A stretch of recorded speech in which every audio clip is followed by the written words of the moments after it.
two uninhabited Pacific islands. More than 5,000 miles from the UK. One will be inhabited by 14 British men, while a separate island will be home to 14 British women.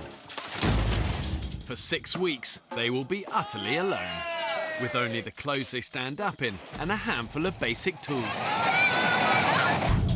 Filming everything themselves. When pushed to the limits of human endurance. Will it be brute power? Woo, that's what a bit of graft does for you, boys. Or mental strength that wins the day? What's that? Is that Andrew? Oh my God. Oh my God. Who will? Have what it takes to stay alive. Tonight, we follow the men's island. Yay! You all right? I think the current's got them. Start paddling now! Paddle, paddle! Like, actually could have died. Survival will be harder than ever. They'll have to endure the height of the harsh tropical storm season. Everyone's wet, everyone's cold, everyone's miserable, everyone's tired. They'll have to find their own water and hunt for their own food. What the effing hell is that? Have these modern-day men got what it takes to survive? Your 3.5 hour making soup could be done in 25 minutes. You tell any chef that cooking for 11 people is physically easy and he'll stab you in the eye.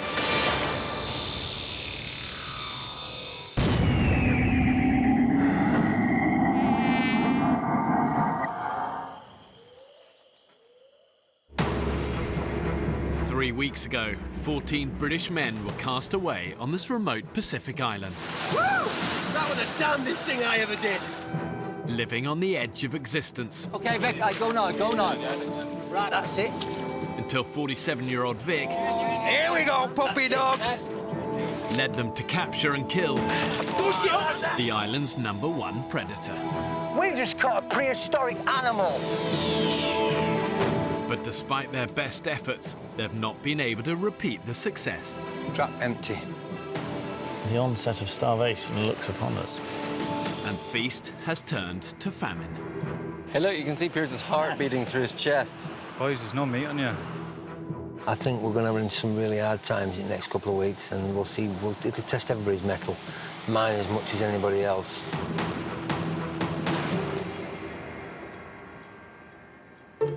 Guys, there's a snake here. Keep track of it, we're coming.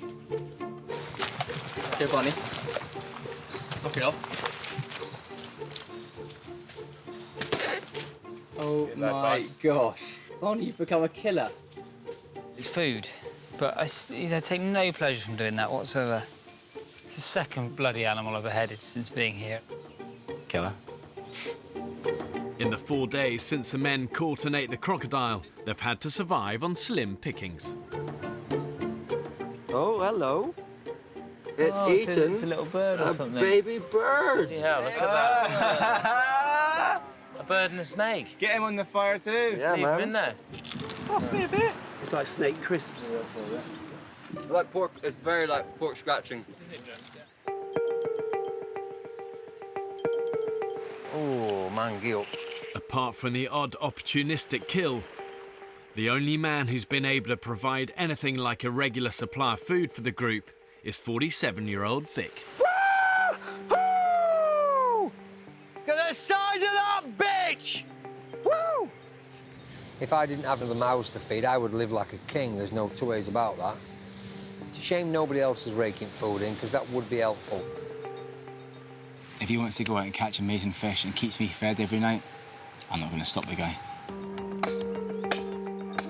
But even with Vic's contributions, the men are burning far more calories than they're consuming. I'm slowly evaporating. Soon to disappear down the plug hole. What happens in these periods of starvation is that the body starts to eat into its own fat reserves and key muscle groups, like your legs, that you desperately need in a survival situation. And then over time, as the brain also gets starved of nutrients, that decline becomes mental as well as physical. And that then affects your ability to make smart, rational decisions.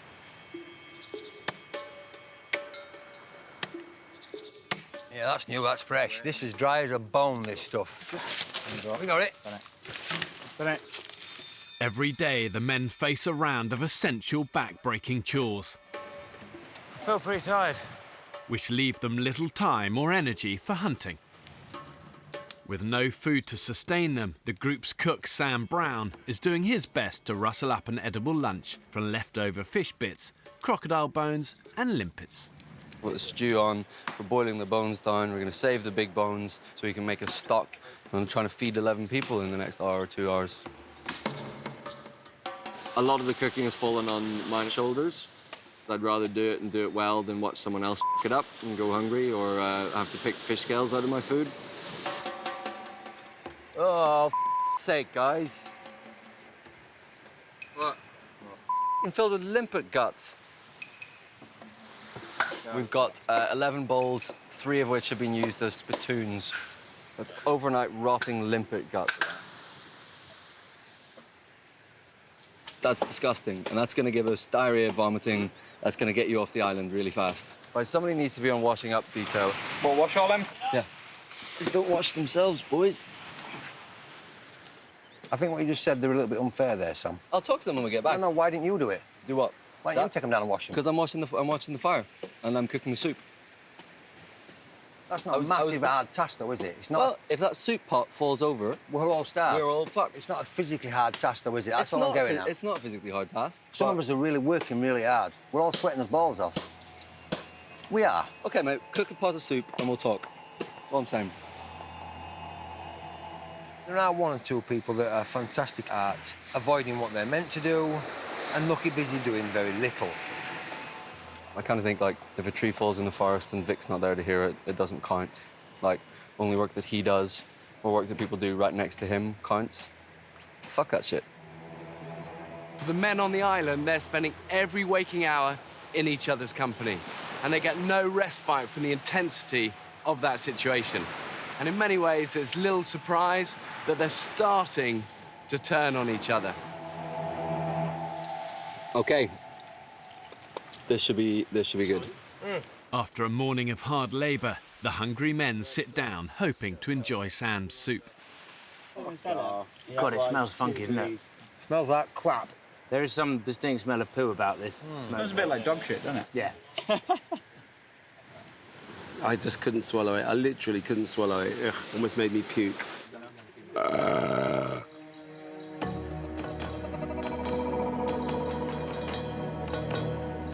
After a barely edible lunch, Vic is determined to have a decent dinner. I might fish. What choice do I have? I don't want to eat limpets again, the crap. I'll eat them, but the crap. Flagging after their morning chores, the rest of the men decide to stay behind in camp. Everything's an effort. That's how I feel right now. Knacker, boys. Absolutely knackered. Completely and utterly knackered.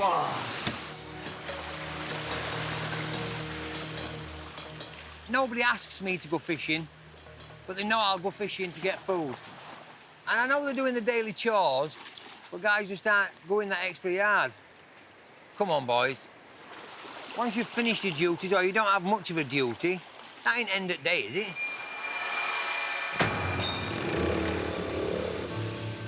I am prejudiced against everybody that isn't me. Because if you all did it my way, it'd be a much better place. But I provide for my family. I'm a good father. I'm a good husband, I hope. I hope I'm an excellent lover. I don't know how I'm going to cope without speaking to my wife and kids for that length of time. I've no idea. Really don't know. No idea. Gives me goosebumps. Not sure.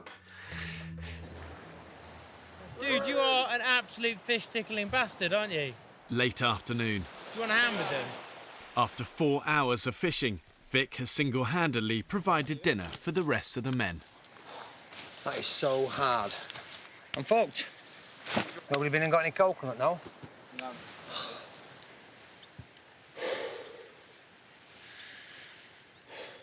It's getting harder and harder every day coming back and seeing everybody laid on fucking beach and I'm catching fish. No, I'm all right. I don't need to sit down.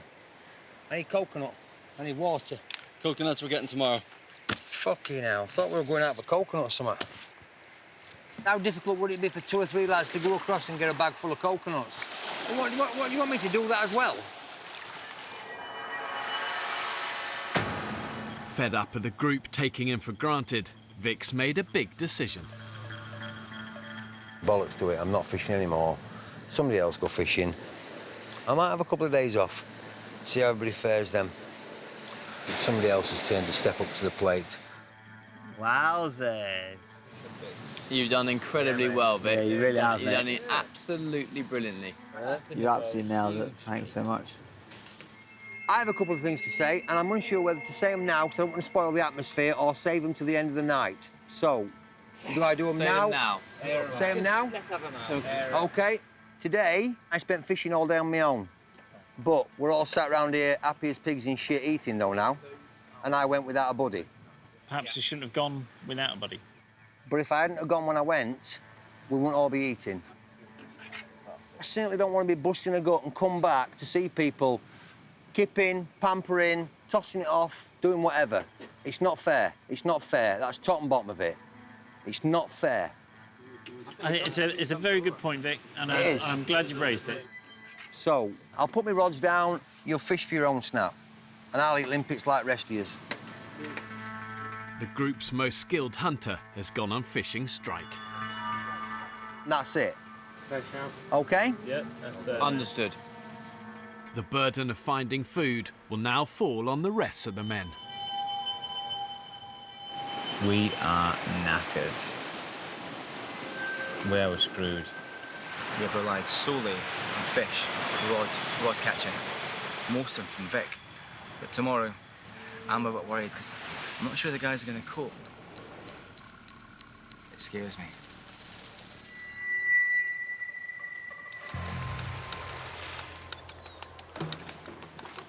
I think everyone's feeling a little bit sluggish today, aren't they? Yeah, I know what you mean. 7 a.m. Dan and Sam Brown are on the early morning water run. How are you feeling after your little debate yesterday? Oh, with Vic? Yeah. Pretty good. I think Vic was just maybe trying to pick a bit of a fight yesterday. Yeah, he likes to push buttons. I think he likes to niggle. He likes a little... Yeah. You know, he has a sort of like, oh, I'm nice as pie, da-da-da. Fuck off, he is. Where's my hat? Last night, 47-year-old Vic, the group's most successful hunter, announced that he was going on fishing strike. I'm absolutely knackered. Are you? Yeah, I am, yeah. This trudging out, catching fish and trudging back day after day after day after day after day. It's not fair. How many fishing lines have you hooked up before, Phil? None. The burden of finding a fish supper now lies with the other men. There is absolutely no food in this camp. There is no reserve. There's no larder that we have here at the moment. So if we don't catch anything today, we don't eat. Right, so where are the points to go fishing? Although refusing to fish himself, Vic doesn't want to go hungry, so he offers the men some advice. Get your hook and put it through the limpet at the top, OK? Then turn the limpet and come back through the soft gel. Feel, boom. But hidden on that, I would say just hidden and right on the edge. Yeah. Because they nibble on the edge and they want them to just nibble it and get caught. You undermine me every time when I start telling about stuff and it's rude. Oh, sorry. Please don't do it. Sorry, Vic. OK? I thought I was adding to you. No. So, if you put 2 limpets on... He was very quick to swipe at me. And I think maybe Vic has lost perspective a little bit. He thinks that he's the kingpin and that he is providing more than anyone else and doing more than everyone else. I don't know if he feels he needs to contribute, so if we all think he's contributed, or... I don't know, but it's rude. You shouldn't do it.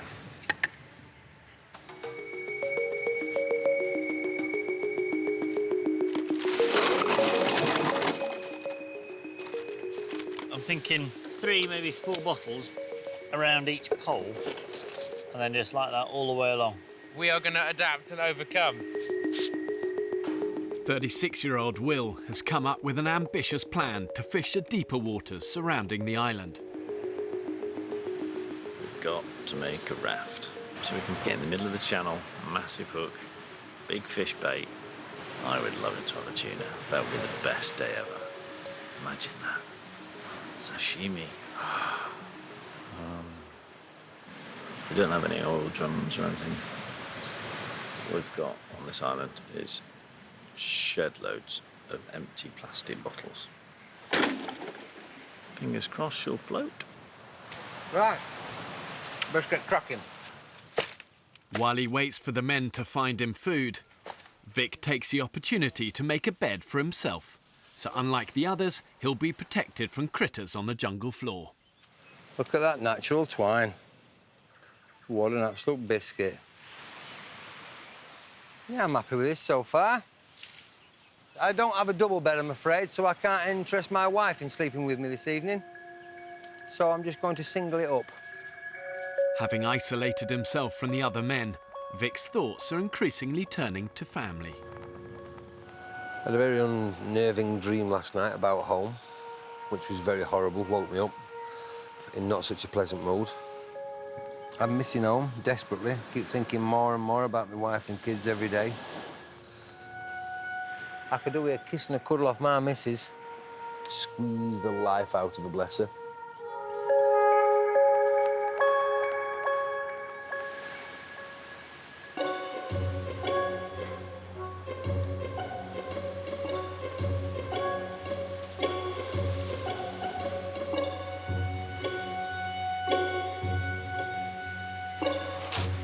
Will's raft is ready to set sail. I came up with the idea I shall name this raft after my two gorgeous daughters, Freya and Pippa. So we call it Fripster. Nice, mate. You're getting reactions, I'm getting white. I'll get the guys. Even. It looks like a bunch of bottles attached to some planks, because it is a bunch of bottles attached to some planks. But our livelihood and our dependency on food relies on it. So go on, Fripster. Fingers crossed for the inaugural launch. Get some fish. I named this boat Fripster the First. Long may she catch us fish from the deep. Right, on we get. Are you ready? Away! You are sailing the Fripster roll! Come on, lads. See you in 2 weeks. Bye! She floats!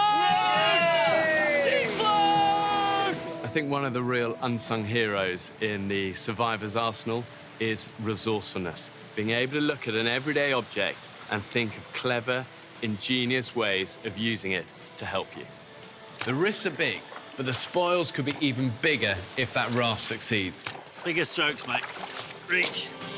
After a huge joint effort from all the men, apart from Vic, the raft appears to be a success. Most of the group are now out trying to catch supper. I've not got the patience for fishing, I'll tell you that for nothing. Leaving the gruelling job of firewood to Vic and IT consultant Kyle. Kyle, why do we need a shitload more kindling today than we have done? It's not heavy stuff, is it? Yeah. Kyle's still quite gifted at doing very little.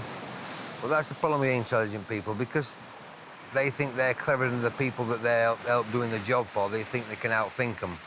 When it comes to manual labour, Jesus Christ, lads, stop getting all crazy. It's manual labour, which is every job we've got. I think on this island there will be people that come off physically bollocks, regardless of diet, whether we eat or we don't eat. And there'll be guys come off who aren't. And if we're not all hanging out of our arse at the end of this, somebody hasn't been working hard enough, have they? Would you agree with that? No, it could happen where we're not all spent. We work hard as a team, we achieve a lot, and at the end, we're not all sort of hanging out of our arses. That could happen. What the fuck are you talking about? I'm talking what are you talking about? I'm just talking English. I'm uneducated. You have to lower it down to my level. Didn't you understand? The term we use in Yorkshire, layman's terms. Yeah. Every job is a manual job. Do we agree? Yeah. Yeah.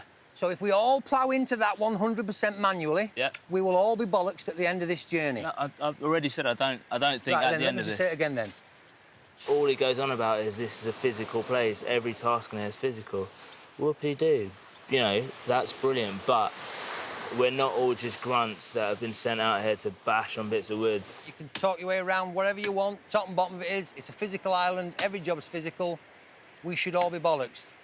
If not, somebody's carrying somebody else.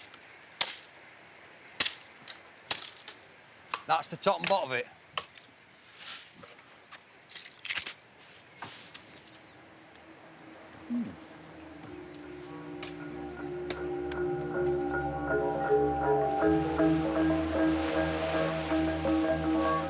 Mid-afternoon.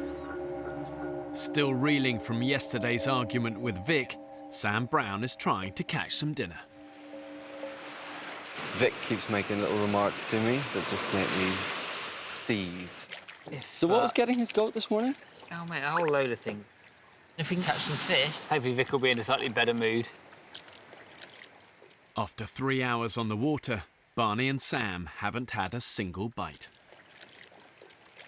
So what are you thinking with this rod?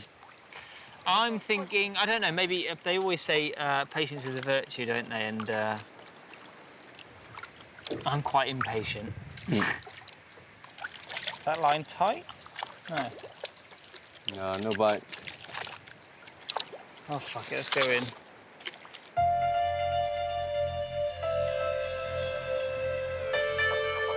With nightfall approaching, the other men also return to camp. Vic is waiting to see how many fish they have caught in his absence. No joy, fella? No, had a nice day fishing, as you'd say, Vic. Not catching. No dog should learn new tricks. Should listen when I tell him. Does he not listen? No. 4 hours fishing and 1 poxy trigger. I fucking hate fishing. It's exhausting just standing there in the sun for X amount of hours. Charlie caught a fish. Well, that ain't feeding nobody, is it? That ain't feeding jack shit. It's just limpets again. The men's attempts to provide dinner without Vic's help have been a miserable failure. Desperation corner over here. Pressure is on me to feed everybody. It's almost as though I am expected to grab a rod and go out and catch fish so everybody else can eat. And that ain't good. I don't like that. See you in the morning, ladies. With no food in camp, Vic opts for an early night in his new bed. You on the beach, sir? Oh, dear.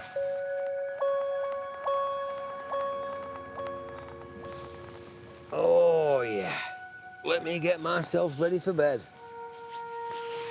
Oh, dear God, yeah, that's lovely. That is...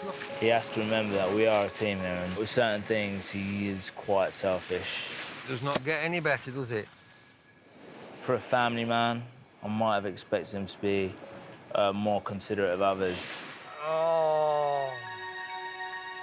Oh, boys, you don't know what you're missing.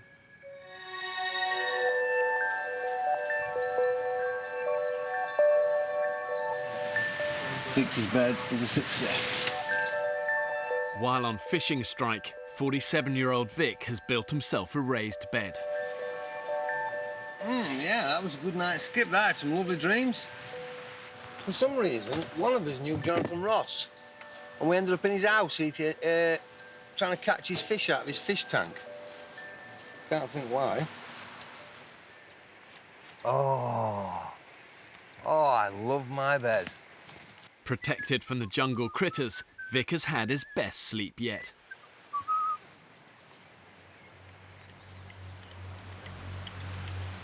While the others have had their worst. Oh, my legs are bitten to shit. My arms are bitten to shit. Sleeping rough on the jungle floor, the men have been attacked overnight by a swarm of sandflies. They're everywhere, he's covered in them. Yeah. You must have, 500 bites or so. I'm just not having a good reaction to them. And they're starting to swell up. You may think on a desert island your real enemies are the crocs, the scorpions, the snakes, but actually it's often the little things you can't see. And worst of these are sandflies. They're super itchy, 10 times worse than a mosquito. You scratch away, it's hot, it's humid, and that's when the bites can become infected. They have had a massive go. Oh.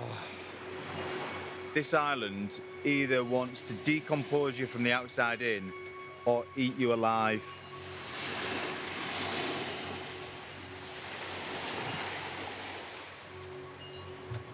Good job I'm not going on a date anytime soon. Reeling from last night's infestation, the men call an emergency meeting. I've got to put my hands up and say my insect bites are so bad I can barely walk. I can't even walk, I can't even go in the sun.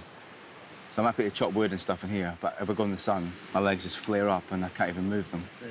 Tomorrow it might be down, but today is absolutely excruciating. It's like someone's puffing fire into my calves when I move them.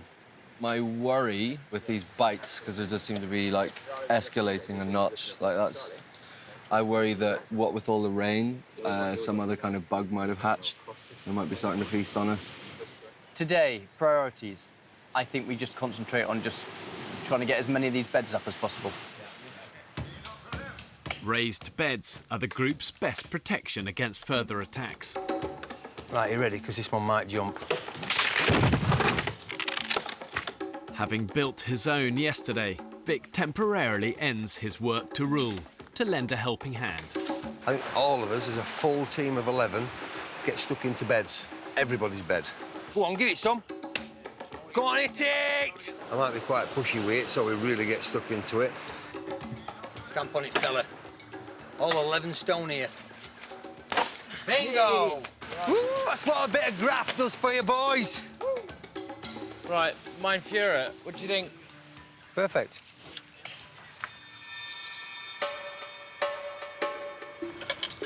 With all available hands on beds and nobody hunting or fishing, cameraman Sam Brown has once again spent the morning trying to conjure up something for lunch. I feel a little bit like this child catcher this morning. We're going to boil them all to death and then eat them as soup. Shush, my pretties. It's nearly over. I think the only job I haven't done so far on this tour is the difficult task of cooking.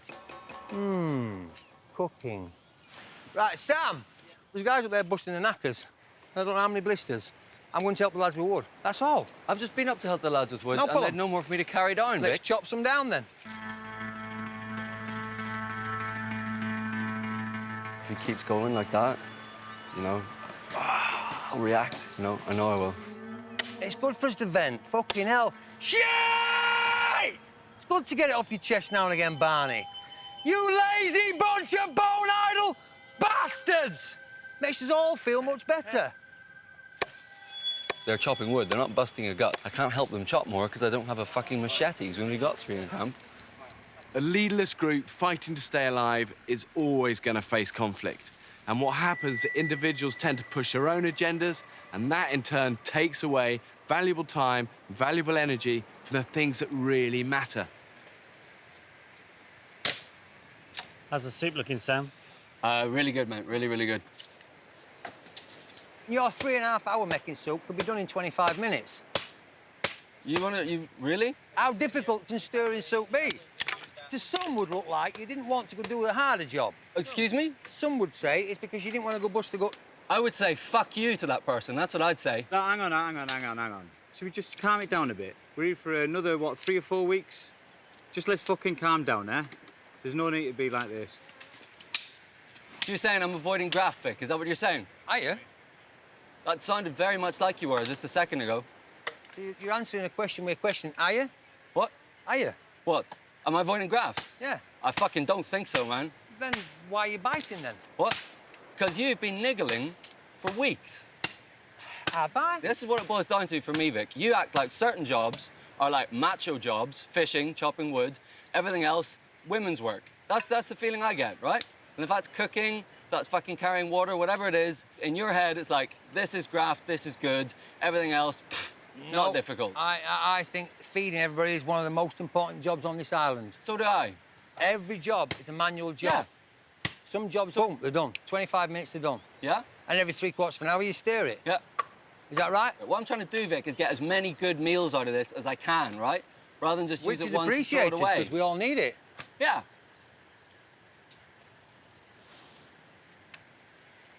So maybe just keep your comments to yourself if you don't know about it, huh? I thought we were allowed to air us comments. Yeah, well, it's great, but if you want to fucking, like, if you want to piss me off, you're going about it the right way.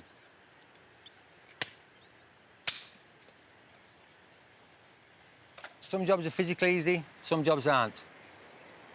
Is that a better way You of tell putting it? any chef that cooking for 11 people is physically easy and he'll stab you in the fucking eye.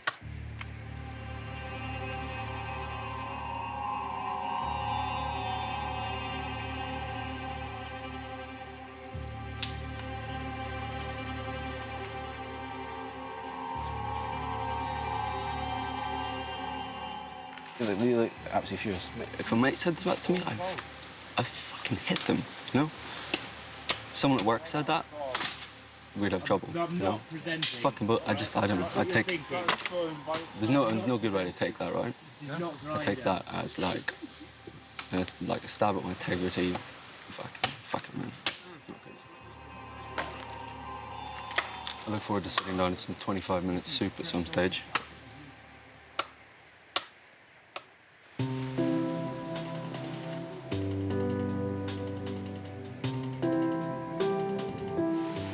We built the honeymoon suite. It is strong enough for the rumpy-pumpy, you'll say? Yeah.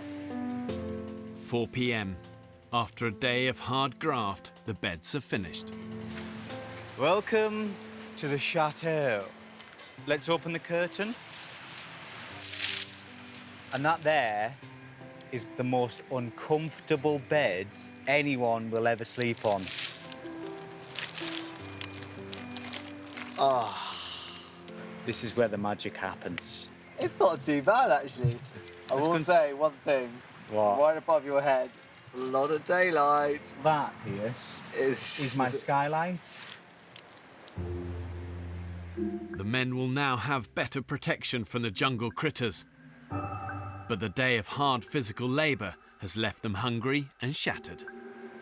I am running on empty.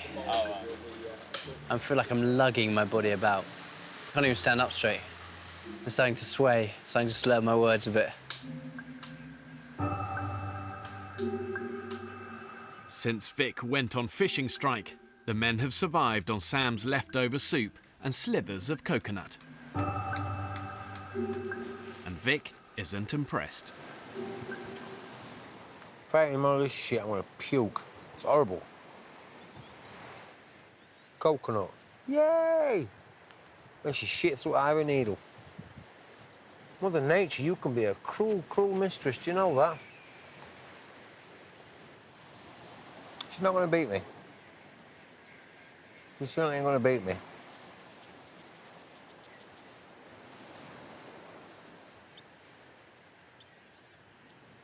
Fucking hellfire. Disgusting. Nah, screw it. That's it, I've had enough. Come on, Victor, let's have some fish. Despite Vic's strike, he's determined to catch a decent fish supper and persuades Kyle to join him on the raft. Instead of catching little fish, I want to be catching something bigger. What's getting out there? With my health and safety hat on, I'd be more worried that we've got a homemade raft in some very strong currents in a very deep piece of water. Vic and Kyle are already 200 yards from shore. Should something happen, they're dangerously out of their depth. Oh, this is something, Vic. Ooh. Has Daddy got a tug? Oh! Bit of a tug? Oh! I think Daddy might have a tug, pal. Get on the end of that, kid. Get on the end of that. I'm not sure what it is. What the fuck is that? What the effing hell is that? We got ourselves a fucking eel, kid. You, sir, are going fucking nowhere. Can you hold that for me? Yeah, of course. Thank you. Right, now I've pinned him. Pin him down to the side. Good man. I now need to club him with something, and I think that might be this. Have I got plenty of space? Oh, yes. Yeah, I do believe that's him as we speak now. Right, don't panic, don't panic, don't panic, don't panic. I've got... Oh, you fucker, you. I don't like this fucking fighting back bollocks at all. I really don't.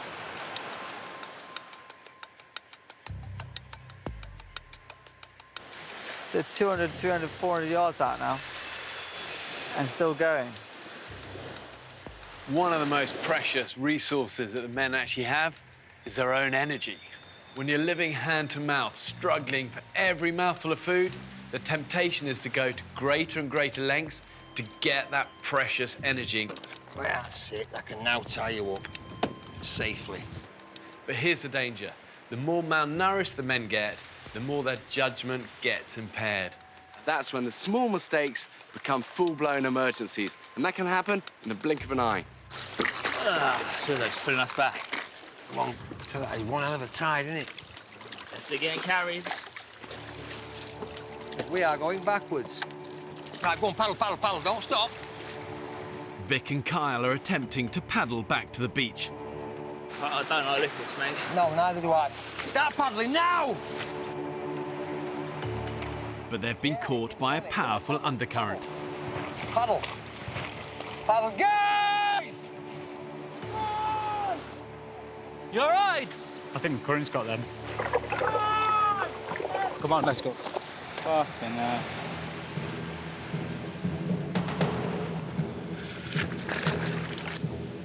Come on!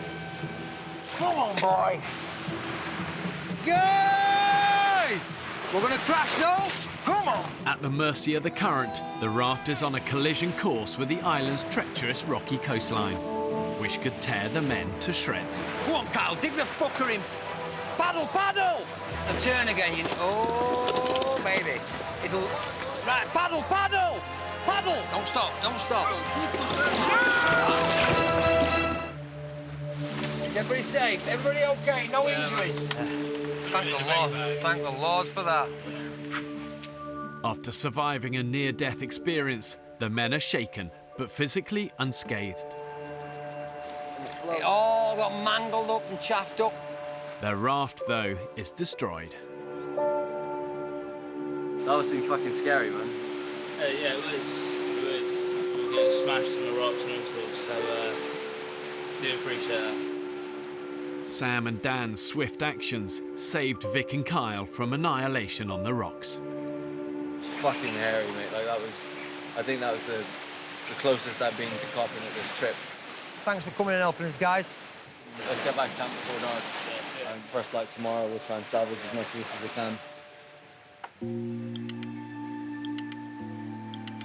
With their raft in tatters and Vic's eel lost to the ocean, the men now face a second night with empty stomachs.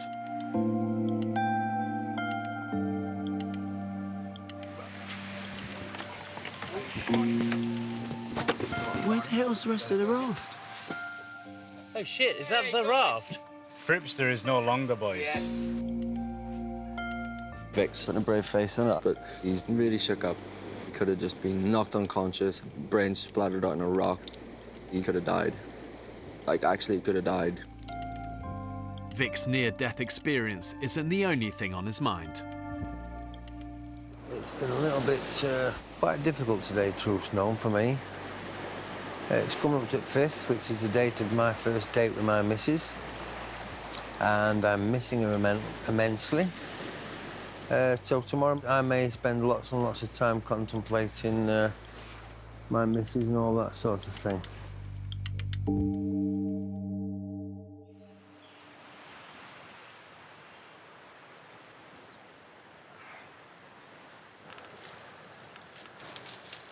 Morning. Oh, that was a good sleep. Oh, morning. After a savage Sandfly attack 24 hours ago, the men have spent their first night raised off the ground in their own beds. Good morning. Oh, last night was wonderful. Last night was the best unbroken sleep I've had by a mile. This time it's Vic who hasn't slept a wink. Vic looks like he spent the entire night sitting on a fence post. The poor bugger looks absolutely drained today. Victor looks a little bit edgy today. I can see him cracking a little bit. Hopefully he's all right. You know, he's not the kind of guy who would show his emotions. It's definitely that kind of old school British macho meal. Today is the 20th anniversary of Vic's first date with his wife. Never again this long. The greatest thing that ever happened to me, other than being born, was my wife. I can't wait to get back to Cheryl. Smell her, taste her, touch her, feel her, all them things. I love that woman so much. It's immense, truly immense. As human beings, when we're stripped of everything, the real essence of who we are is laid bare. Every single one of them will have a low point. It is just the nature of survival. It's the nature of enduring hardship.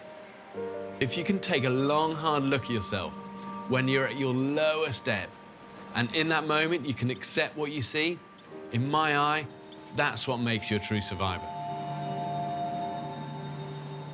Devastated. Absolutely devastated. This is literally what we were getting smashed against yesterday. It's so dangerous. Yeah. Oh, I feel so dreadful at the moment. It's unbelievable.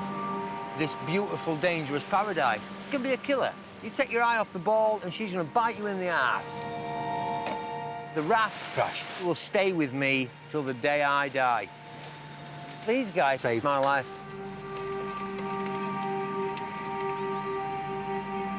In camp, Vic calls the men together for a chat. I'd just like to say if I ever offended anybody, upset them unduly, and it weren't deserved, then I apologise. It won't happen again. I worry immensely about providing for me and mine. So perhaps that's why I compensate for working so physically hard, like a fool, like a donkey.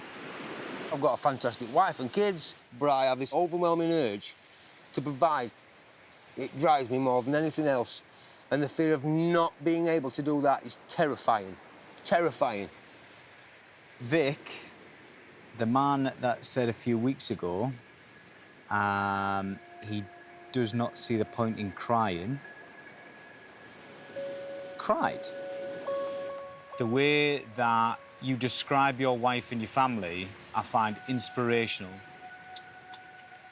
I've never known a man to come away with a group of guys and to say, I love my wife to bits. She's the best thing I've ever experienced in my life. I never hear that. And that's one thing I'm going to take away from you. I'm going to take that. Every time you talk about Cheryl, like, I feel like she's in the room. Don't get me wrong, Vic, you pissed me off more than just about anyone here. But overall, mate, you're worth every ounce of you. You've lifted us up more times than I can say. We'd be seriously worse off if you weren't here. I weren't expecting this. I'll be honest with you, not at all. I expected difficulties and hungers and confrontation and conflict, but not to find something out about me. That was the last thing I expected. What a great bunch of blokes these really are. What a great bunch of blokes. I ain't never going to see eye to eye with them all, but on this island, it's a family. It's the island family.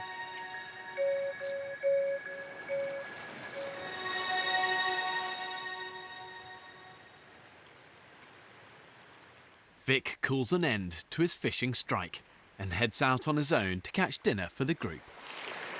So nice and steady, nice and fucking steady. Hold your ground. We're good, we're good, we're good. It's been 3 days since the men had anything substantial to eat, and they are obsessing about food. Basically, I saw this documentary about some women that were still breastfeeding kids at the age of, was it 3, 4? I always think that the longer you're on the breast, the better. What, 8, 9? Yeah, I think if you're taken off the breast too early, You become short. Stunts your growth.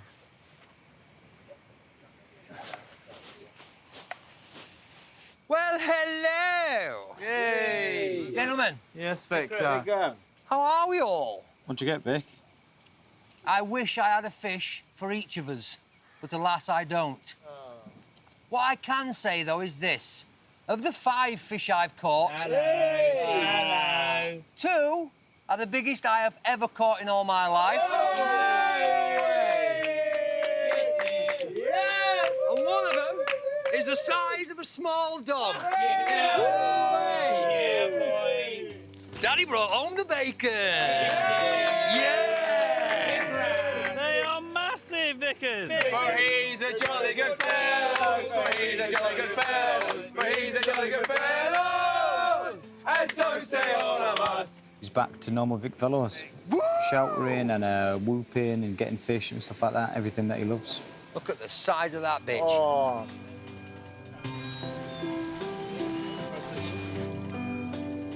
Fripster will sail again. Fripster 2 will sail again. I can't get the Titanic theme tune in my head. That was like Titanic.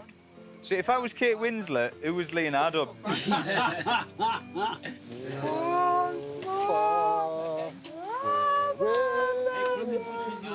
Sometimes I like to smash him repeatedly in the face, but I think me and Vic were in danger of becoming quite good friends.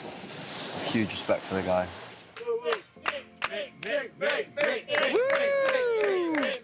When in doubt, send Vic out. Next time on the Women's Island. You are not leaving this island. I don't care if I have to carry you on my fucking back. The one thing we need for George is food. Get the knife! Get the knife! Come here, come here, come here! I think it's about time that we get out there and get a bit brutal. There. Go.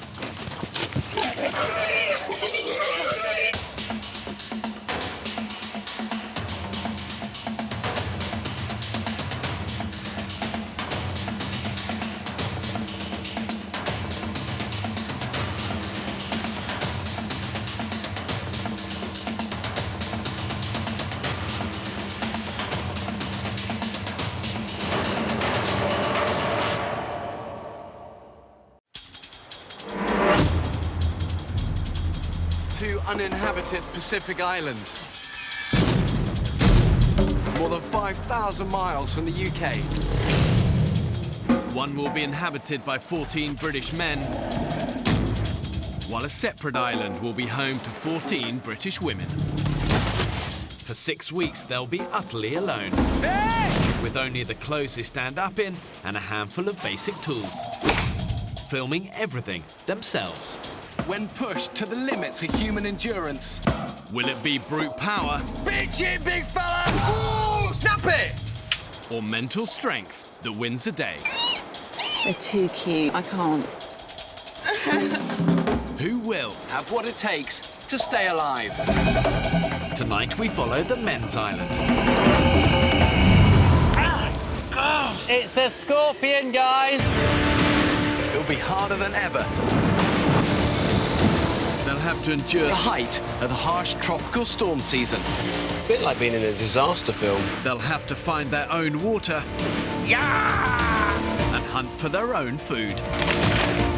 Watch him, go now, go now! That is amazing. Have these modern-day men got what it takes to survive? We're all sweating our bollocks off up there, fella, and it looks like... Yeah, fair enough. Looks like you're doing all when it comes to wood.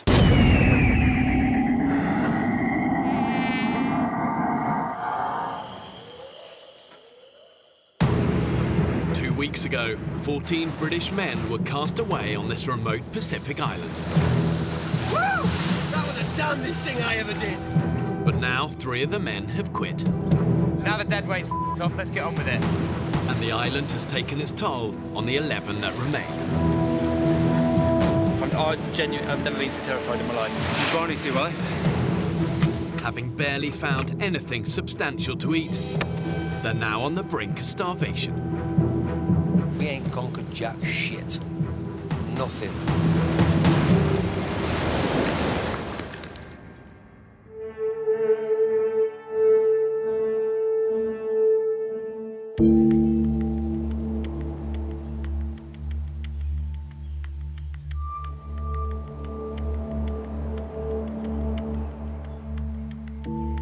It's a bit like being in a disaster film, or or when you hear on the news that people have had a typhoon come through or a flood. There's no water, there's no electricity, there's no food supply.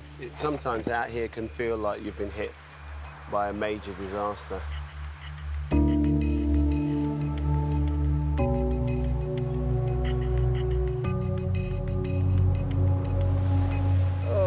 Another day in paradise.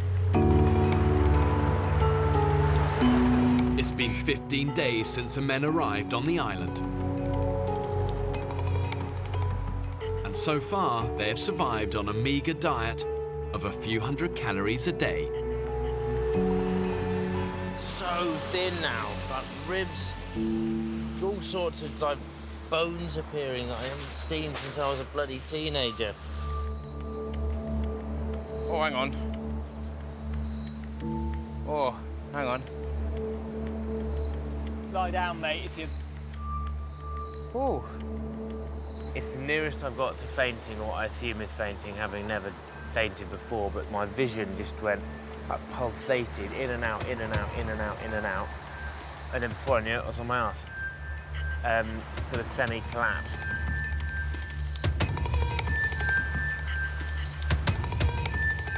We're surviving off limpets and like the odd one fish. It's not going to sustain us for the next god however weeks. And I think another week of this, we'll be struggling massively just to even get up in the morning. We need to find a solid source of food, or, you know, we could be facing meltdown. We're out of food. The bottom line is we don't have any food other than limpets. We're getting weaker and weaker. I certainly feel like I'm getting weaker and weaker. So my priority is how I feel about it personally is food. I think the majority of our resources should be to getting us good fish today. Let's go. We are going to find lunch.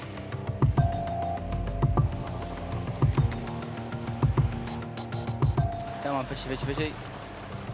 In a survival situation, you always face one huge dilemma, and that is if you want to eat, you gotta hunt. Hunting burns your energy, and there's no guarantee you're actually gonna catch anything at the end of it. Any glimmers yet, Vic? Oh, I can see fish. Can you? Bastard, you. Every time you go looking for food, you're gambling. You're gambling with your energy reserves. You know, Piers, you seem a bit lacking in enthusiasm. Oh, I was dead on my feet. Absolutely dead on my feet. I feel just completely gone.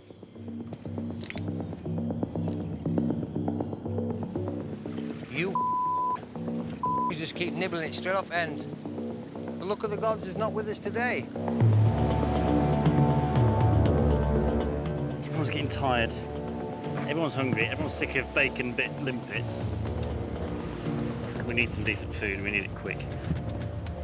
So we don't get it soon, we're just going to start dropping like flies.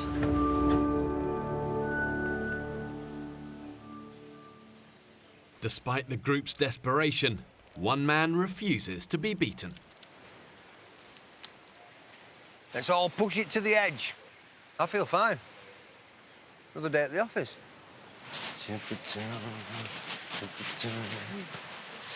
I feel really good, yeah. Vic wants to change tactics and take the hunt to an unexplored part of the island. 1 kilometre from camp is a vast freshwater lagoon where he believes a much bigger prize could be lurking. One that could provide the group with the calories they so desperately need. We are going hunting for Mr. Cayman. Let's go lay some traps, fellas. Let's go hunt some beast. As well as the search for food, the men's survival depends on them having a constant supply of drinking water.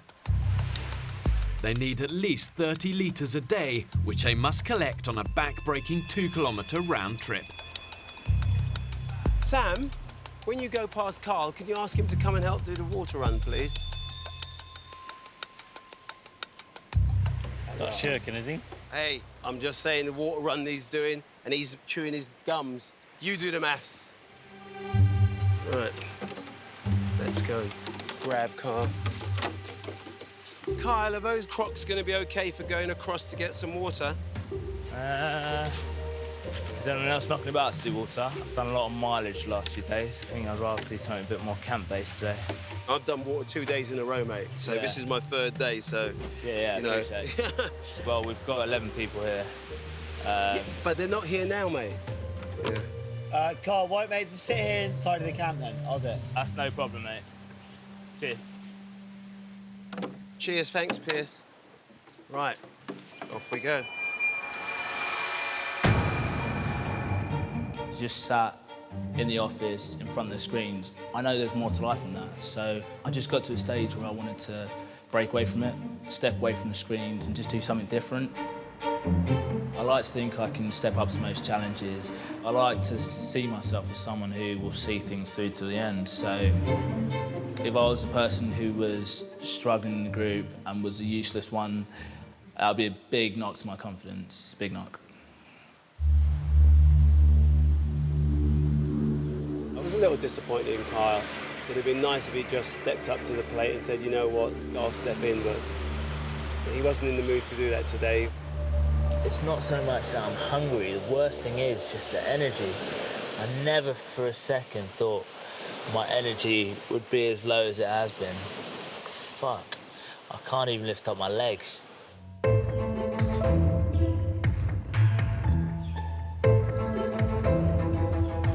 Now keep an eye out for Mr. Fucking Gator. If you see Cayman, I'll scream. Yes. How big did they say they get? Fuck's not gonna eat these. 6 foot the caiman and 6 meters the alligator. Oh, these are alligators? Yeah. Fuck it. I don't know where Vic gets his energy, but I need half of that energy. Because Vic has got energy all the way through the day. If I could take anything away from this island, I would like to be a little bit more like Vic Fellows. See, like that? That is actual shit. What the fuck is this, Jurassic Park? That's not shit. That's shit. That's not shit, fella. That's What is it? That's mud out of there. Do you know what it is? I'm sure there's a T-Rex here. Oh, fuck, that's great. What do you do? If you see something snapping at your feet, what are you going to do? You're going to just machete it? Worst case scenario, if we can't pin him, what have you, I'm fighting for my life. It's having it, isn't it? Yeah. As best as a facilities manager can do.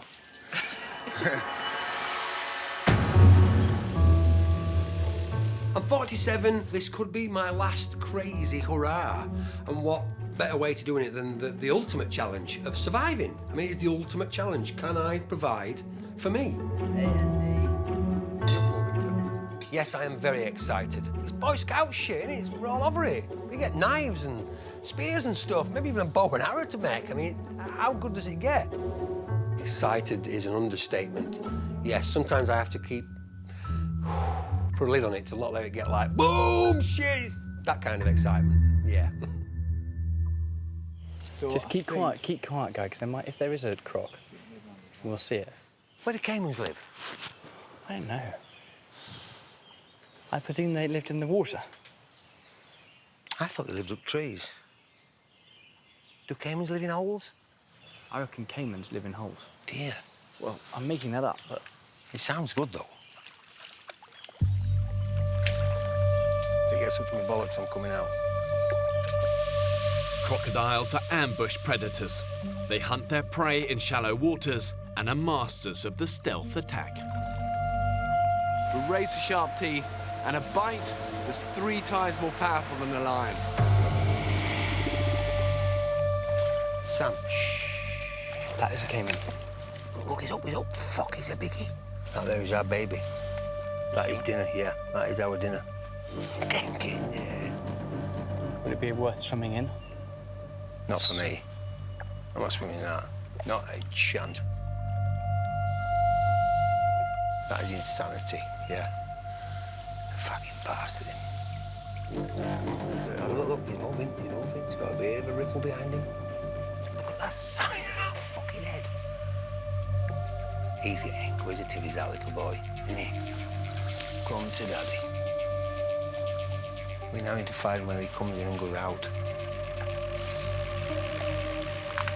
OK.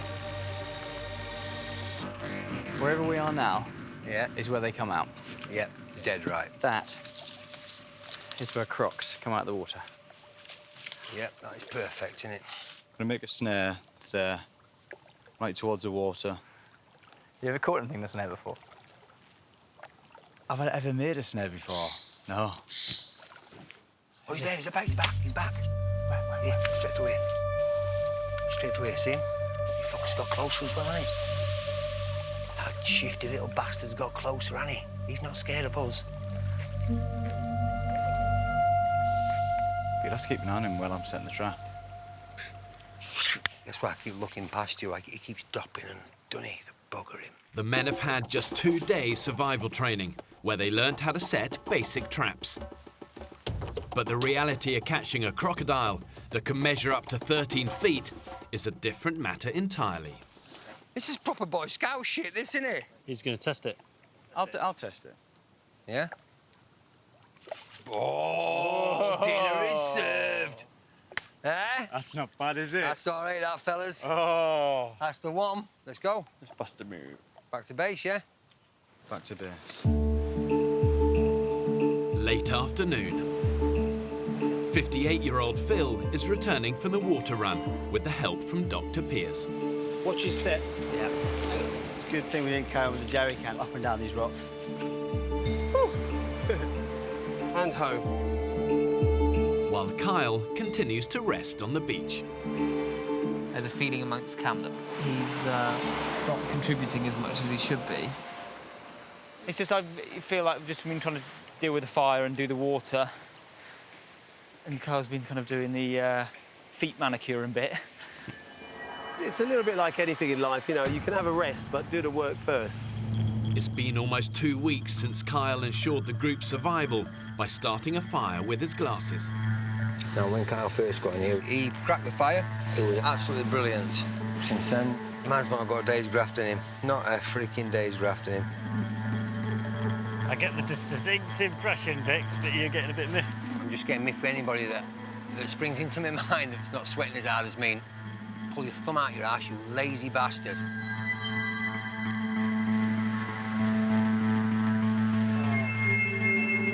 God. Yeah. I feel like I'm kind of nearing my physical limit, and I think it's quite a common event. I'll come down and you're doing your feet or you're sitting by the fire. I'm going to be completely honest with you. I feel that perhaps you haven't been pulling your weight in the last week or so. Okay. Today for me has been a bit of a challenging one, actually. Can't lie. I haven't been able to do as much as I thought I would be able to, and like when you're in this situation, if you can't contribute, you feel like you're really letting the team down.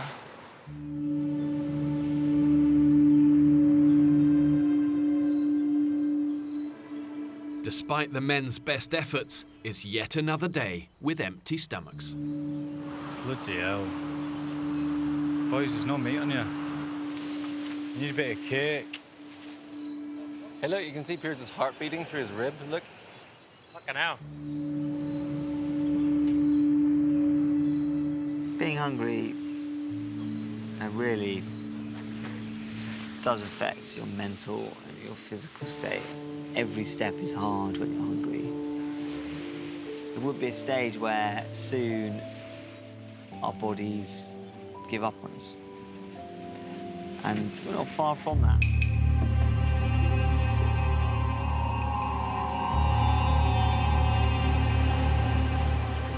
You feeling well? Exhausted. After over 2 weeks of near starvation, the men's situation is becoming critical. We're going Tiger Lily. Desperate to catch a high-calorie prize, Vic and Dan have set multiple crocodile traps around the island's freshwater lagoon. Bingo. But so far, they haven't caught a thing. By the look of it, it's done sod all. Fuck. Shit. Nothing, I'm afraid. On such an extreme, low-calorie diet, you're susceptible to infection and your mental capacity is low. And if nothing changes, really, you're on borrowed time. Over 2 weeks with barely any food going in, the men's morning routines are anything but regular. I feel like it's got to that moment where I'm probably going to need to go for a shit soon. When it comes to options, we've got land or sea. I think I'm going to opt to the sea. Where are you going to go? I need to figure out, is it sort of washing that direction or...?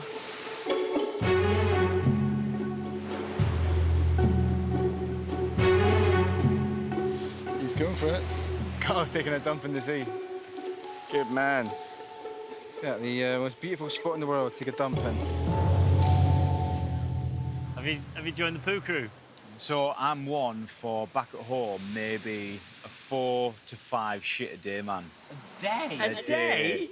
I'm pretty good. I'm very regular. And I haven't shat until 6:30 this morning, and now I feel enlightened. God. I'm now part of the poo crew.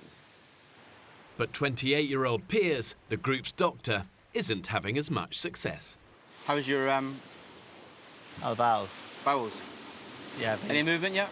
Being stubborn. Wow. No poo in 15 days. It'll come.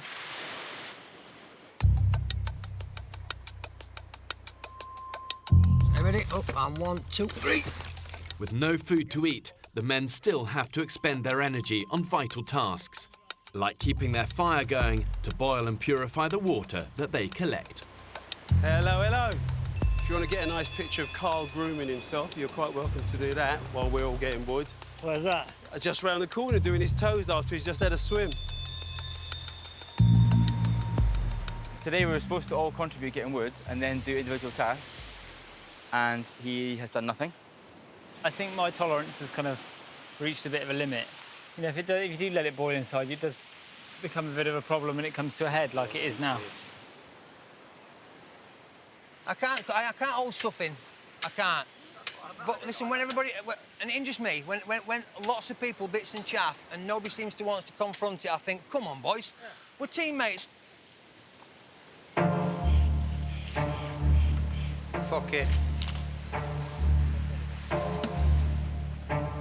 Where is he? Up there, sat on his arse. He's taking piss. Come on, man, fucking hell. Kyle! Kyle! How you doing? I'm busting my knackers, fella, doing wood, and you're doing your feet. I'm not doing my feet. I'll come out of the water. Whatever. Yeah. It's not just me, it just seems that I'm the only one with balls to come up and speak to you. No, that's fine. Every fucker's bitching and moaning that you're never doing wood with us. We're all sweating our bollocks off up there, fella, and it looks like... Yeah, that's fair enough. Looks like you're doing fuck all when it comes to wood. Admittedly, I'm not getting wood now, because I just come out of water because I went for a shit. We're fucking pulling tree upon tree upon tree, and it does look like you're always doing your feet. I won't lie to you, it does. That's good.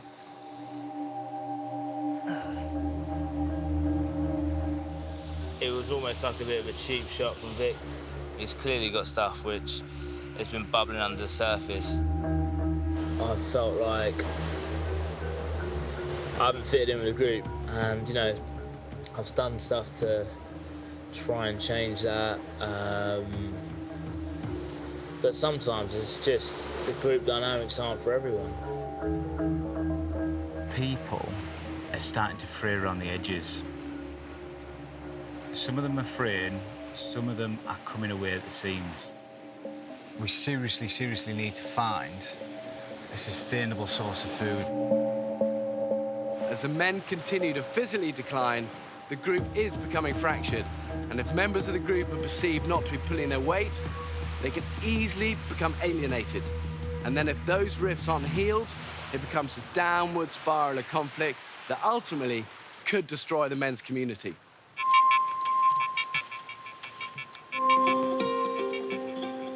Oh, hello.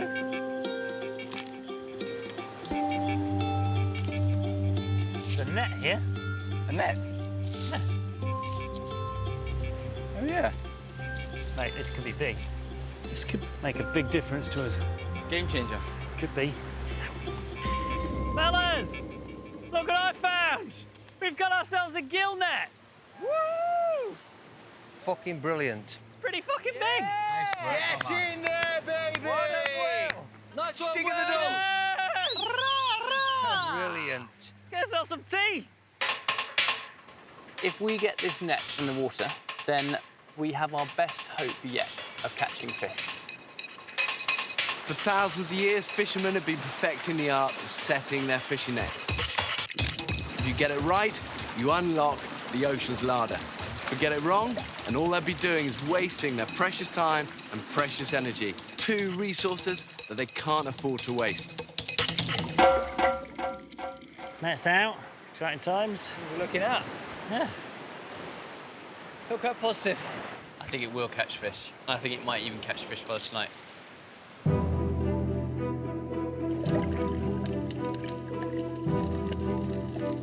Exhausted after a morning's hard work, the men allow themselves some downtime. So boys, here's one.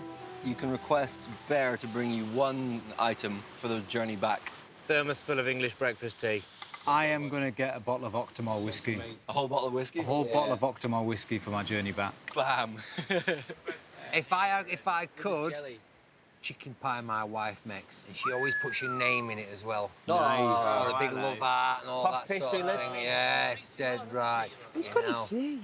You see if it didn't work out with you and your missus. Can you give it I a number? I honestly think there's something wrong with her upstairs, because she really is a nice woman. How did you find such a nice woman? I have no idea. What have you done? You must have a size Not of a a dick clue. of a donkey. Not a clue, but God bless her. How did you meet your wife, if you don't mind me asking? I went around and knocked on the door. I fucking did, yeah, dead right I did, yeah. What did you say? Hello, I saw you at work today. You turned up to meet your mate. Yeah, I did, yeah. I wondered if I could take you out. Let me think about it. I thought, oh, damn it, she went, yeah, OK, then. That I was sort it. of imagine that you live on the set of Billy Elliot meets Postman Pat. Absolutely brilliant it was. So, yeah, well done me. Well done you, man. Well done you. Spotted Piers trotting along the beach, looking vaguely happy with himself. So I think Piers might be off to try and have No way. poo number one. How many days has he been without a poo? He's 17. Dr. Piers is now the only member of the group who has not yet joined the poo crew. Any luck, mate? No luck today, mate. He'll come. Here he comes. Don't do it. Dr. Piers? Have we succeeded? Is it? Is it?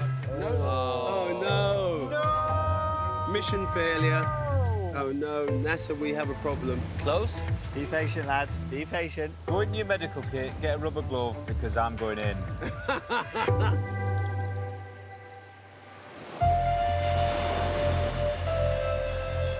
fun, boys. Cheers, We'll do our best. Mid-afternoon. After a couple of hours rest, the men get back to work. Come on, my son, bite. 2 weeks ago, they were dropped on the island with 8 fishing hooks. But now they're down to just 2. Shit. Could you unsnag my line? I've caught it on the rock. Oh, shit.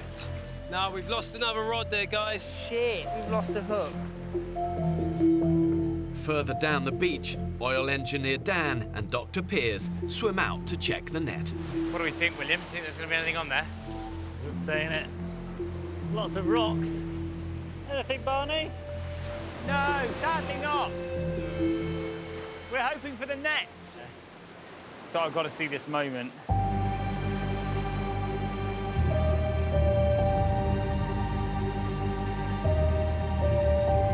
Doesn't look like a trawl. No, I'd go as far to say as it looks like the square root of F all. What's wrong?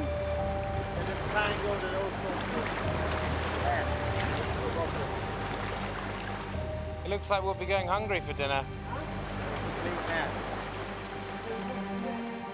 The nets are empty, is that right? Shit. What's happening, fella? This is what we've caught. Caught a load of coral. Fuck. The razor-sharp coral has destroyed the men's net. No fish at all. Shit! We really are up Shit's Creek, aren't we? With no nets, one fishing hook. The situation just went from bad to much, much worse. What do you think, Phil? That's disastrous. That's no food for anyone. And no means to get food. Shit, we've got one hook left. We're fucked. So we've got one hook to fish for a month. It's pretty depressing, yeah. More than one. No joy with nets. Fuck, are we going to be depleted or what? Disaster. We're down to our last fishing hook. So the onset of starvation looks upon us.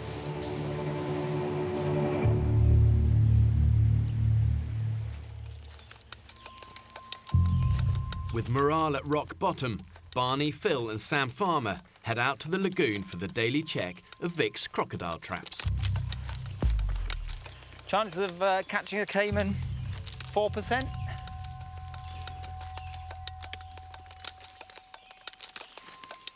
The caiman's definitely been here.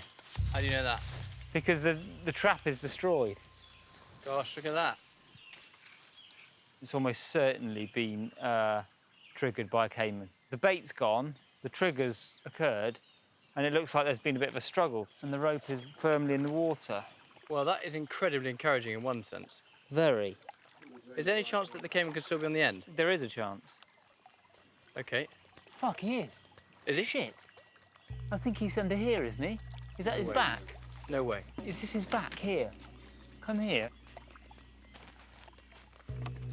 We need to be a bit careful about this. I can see scales on the back of that rope.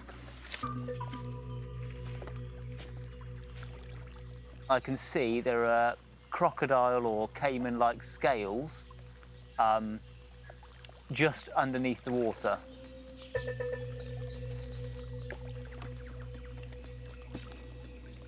I'm convinced. Go and have a look. I'm convinced he's there. Just be careful. Be very careful. There's no doubt about it, the caiman's there. Yeah. There is a caiman in the water right next to us now. We need to be careful because as soon as we drag him out there, he's going to be angry. I cannot quite believe it. No, I can't either. I cannot believe it. My heart. Mine too. Is your heart beating? Mine too, because he's obviously alive, right? So the crocodile is the largest, it's the meatiest animal they're going to find on the island. But when they're cornered or they're scared, that's when they're most likely to attack. And if you're in the wrong place at the wrong time, you're in trouble. The minute we disturb this, all hell will break loose. The three of us could take him on. I think it's sensible to go and get many more hands. Why don't you two stay here? I'll run back to camp. Yeah. Deliver the news. Yeah. And we're going to pull him out of that trap. He's going to fight like buggery. Absolutely. Go on, Barney. Excellent, yes.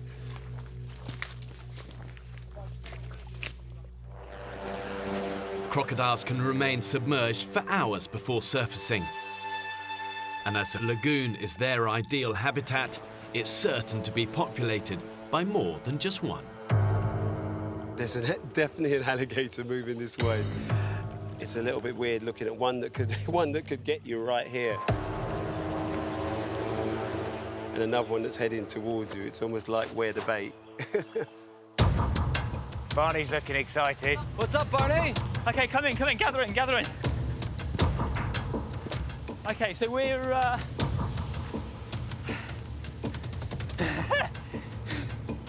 He's running. I'd say we're 95% sure we've got a caiman in our second trap. Fuck off. Let's rock and roll, boys. Let's rock and roll. I think we nailed it. Woo! Let's go. Woo! Let's go. Oh, this is exciting. This is exciting. Bingo, big fella. It's either that or a scaly log. A scaly log we will eat. Despite being too exhausted to help with the group's daily tasks, the prospect of a crocodile feast has inspired Kyle to join the hunting pack. Let's do it, lads. Let's go along, hunting. I feel like Gandalf with my giant shaft.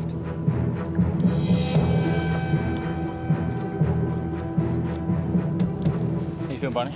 It's very difficult because I'm so excited and this is all what we want, but when it comes to actually pulling the animal out and having to kill it, I don't know how I feel at all. But at the moment, absolutely buzzing. Yeah, definitely feel like a tribe on a hunt. Yeah, it does, doesn't it? Everyone's come out prepared. Oh, this is the most excitement I've felt since I've bloody been here. How are you feeling, Vic? I'm feeling excited, but we've got a job to do. We dispatch it in a humane manner as we can. But woo! That's how I'm feeling. When you're hunting crocs, you've got to make sure that you don't become the prey, because these prehistoric beasts are fast. Once they get hold of you, grab you, drag you into the water, and then they strike, bam, lightning speed and incredible power. What's weird is I can see it and it's got its eye open. Looking at you. This thing is going to go absolutely mental. Berserk, yeah. Absolutely mental when it comes out. Such a blessing. It's a dangerous animal, but we need the food. We need the food. This way, guys. Barney? I've got the cavalry. Bring on the cavalry. Where is it? It literally is just where you can see that blue rope by the log. The blue rope is wrapped around the caiman. Oh! He's big, boys. He's big. OK, he's moving. We need to get a loop over that mouth. I think one of these branches has him pinned. He's making bubbles. I think he's going to do something. Here we go. There we go. Look at that beauty. He needs to breathe, doesn't he? He's hissing at us. OK, he's trying to go back. Here we go, boys. Right, where's that rope with the hook? Here, look, look. OK, boys, we need 2 people on that rope. We need to pull him ashore. Is his mouth open? His mouth is slightly open. OK, Vic. Nice and calmly, boys. Come on, Vic. Whoa, come on, baby. Come on, Vic. Right, nobody move because his mouth's open. Yeah, you get him. You get him. You fucking get him. Let him Round his neck. it's round his neck. That's it. We got Come you, on, big little boy. sod. Come on, boys. Come on. Right, I'll distract him. Hey, Mr. Croc. Hey, look at me. Look at me. Look at me. Ooh. OK, Vic, go now. Probably gonna roll soon. Over the teeth. Oh, the branch won't let me. One more. Mate, you've almost got it. Watch him. Go now. You're in. Here we go, puppy dog. Yes. Ah, you little watch fucker. him. Right, Sam, I'm very conscious of you stood in the water, mate. Yeah. There is another one in that lake. Yeah, get out of there. Yeah, get on the bank, Sam.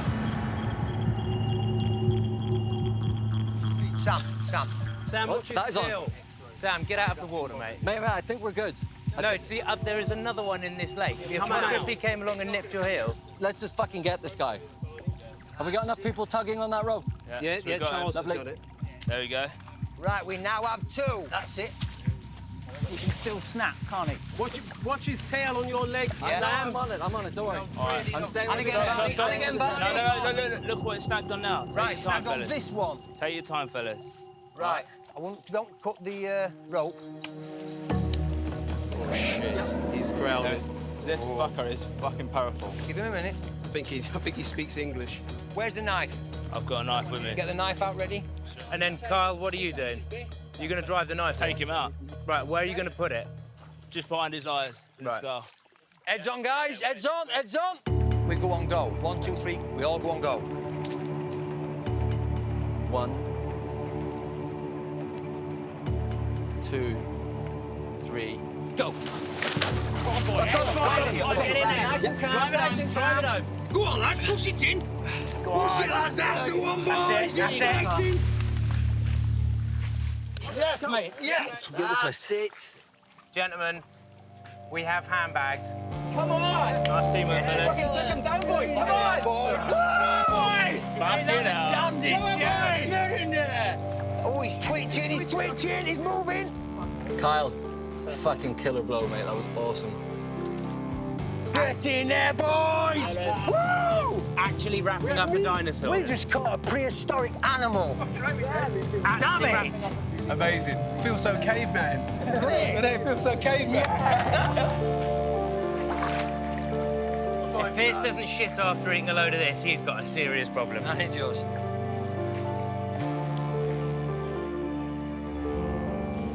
How many people in the world can say wrestled the crocodile and killed him?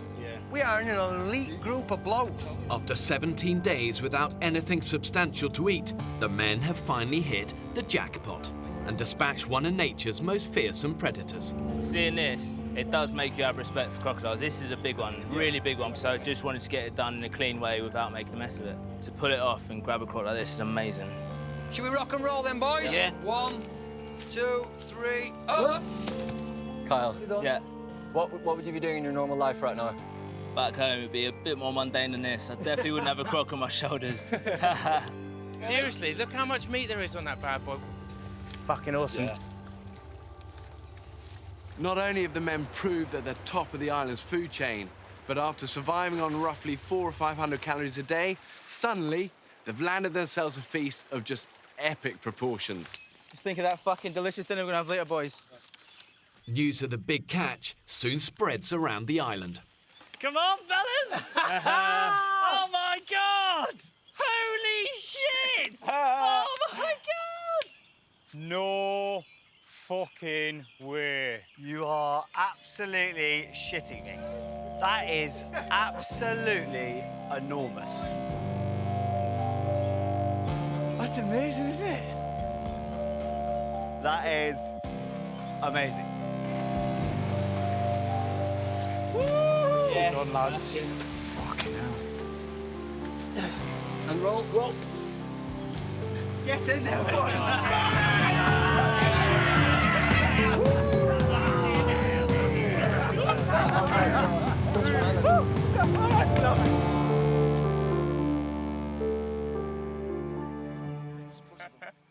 A croc of this size could provide the men with tens of thousands of calories.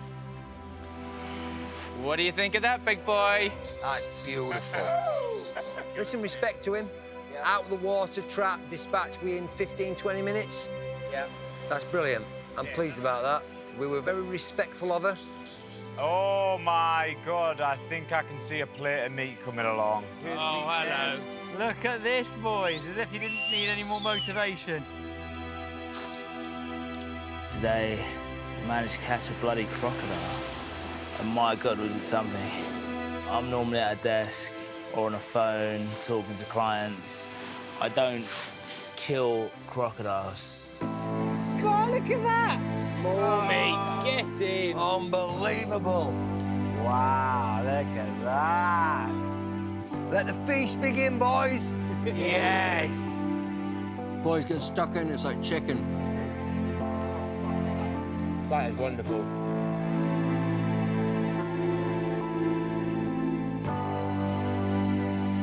Just had my first taste of crocodile. To me, it just tasted absolutely divine. It's nice to have a mouth full of meat, isn't it? Not just a nibble. We all get more than we can possibly eat. Here's the heart. This is Kyle's, the killer. Kyle, salute you, sir.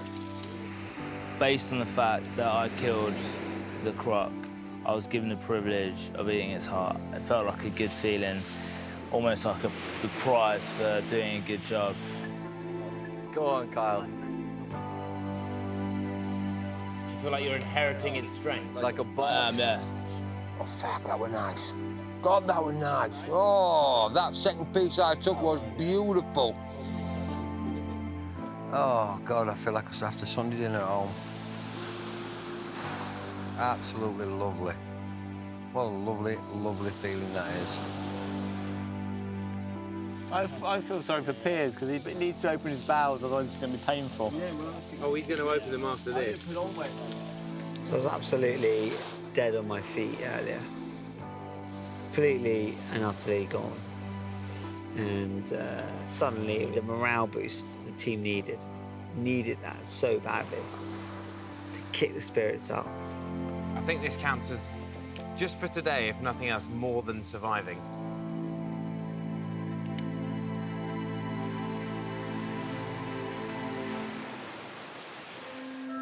"6 a.m. Dr. Piers is feeling the benefit of last night's feast.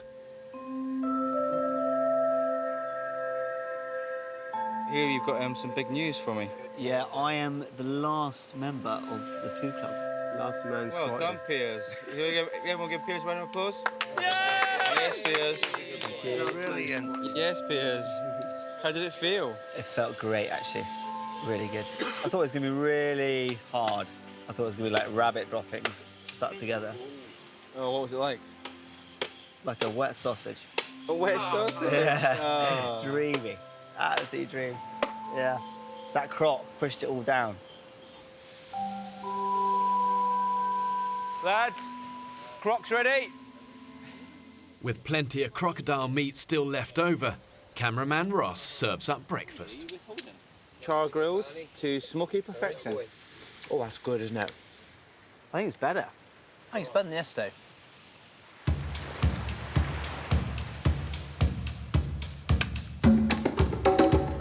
With their bellies full, the men set about their daily chores. Look at that.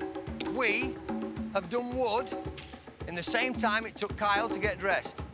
Tell me that ain't the greatest thing. Right. Team effort, boys.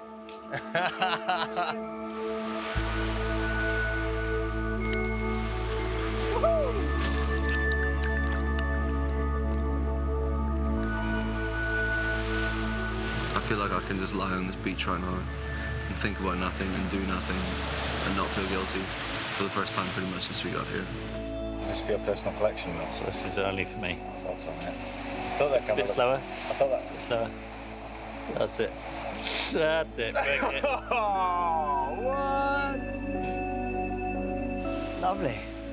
Enjoy the idyllic tropical sunshine. I think life isn't too bad after all.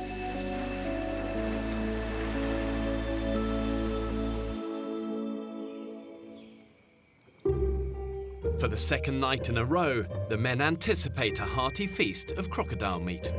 Does everyone fancy the last of the croc? I would love a bit. As well as giving the group vital calories, the sudden intake of rich food appears to have solved another of the men's problems. Dan, how are your ablutions this afternoon? Oh, Danny had a trump and a follow through, didn't he? He shit himself this afternoon while he was making his bed. Just dribbling down my legs. Just a little bit. A little bit of boo came I out. had to squeeze my socks out. Who's that bad? Oh, God. Well, you fucking asked, didn't you? Crocodile broth this evening. It's going to be superb. Come on, boys, dig in, please. Pass it round. How is it, Vic? Oh, it's strong. I think strong is a good word. There is some distinct smell of poo about this. It smells a bit like dog shit, doesn't it? Yeah. It does smell a bit suspicious, doesn't it? Yeah. Shit. Oh, crikey. Phil, what's the verdict? I've had 2 mouthfuls, and that's 2 mouthfuls too many. I can feel the squirts coming on. The 30-degree tropical heat has spoiled the remains of the crocodile, leaving the men, once again, with nothing to eat. The final meal from our croc, it was basically rotten meat. It was pretty... I don't want to think about it too much. It was pretty much the worst thing I've ever had in my life. Oh dear. Make your shoulder pierce. Yeah? Well, tonight marked the end of our crocodile feast. From now on, we've got no more meat to eat. Now that crocodile is dried up, we need another source of food now. Oh my God, what's that? Is that Andrew? Oh my God. Next time on the Women's Island, Oh my God. thoughts turn to food. I think a bogey just came out of my nose. Eat it, waste nothing. Oh my God, there's 2 piglets. The first thing I thought of was crackling.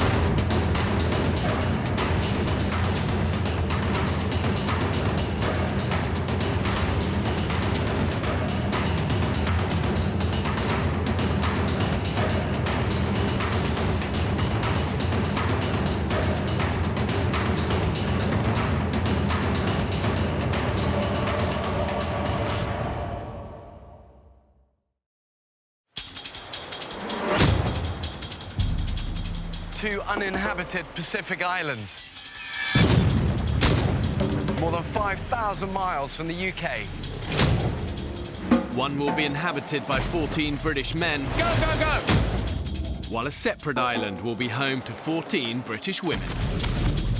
For 6 weeks, they'll be utterly alone. Holy shit! With only the clothes they stand up in and a handful of basic tools. Filming everything themselves. When pushed to the limits of human endurance. So thin now. Will it be brute power or mental strength that wins the day? Watch him, go now, go now! Who will have what it takes to stay alive? Tonight, we follow the Women's Island. Oh my God, there's Cayman. Oh my God. Survival will be harder than ever. They'll have to make fire, hunt for food, and find water. Oh. Living on the island in the middle of tropical storm season. I'm still wet. Worst night's sleep Like, surely I'm going to die soon. Hang on! Oh, shit! No, no! When pitted against the extremes of nature, and these modern-day women got what it takes to survive. Just remember to how you felt when you felt shit and leave it there.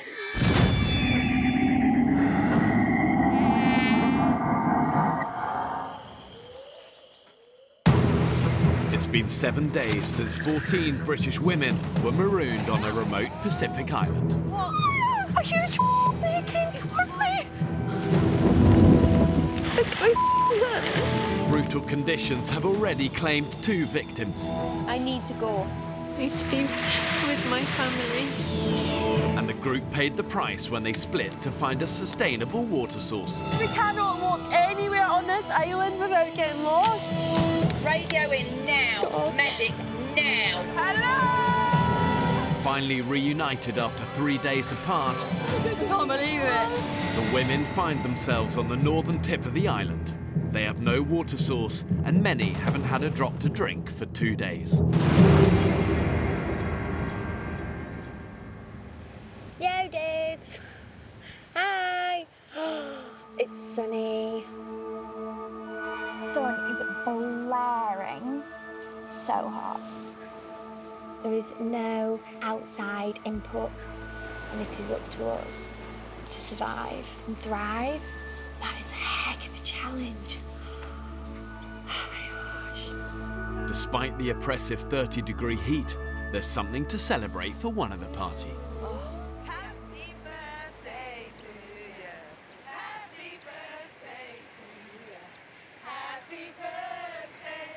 If you'd have asked me a year ago where I would be spending my 25th birthday, I definitely would not have been saying, oh, my 25th birthday will be spent abandoned on an island, dehydrated and starving. For the last 5 days, the women have barely eaten and had hardly anything to drink. Finding water is a priority. I just want to drink. I just want to drink. The only reason we're not thinking about food is because we're so thirsty. Our body basically tries and, like, compensates for everything that we're lacking. When it comes to survival, I often talk about the rule of 3, which means you can survive 3 minutes without air, 3 days without water, 3 weeks without food. And in temperatures like this, the women have got to drink a lot, between 2 and 4 litres of water a day. If they don't, they're finished. That is a clear blue sky. The sun obviously makes you feel more dehydrated and more weak. Without a sustainable water source, they're surviving on rainwater. But there hasn't been a drop for 48 hours. Looking at the sea, you just want to drink the seawater. Keep dreaming about Diet Iron Brew. Cold, freezing cold Diet Iron Brew with ice. Oh my God, my other birthdays when I'm stressing out because no one's got me a card or no one's come out for a meal, and now I'm just going to be happy with a piece of fruit and some water.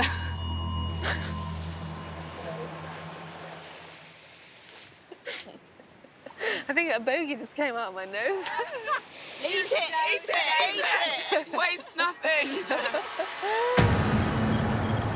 I've always loved adventure.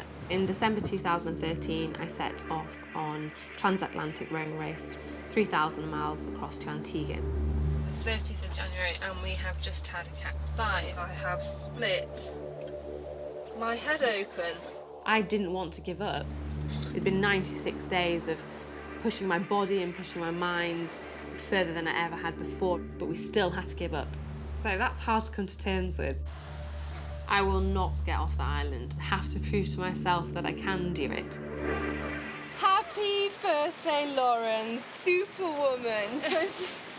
She's keeping us all sane. She's keeping us all sane. Celebrations are short-lived. The women have a life or death priority. Seeing the effect that dehydration has, I couldn't really have predicted that it could be so disabling.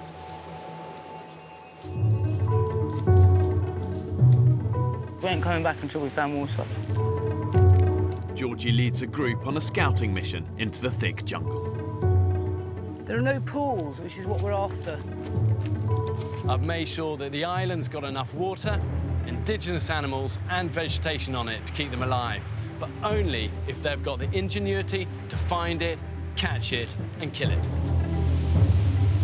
That's quite a deep pool that's empty. It's just the same shit. If we don't find water, we're screwed. What is that? Oh my God, there's 2 piglets. Oh my God.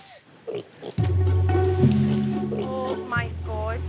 Be careful, because if Mum's near... I can actually see Mum over here. Oh, careful, come away. If Mum thinks the kids are threatened, that's when they get really aggressive. She's lying down. Come away, sweetheart. She's massive. She's enormous. She's like... really near. The piglets, the first thing I thought of was crackling, to be honest. I am hungry. I don't think I could look into his little piggy eyes and then kill him. I'm not ready for that yet. But then again, by the time I come home, I'll probably be a full-blown fucking, I don't know, cannibal. The pigs are given a reprieve. Right now, everyone's lives depend on finding water. What are we gonna do? Come sit down. Oh. Ah. Ah. We're all buggered. No energy to move. Fran, you all right? You okay? What's wrong? Whenever I stand up, I just see all black. It's such crap feeling. That's dehydration, babe. The situation is now critical. We're going foraging. Water. In a do-or-die attempt to find water, Please be careful. Georgie and Fee strike out in the midday sun. I just think I just couldn't sit and wilt in that sun down there. The weather here is brutal. You know, you've got 90% plus humidity. The heat here is oppressive. So finding that fresh water source is vital. The bottom line is you go 3 days without it, you're dead. So hot today. So hot.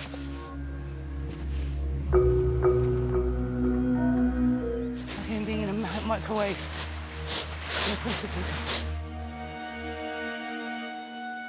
I think we should look on here and then go back. Hot eating really fast. Ooh. Hard work. It's water. Ah, this looks good. Jesus Christ! We did it! Oh, yeah, baby. I don't give a fuck where that came from. Do you? We're drinking it. Oh! Amazing. So we hit the jackpot. Pick this out. OK, it's not over, huh? You know what? If I die, I don't care. At least I don't die thirsty.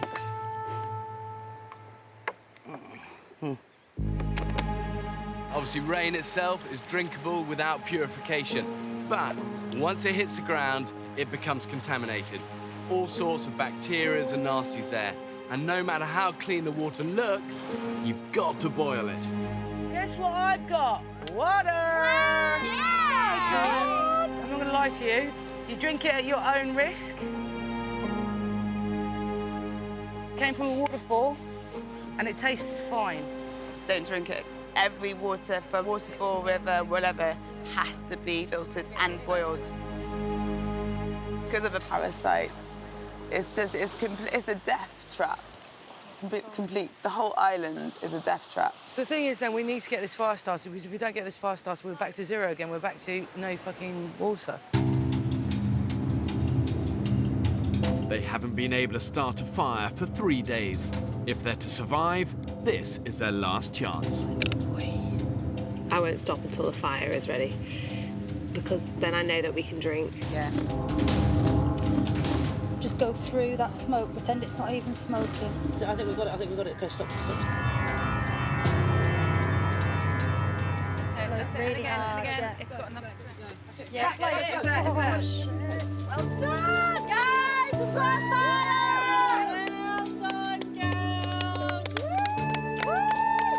We just taste the water. Ah, look, look, look, look, look, look. Look at that fire. The water won't be safe to drink until it has boiled some 3 hours later. Meanwhile, Lauren's keeping the fire going. The fire is so hot, it's burning through everything. The birthday girl is doing all the hard work and she's exhausted. I'd say that Lauren and Beth are always first in there to help. But also they think of things. Oh shit! Lauren, come this way, this way, this way! Go into the sea now! Fucking hell! Shit. She opened the lid and it just exploded in her face. Oh fuck. Right in there, babe. Get her right immersed in the sea. Jesus. Oh fuck.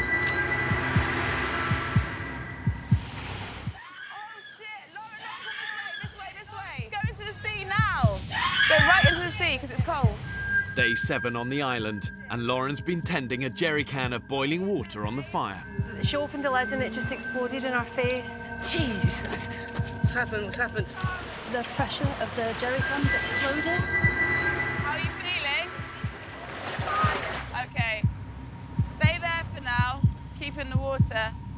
For the moment, Dr. Belinda can't tell how badly scalded Lauren is. What you say is to run whatever it is under cold water for... Exactly. We'll see the extent of it in a minute. Just everything seems to be going a bit tipsy-turvy. I just hope everything goes well, especially since Lauren's like one of our strongest people. So if she goes down, I think it'll be a big detriment to us. It's like doing your water on your engine. You've got to let it cool down before you open the top screw top. If her burns prove to be severe, Lauren may have to be evacuated. Poor Lauren, she's not having the best birthday ever, is she? Dehydrated and now scalded by boiling water. I'm just going to keep dampening you and letting it cool. Hopefully she will be back to full strength soon. Lauren's face isn't scalded, and Dr. Belinda believes she can treat the burns on her arm. Especially in the blistered area. That's the worst bit. It feels like someone is singeing my arm with a hot poker.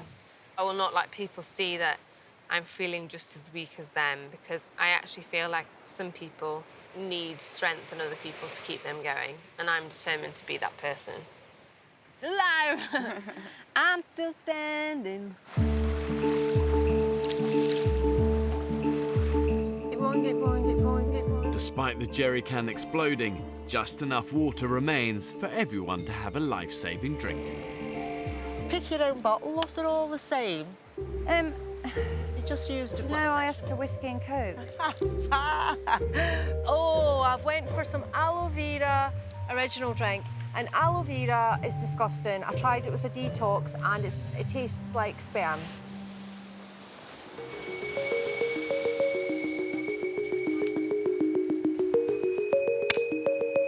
There's a pig, there. Oh, yeah. Now they have a water source, food should be the women's big priority. Piggy, piggy, piggies. Hello. All they've eaten in a week are a few handfuls of yucca and coconut. We've got two of the cutest little piglets here. Their little tails wag like dogs. They're so cute. Everything that moves on that island really should be seen as a potential source of food, and that includes the pigs. Oh, you're so cute. Come here, Sage. Onion. To befriend them is just going to make the decision to kill them 1,000 times more difficult. And really, in survival, there's no room for sentiments. Sorry, I'm just being joined here. I can hear you squeaking. What are you squeaking about?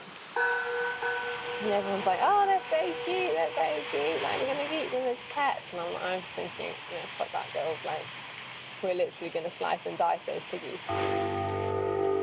Definitely, we're eating them. Suckling pig. Nah. Would you not eat them? No, they're so cute. I don't care that they're cute. As the time goes on, we'll be hungrier and hungrier, but I am not killing the little piglets and eating them. No way. They're so funny. I've been a vegetarian basically since I was born. I think it's going to be a massive challenge if I have to, by choice, eat meat. But then again, maybe it's not going to be a choice because I'll be so starving and I'll just have to eat it. I would definitely say I'm an animal person rather than a people's person. You know, animals are less stressful sometimes. I will train them pigs. I'll kick them up the arse. The moral argument is do we now eat the pigs, but then do you kill, essentially, your pet? Piggy, piggy, piggies. Sagey, onion.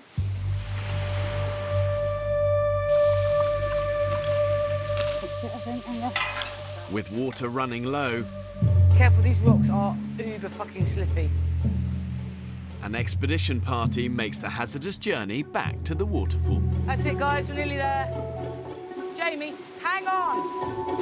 Oh! Shit. I saved the camera! Good job.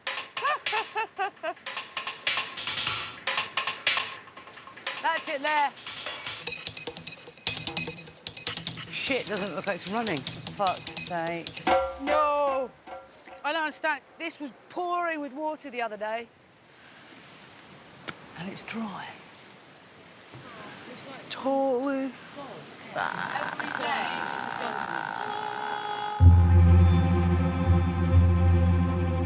The water source may be dry, but fortunately in the tropics, the weather can change in an instant. Look at that. Never seen such a dirty grey cloud as that. Oh, here it comes! Let's get water quick before this passes. Can you pass me the bottle one by one and pass them over to me? Violent Pacific storms can dump an inch of water in an hour. The women need to take their chances when they can. Whoa, whoa, whoa, whoa, whoa, whoa! We need to try and protect the fire! The wood's getting saturated. They're using Georgie's poncho to save the fire, but half the group is tied up trying to collect rainwater. I fucking believe this. How disorganised can they be? Oh, hello, piggies. Hey! Oh, they're getting shelter. Oh, it's cooking itself, really. Want to roast themselves? Let them roast themselves. Is that a tornado? Oh, wow. You want to see what's out there, girls? It's like a big thing in the sky. Honestly, I've never seen anything like it. If that touches down, we're in trouble. Oh, my God. At their worst, water tornadoes are capable of travelling up to 150 miles an hour. If this hits the island, it could destroy everything in its path. It's like one of those. It's growing as well. It is growing. Well, that's pretty scary. We're really vulnerable here and no one can get to us if anything like that happens. So, well, hang on. Is it dissipating or is it just curving? It's gone. Seems to just split up and gone. We get to live another day. Shame.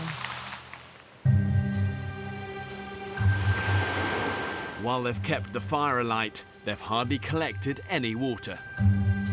Is that the total amount of what we've just got from that rainfall? I am struggling. But as much as we nest here, Mother Nature turns up and she just shits on it. And it's like a fucking mudslide everywhere now. It's become clear to the women they can't survive here on Coconut Beach. They must move camp. Whoa! 5 days ago, the women discovered a beach on the western side of the island with a sustainable water source nearby. They christened it Home Beach. Now Lauren wants to take everyone back there. You need to get to that home beach now. The beach, the water, it's just going to make people feel like they can actually do this.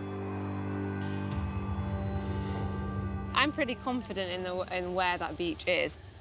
We do have a serious problem with water. Hopefully Home Beach is going to sort all that out. There's a stream there. Yeah, and it's just the resources. We can start making our shelters.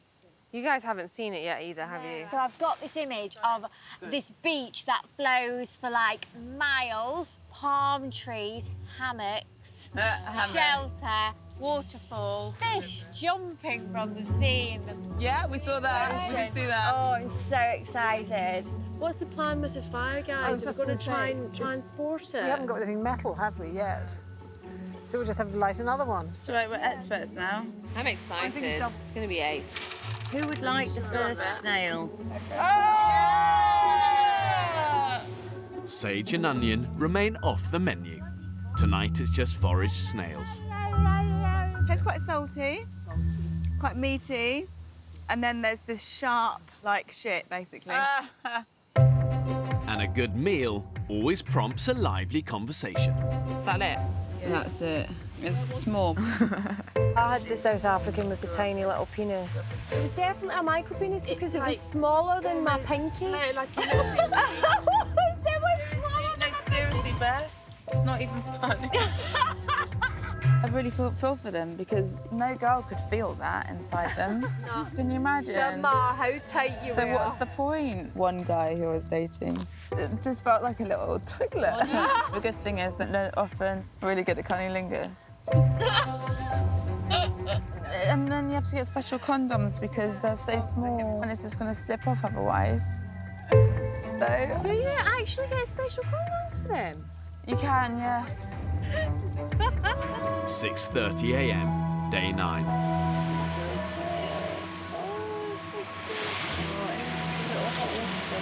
All night, honestly adorable.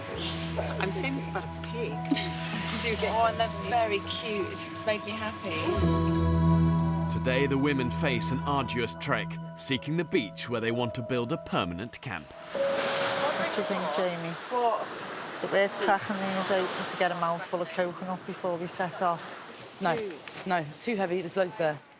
Oh, I really want a coconut. I'm so hungry. I'm so hungry, but someone's just said no. I want you to just take your backpack off. I'm going to give it to Jamie.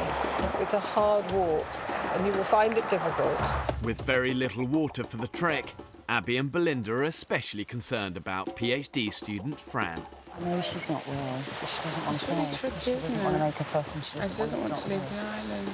5 days ago, she collapsed and received emergency medical treatment. I'm really worried about Fran. Every time she tries to do something, she's feeling lightheaded and dizzy. She's already passed that once due to low blood sugar. So clearly her body's not very good at adapting to this. Shall we make you the bow carrier? That's actually the most important thing. Yes. Ever. Yes. I feel like the weakest person in the group because everyone, even though they're really tired, they can keep going. As I've said before, I just feel like another mouth to feed. Oh, no! No! No, it's not. Harvela is reluctant to leave Sage and Onion behind. Oh, no, he's tangled on him. No, okay, we'll just grab him. The wild animals, they just need to be left alone. I wanted to try. We can't take the pig. Guys, we're going to home beach. Bye, Sage. Bye, Onion. Bye dinner, bye lunch. Look at us. We look like savannahs.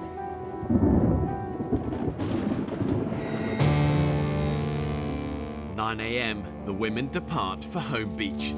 The last time they went into the jungle, they were lost for 3 days. We're going down, Lauren. This time, 25-year-old nurse Lauren leads the way. Then we're just gonna like head on this ridge thing. Julie, how are you feeling? Fuck off. Fuck off. Yeah, that's how I'm feeling.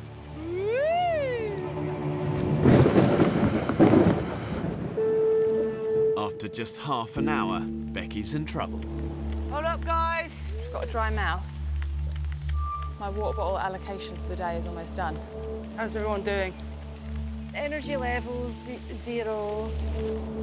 The move will eat into the women's fragile energy reserves, but it's a gamble they must take, whatever the consequences. Take 5. Hey! I'm feeling so shit. If this rain keeps on going, I feel like I'm on the brink of collapsing again. I don't want to tell anyone because I feel so pathetic. I know I can do this. I just need to keep going. With the group exhausted, Lauren and Fee volunteer to scout ahead.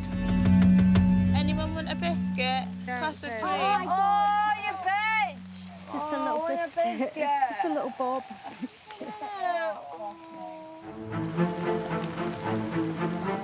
The advance party are pushing ahead through the jungle. I think we may have found it. We have! This is it! I know. This is our beach! Oh my God. So excited. I feel a surge of energy. I can hear the sea! Oh, wow. That is amazing.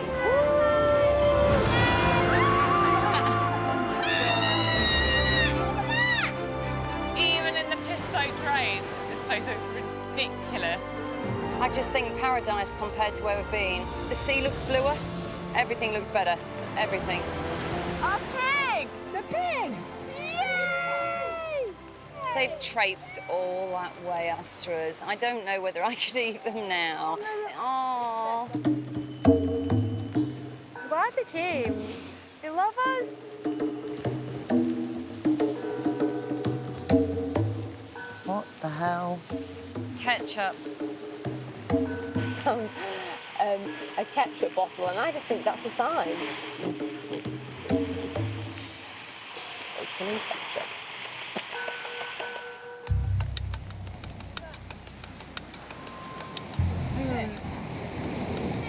The journey has beaten Fran.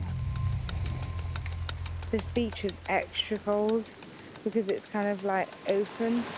I don't feel like I can do anything in this weather because I can't move. It's a little bit damp.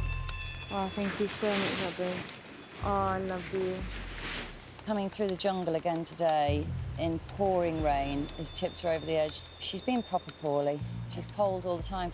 And so when we're cold, it's for her, it's like bloody hypothermia. When you're wet, you're malnourished, your body temperature just is going to drop. And it only takes a 2-degree drop to take you right bang into that danger zone for hypothermia. So the women have an uphill struggle getting Fran warm. I am on firewood duty. We need to get dry firewood. Nothing is dry. There's just no dry standing wood. It's not a little bit wet. Honestly, the place is just sodden with water. I don't feel that I could cope with another rainstorm. I don't think I'm medically fit for this. Really is torture for Fran. She clearly is not a well person. I don't even have any sort of rescue meds, so if she were to collapse, it would take a while to get any further medical help to us. What's up, Bravo? This is Bravo 1, go ahead, over. Fran now feels she has no option. My body can't take it anymore. Over. Do you then want to take off the island? Yes, please. Over. I hope you feel so much better, honey. I think you might have died if you stayed. And I'm serious. Oh no, thank you. I think I would as well. I am absolutely gutted. I absolutely love Fran. She's ace. She's our little baby. It was going to be my first challenge ever that I myself did, and I'm really gutted that I couldn't complete it. It's kind of heartbreaking. I tried so hard. Fran, bye, my darling. We love you. We love you. Another one down. Now we need to go and anchor the others to trees and make sure none of the others are thinking of leaving. To lose another team member, it's so demoralising, and you can just feel the atmosphere in camp at the minute is just on tenterhooks, and everyone's thinking, I don't know how long I can keep going like this.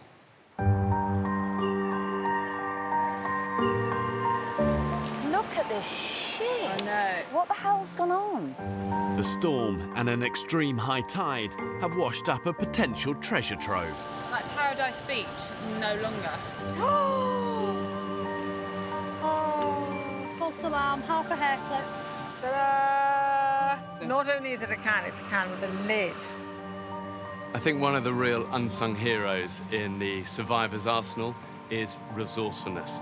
What's that? Is that iron brew? Oh my God! Oh my God! I thought it was iron brew. Oh my God. Here, hold that. I thought it was iron brew. Oh my God. Wait, check the sell-by date. I don't care.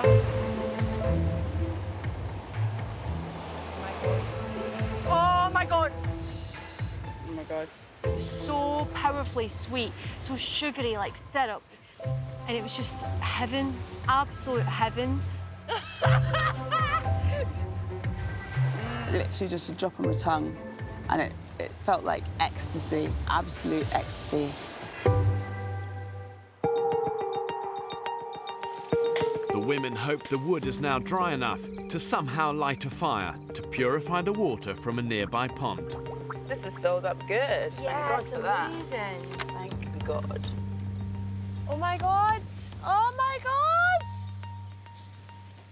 Use 3 out of 5 starters! Woo! Wait, hold on, we haven't lit a fire yet. This is like so early. Please don't go out, please don't go out. It's too fucking wet. Shit, what are we gonna do? Good work, Georgie. Nothing happens without a fire. It's an inverted triangle. Fire. Everything comes off of a fire. That's it. Without fire, we are.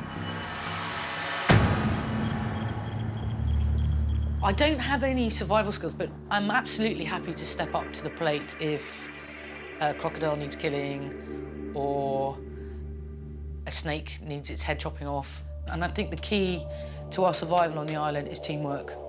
I was actually caught in the tsunami in Sri Lanka. We didn't eat or sleep for 4 days. So I have an understanding of what that mental pressure is. Am I just not putting enough pressure on it? I think I'm not putting enough pressure on it. Hard as she tries, Georgie can't get it to light. Even now the wood is drier. What's up, Jules? It's 2:30 now. No sign of a fire.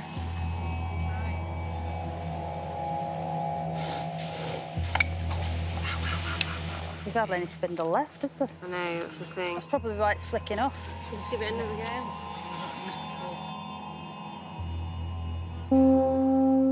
Nice and slow. That's it.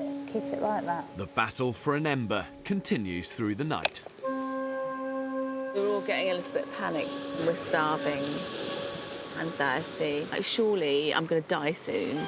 Fucking stupid place. The women have now been without water for more than 48 hours, and they are dangerously dehydrated. I feel really drained and really faint. Dead. Okay, to you, Lauren. Me, you, me. Fucker! It wasn't right that time, that's for sure. I think we've lost this one, haven't we? So this bow drill set, really all the parts need to be in perfect proportion for this to work. The problem is the women's drill is now too small because it's been so used. They need to start again. Their situation is now beyond critical. Feels so dizzy. It's fucking hard work when you've not drunk anything and the heat. I'm really struggling. It feels like a purpose on this island is just to be dehydrated. I'm so thirsty. Foxtrot to Bravo 1, over. I just wanted to let you know we need some supplies from you. Medical advice is that the castaways are now so critically dehydrated that within a few hours, their lives will genuinely be in danger. So really, I've got no choice but to intervene. And the women will be given a working bow drill set. Right, fire startings, bitches. Let's do this.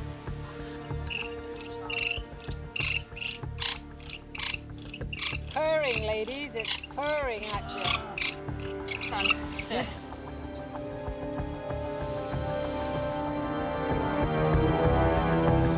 Oh, yeah. Guys,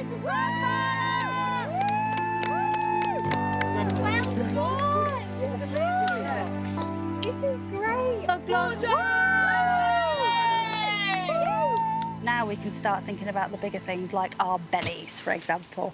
There's a little something down there which is sitting a bit dangerously close to the fire to me. This is amazing. It's cool and clear. And that view, I feel like we're in a luxury hotel, and then shortly our butler will come. What have you ordered for butler service? Oh, oysters. Oh no, not oysters. We can get them here. Oh yeah. Order something you can't get here. What would be your first? Double cheeseburger, absolute whopper with everything on it. I want to find out what you... Now, what have you ordered from our butler? From our room service, I've started with some... well, sorry, it is seafood, actually. Oh, really? Some deep-fried calamari. And then, for some weird reason, it's a bit like being pregnant, I want jelly and custard and ice cream. And I don't even like ice cream. But I'd like, you know, jelly, custard and ice cream. And then a kids' buffet. Oh, kids buffet, I'm with you with that. Until I vomit.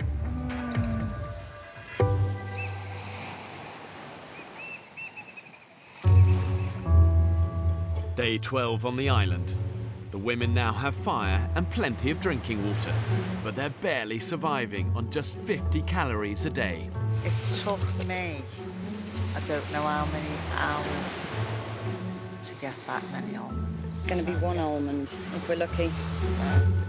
After almost 2 weeks without a meal, the group is at the point of starvation. If they don't eat soon, there's a genuine risk their organs will start to shut down. I'm fucking hungry. My tummy has gone away. I literally have no tummy, look. It's flat, flat, flat, flat, flat. My stomach's great. I'm gonna have to eat myself.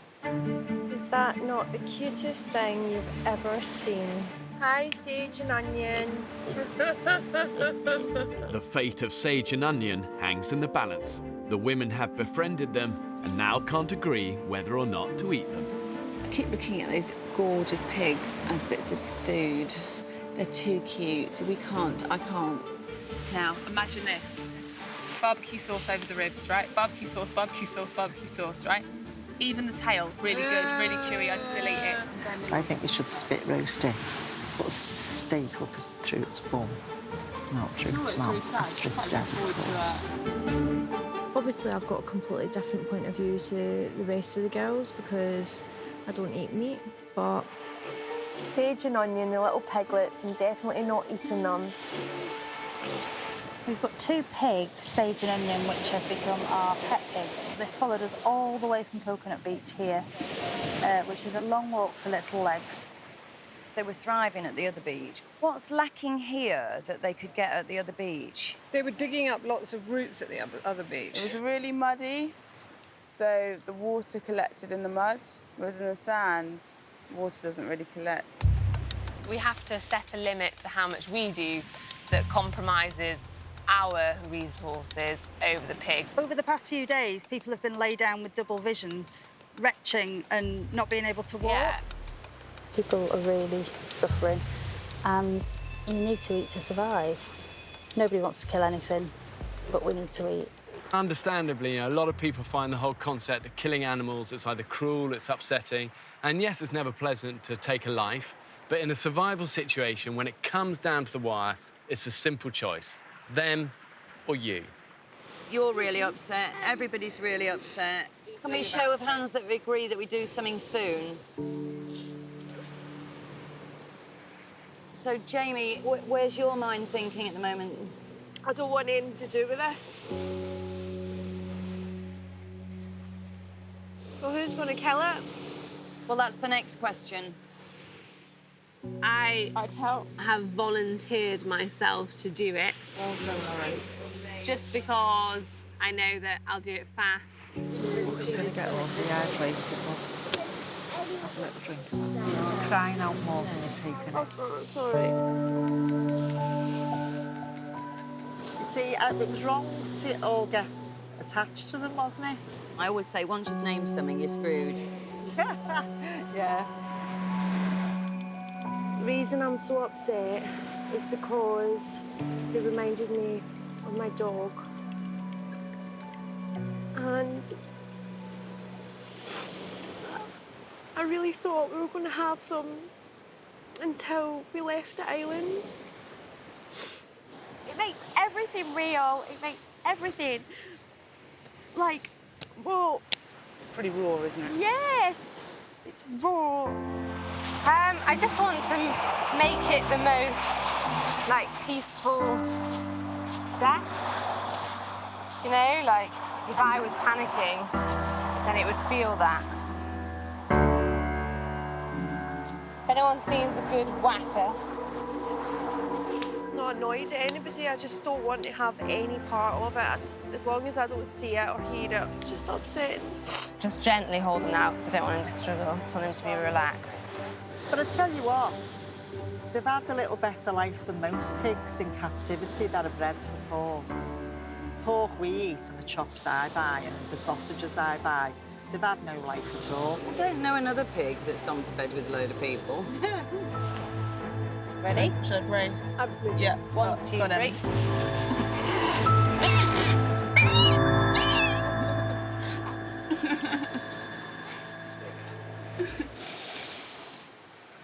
Well, Lauren, absolutely amazingly well done.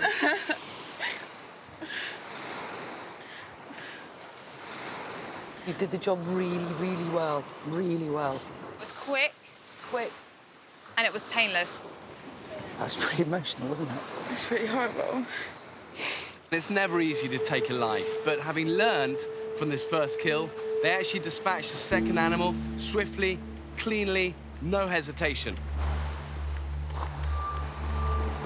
Yeah, I'm glad it wasn't distress. Should we get it back and get it on the barbecue? I've never, ever killed an animal before, especially as a girl as well, is that I don't think we're designed to want to kill anything, and that's what has been a huge learning curve for me. You know, it's reality. That's what it is. It's brutal reality that if you want to eat, then you are going to have to kill something. Gosh, Lauren, she's the first to volunteer for the pig. She's very matter-of-fact, very hard-working. Actually, if I could channel a little bit of Lauren, I'd be very happy, because she's very impressive. We needed something that was going to kickstart us into not viewing animals as pets, but rather as a way that is going to allow us to survive. You know, it's going to give us the energy that we need to get hunting, get finding water, to find wood, because that is all exhausting work. It's very sad, but if I'm perfectly honest, I'm really looking forward to the meat. Because I think we're all in dire need of a bit of a meal. Harvey, just to let you know, the pig's on the fire. I'm not being a hypocrite. I'll look later. I'm just not ready. Thank you. There's no way I'm going in there until it's all done with. I wouldn't go in there. I'm not eating a pig. This is a really decisive moment in the women's struggle for survival. Now, they have the mindset to progress as hunters and killers. They've actually crossed a very important psychological line, and for the first time, they're behaving like survivors. Are you ready, guys? Yeah. This tastes good. Oh my God, it's unbelievably delicious. I don't like the fact that I'm eating the piggy, but it is good. I don't know about anyone else, but I feel like a wild animal. like a cave woman. What do you think that tube is? It's testicle. I quite like things like that. Do you know what I mean? It's quite savage. We needed that. I'm not gonna lie, it was gorgeous. I could have ate it all myself.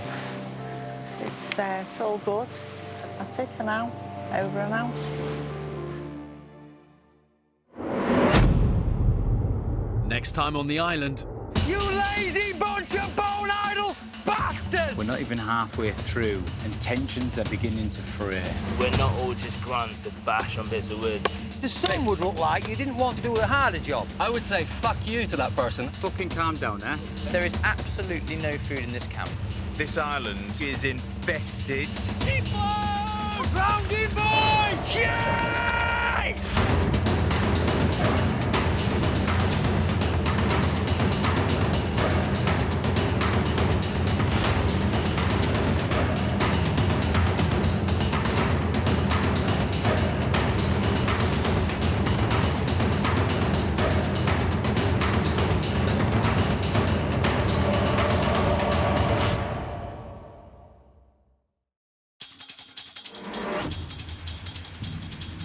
Two uninhabited Pacific islands.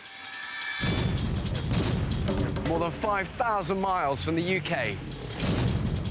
One will be inhabited by 14 British men, while a separate island will be home to 14 British women. For 6 weeks, they'll be utterly alone, with only the clothes they stand up in and a handful of basic tools, filming everything themselves. When pushed to the limits of human endurance. Will it be brute power or mental strength that wins the day? That's the hardest thing I've done. Who will have what it takes to stay alive? Tonight, we follow the women's island. Snake! This time, it'll be harder than ever. They'll have to hunt for food. You're all right, you are. Find water and build shelter.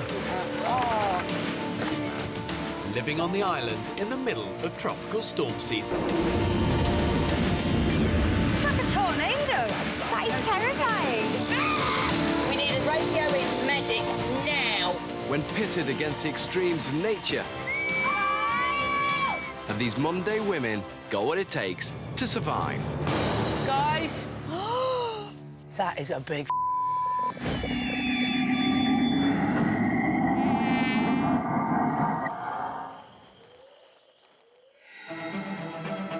4 days ago, 14 British women were cast away on this remote, uninhabited Pacific island.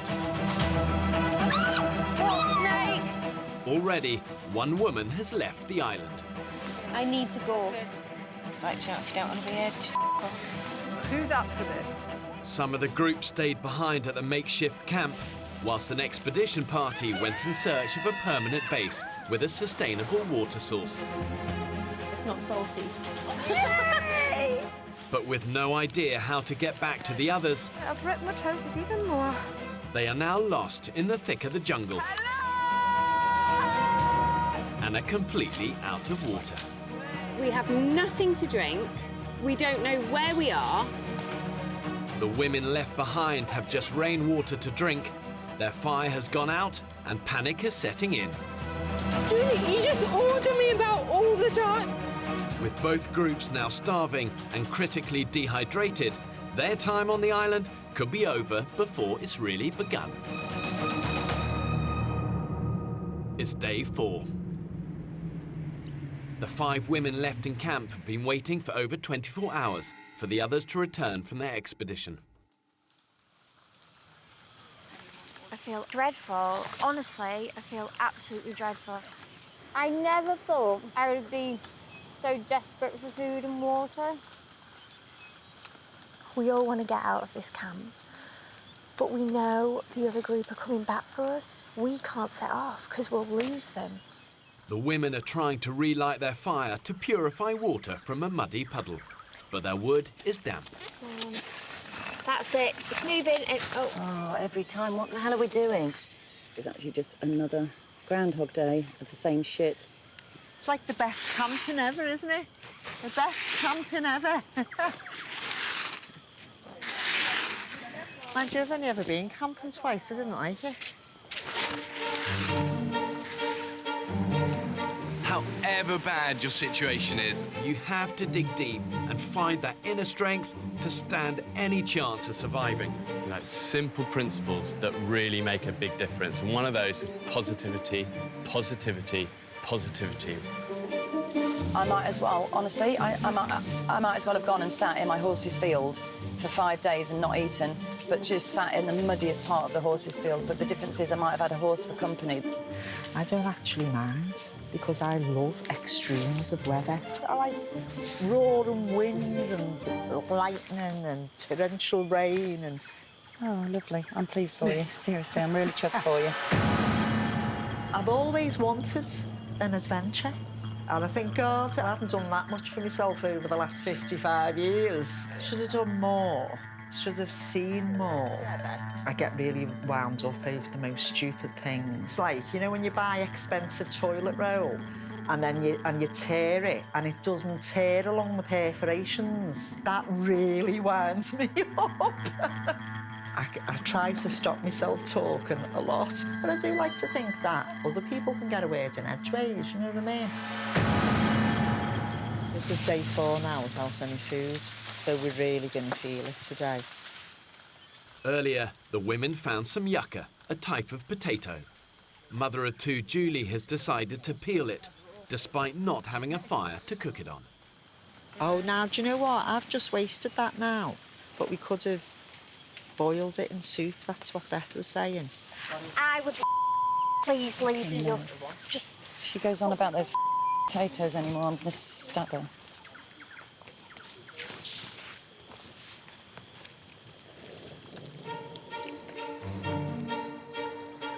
After 24 hours without a drink, the expedition party are dehydrated, hopelessly lost, and wandering directionless.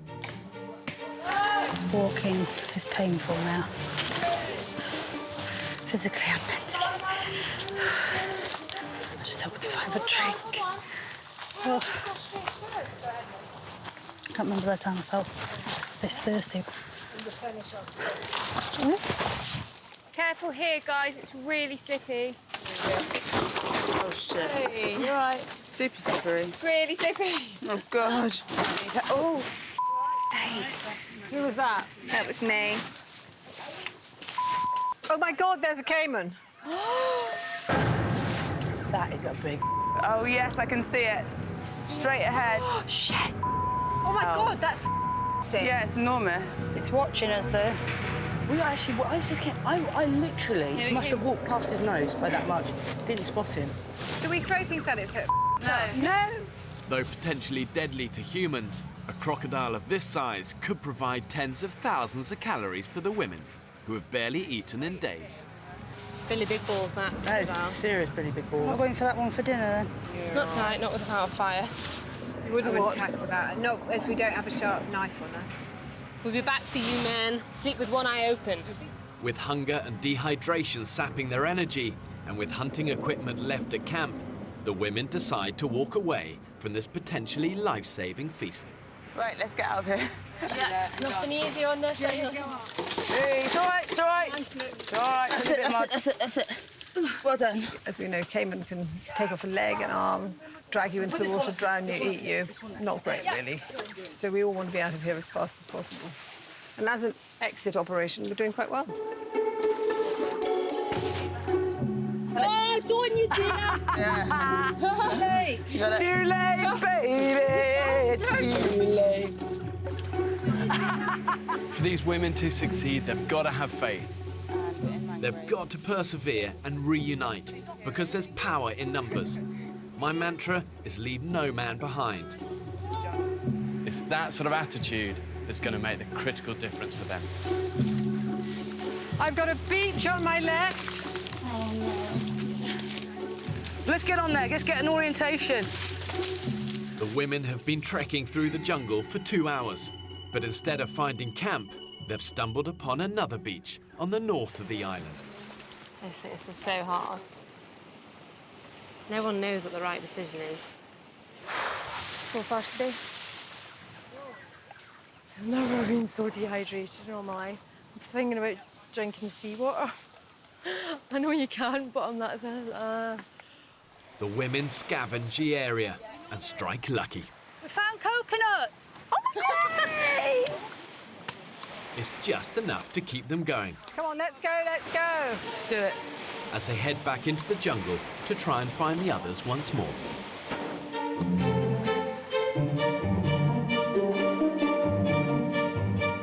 At camp, the damp conditions are proving problematic. I'm really looking forward to trying to start another fire. It's finding the dry stuff, but there's no sun. We can't see the sky. Oh, babe, look at your little hands. My hands, I'm like, look. It's just from the wetness. They're gonna crack, and I'm in agony. I've achieved everything I wanted to in my profession. I'm really happy with where I've got to, but I think my job is starting to define me, and I don't want that. I want to find out who I am again. I think I have a need for adventure. I just feel so driven to do something completely different. It's crazy. I can't let it get in my head. You can't let it get in your head. No. It's important to be positive. Right. It will work out. Yeah. It will. We're about to work out how to make a great shelter today. Unable to make fire without dry wood, a shelter will protect the women from the elements while they wait for the others to come back for them. Push it down. Push that down. No, this the top one. Push that down. Tell you what, there really is strength in numbers. You really feel that there's so much more work and so much more pressure on you when there's just a small amount of you. Oh, shit, That's it. There we go. Now, with just 5 of us, feels pretty lonely, actually. Half an hour later, and the shape of a shelter is almost complete. It looks pretty good. Oh, fuck's sake.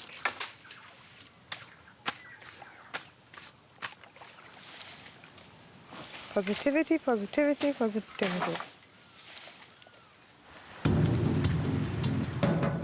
The expedition party left what they've nicknamed Coconut Beach nearly 2 hours ago, and they are trekking into the thick of the jungle, trying to find camp. No, we're going back on ourselves. We need to go that way. There's the other coast feet. With the afternoon temperature rising to over 30 degrees, I'm so thirsty. the need for water is more critical than ever. My biggest motivation is to get to the others.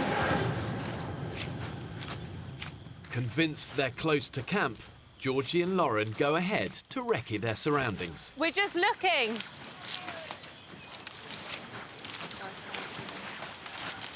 Get back to where we are. No fucking way. Can't be. We are. No, we can't be. We haven't done one massive... Yeah. Really? The expedition party have spent all day in the searing heat, only to find they've walked in one big circle, back to Coconut Beach. Guys, do you want to come down? Okay. Without a GPS or visual landmarks to guide us, human beings are naturally prone to walk in circles, even when we're convinced we're going in a straight line. Put dehydration into the mix, which slows down brain function, and the women find themselves in crisis. OK, so there's some bad news. We're back where we were. If the women don't find a proper water source soon, their time on the island will end. Bad news is we fucked up and we've just done a massive circle and we've wasted a load of energy for nothing. How the fuck did that happen? All too easily. We're in the jungle. Got no fucking We have reference no point of reference. And we're tired and dehydrated. I vote we bed in for the night. I think I'm going to cry, George. I think I'm going to cry with you. This is absolutely fucking ludicrous. Ludicrous. Physically, I don't know. People have got holes in their feet that are turning green. We can't sustain this. Oh my God, what are they going to do back at the camp? 4 days ago, I abandoned a group of ordinary British women on a remote, uninhabited Pacific island. After separating over 24 hours ago, the expedition party are desperately trying to get back to camp. But disorientated by the jungle, they remain in the north of the island. The women left waiting at camp have no fire to purify water and are also worryingly dehydrated. We're drinking water from a roof like wild animals. Mum of two, Julie, has been down at the rocks washing the women's muddy underwear. There's only 5 of us here at the moment. The other group have got lost. We've no idea where they are. A couple of our group are just moaning all the time. I mean, for God's sake, it's supposed to be survival. It's not supposed to be a holiday. You know what I mean? We knew it was going to be tough. Facing a second night isolated from the others, Fuck. the claustrophobic jungle environment is testing the women's mental strength. But it's very difficult to stay positive. I don't feel we've got anything to look forward to. I just feel like we've been dumped. Can I say something positive? No, fuck off. I don't feel too bad, you know. And I just think it can only get better. To be fair, Julie, you really haven't gone on any expeditions to get anything. You kind of conserve the energy by staying in camp the most of the time. You are good at talking the talk. Let's do this, let's do that. But actually, actively doing it is a different story. Maybe that's why you're feeling so good. I appreciate everybody is really fucking pissed off. All I said was a bit of positivity. I've spent fucking hours rearranging wet knickers and washing all around this camp and squeezing it out and hanging it up for you. I've been biting my tongue all the time. You don't want me to do it? Personally, I feel that constantly wringing out people's knickers that aren't even here and other clothes is futile. The group dynamics of these 5 people is not working. It's not productive. And I'm sat here thinking, I am stuck with this. I'm all But we collected it at night as well, Julie, but you just walked with us. I know what How the fuck do you keep a fire you're not going then? listening to me, Abby. No, do you know what? I'm not, you're right. What I'm saying is, we should collect wood and So, I'm doing the selfie now because you really need to know how I'm feeling.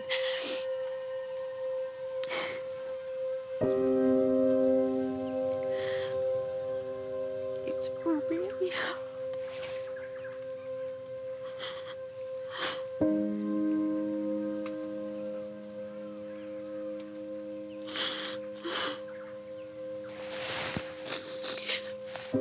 We can't eat because we have no fire.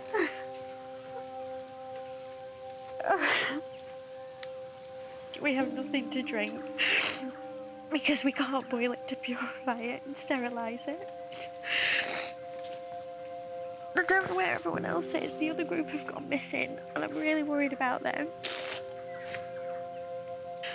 But I'm just questioning, like, how on earth are we expected to survive in this?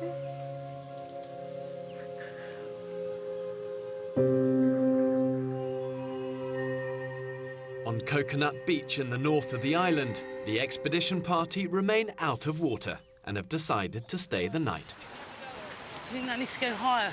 Yeah. They're building a makeshift shelter.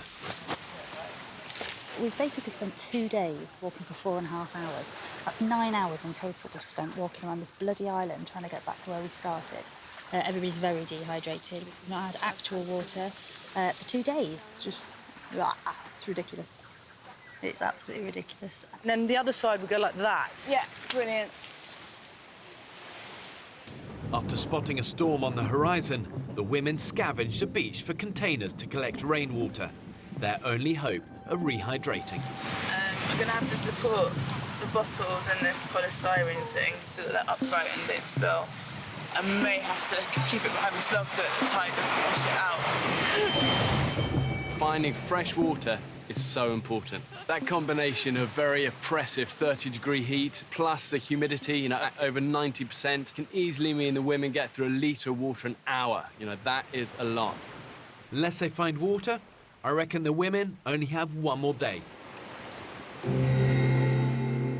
As night draws in, the women abandoned at camp are attempting to light a new fire to purify their muddy rainwater. Remember, all we're doing there is trying to make a hole. Out, it's out. Oh, fuck's sake. So we thought we'd get a fire going tonight, but it hasn't happened. Well, we must all be dehydrated by now. I don't know where the other girls have gone from the other camp. I don't know where the hell they could be. Or what they're doing for shelter up. Excuse me. What they're doing for shelter. All day, Julie's been at me non-stop. I've come on this experience to try new things, to push my comfort zones. Claire? Guys, can someone shine their light over here? Because I swear I'm hearing noises. Please, it's like a... It's... Someone moving? It's coming close to me, please! It's Julie! It's Julie! Oh, fuck my life. Oh, shit. On Coconut Beach, the storm is still in the distance, and the dehydrated women are pinning all their hopes on their makeshift containers collecting rain. I've never actually wanted water so much in my life. Check this lightning out behind me. Yeah! It's so cool. Sometimes you can actually see the line of lightning. I feel like a weather girl. And here we have a big fuck-off shiny storm. And to the north, we have a storm. And just there, a bolt of lightning. And I imagine around here, in just a moment, we're going to have a bolt of lightning. And I imagine just about there, we're going to have a bolt of lightning to the right. Because sometimes it jumps from cloud to cloud.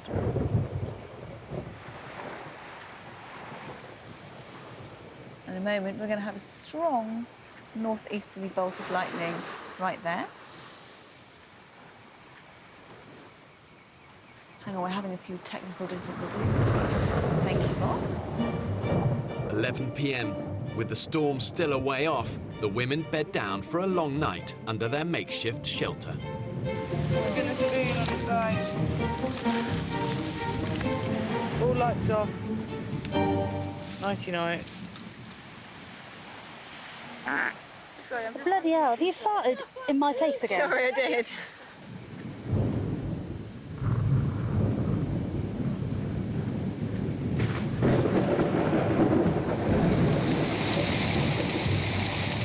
It's 5:30 a.m.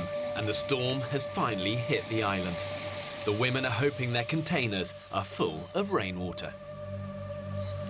We've just had the most uncomfortable sleep of our lives. It's just a nightmare. Just hope we can get from water in as soon. Can I just share something with you, everybody?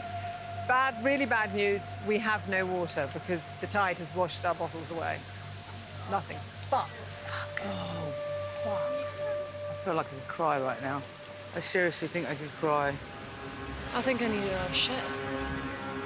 After almost 48 hours with hardly anything to drink, the women sourced just a handful of coconuts. Oh my God, this one's cold! Oh. But with only enough liquid to have a few sips each, one woman is finding it all too much. You all right, Kate? Just struggling. I'm really struggling, guys. Oh, God. Come on. I'm really missing my girl. I've decided to do this because, having been made redundant 4 times, it left me feeling worthless and a burden on everybody. And I wanted to set myself a challenge and do something that was extremely difficult, but that I had to do, that I can't walk away from it. Have more confidence in myself and make my children proud of me and make my husband Chris proud of me. I just feel like I've bitten off more than I can chew. No, not at all. Honest to God, you were doing brilliant.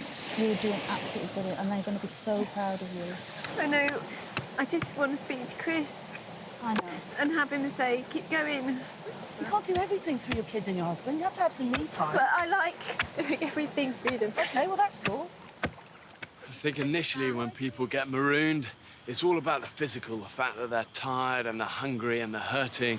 But after a while, people become accustomed to that. But then the battle becomes something much more meaningful. Actually, the fact that you're missing your loved ones, and those battles can be much harder. I'm so thirsty. We haven't managed to find any water. I'm so thirsty. Look at that. The good news for the women is that in tropical storm season, it's raining. The weather can change in an instant. Guys, bring your pots! It's running like a bloody cat. The return of the rain proves to be their salvation.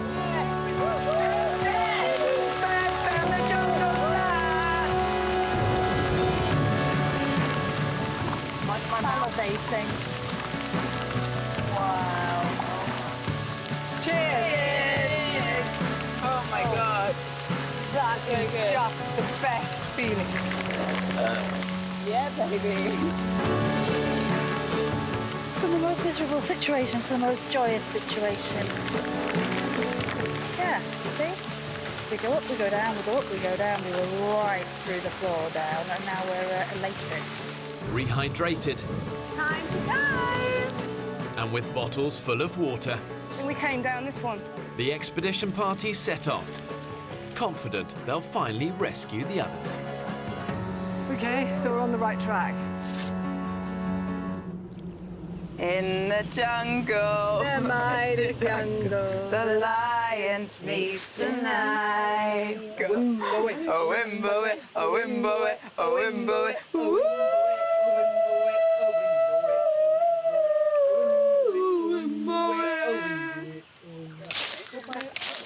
It's the women's 5th day on the island. And the two groups have been separated for over 2 days. Spirits are buoyed with bottles full of rainwater, but the expedition party are going round in circles, trying to return to camp to rescue the women waiting. We want to stay in a straight line. Nobody's disagreeing with you. We will have to make little diversions. No, that way. Mum of 2, Kate, remains desperately homesick, missing her family. Just do my head in. Oh, because I'm not doing another night in this jungle like this. That will be it for me. And I've made that decision. If we don't make feel it that back... strongly about it now? Yeah, and I know the people who matter to me the most won't care if I come home early. To be Kate, honest. calm down. We're going the right direction. It might not be. I'm not talking like to a you. path. I'm talking to George. I know. Fucking attitude and a half. You do. And you can kiss my fucking ass. If these women are going to survive, they've got to learn quickly how to work together as a team. Pulling together is paramount in times of crisis. And the truth is, we always survive better when we cooperate and when we don't fight. There's only that, please, no negativity. We'll just need to keep on this positively. I know you've got a really bad attitude, Kate. You know. I haven't. I'm just fed up. You do. You're speaking to everyone with a really bad tone, so. Can everybody please stop arguing, because it's really not helping. But maybe we should just, for the next 10 minutes, all of us just say completely nothing and just concentrate on walking and following Fee. No, that way. Guys, I think we need to go that way. Hold on. 10 minutes silence. I'm asking a few group of women to keep silent for 100 minutes. It lasted literally 10. Everyone with a good idea. Yeah. 10 seconds.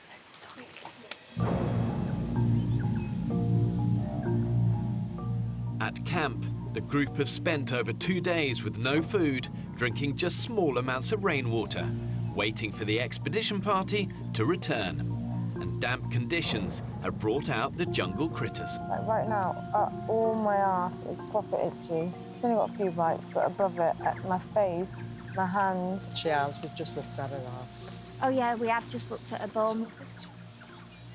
The rain last night was ridiculous. Like, I'm so ill that I just need to sleep. Like, my throat, I can't swallow. I don't want to do this. I want to show everyone I can do this, but it's really hard. Whenever I have a problem, my parents always sort me out. Right now, my dad pays for everything that I want. My boyfriend looks after me, especially on nights out. They see me as their baby that they still need to protect. I don't do anything by myself, and I want to be more independent.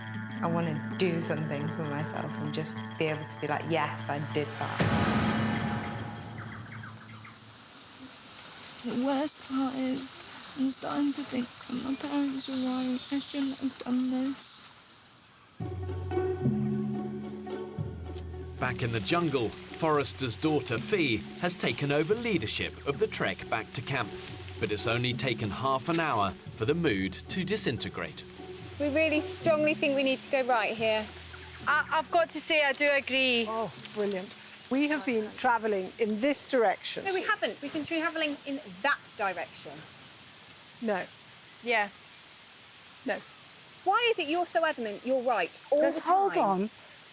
I'm not adamant I'm right. Yes, all the you time. are, because you're dismissing everybody else. Listen, I understand. Fee will not listen. She's, I live in the woods, so I always circumnavigate woods. Well done. But we spent the night last night in a place that we had just left. You never noticed that we'd double back on us. That was my never noticed we'd double back. Because she wasn't in charge. It's often when stress levels are high that all the social graces fall away, and it's also when tempers fray. They've got to learn quickly how to communicate better as a team. At this point, their survival and that of the women at camp depends on it. We have to spend another night in this jungle like this. I'm out of here. You need to listen to people. You don't listen to anybody. I do think that you really don't listen to anybody. And this is actually, is this life or death? I'm just so tempted to tell you to take the lead and do it. Yeah, because then if I leave, it's my own fault because I'd have got us lost. I give up. OK, I have the machete. Oh, my God! What? Help! Becky! Becky! I'm coming! Call the medics! She's gone! Fran's fainted! Radio in medic now. She's absolutely fucking boiling. Oh, my God. With Belinda, the only doctor amongst the 13 women, lost with the expedition party, the group at camp must radio for a safety response team to intervene. Foxtrot to Bravo, be puppy. Can you send your message over? Fran, passed out. They are on standby on a nearby island in case of emergency. She's boiling. I need to get some air to her. Oh, my God. This is way fucking beyond any fucking joke. Everyone needs off here. I swear to God. It's not a programme. It's fucking ridiculous. Having gone to the rocks for air, after 5 days with barely any food or water, Fran has taken a serious turn for the worse. The safety response team arrive. Yeah, we've got a code 77. We're just dealing with a collapse query cause at that location. Yeah, I think the problem is with Fran. I think she's not a moaner. I think she's been far iller than we knew.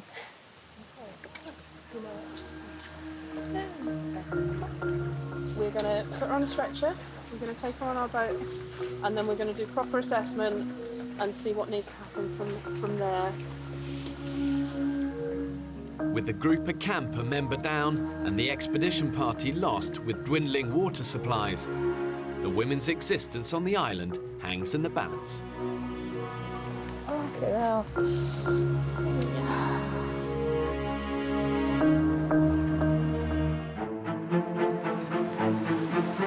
Need her to radio in medic now. The 13 women have been split apart for 2 days. She's collapsed. Oh, my God. And the group at camp are now a member down after Fran collapsed and was evacuated from the island.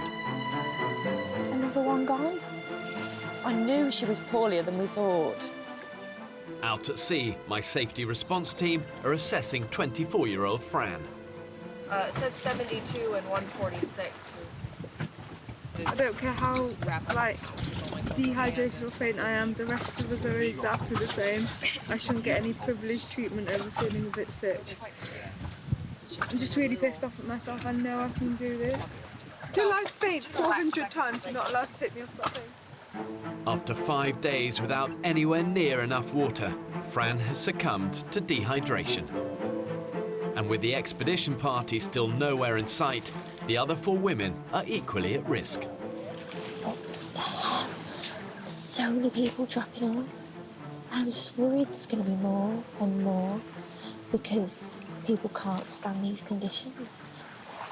Fran's coming back. Fran's coming back. She really?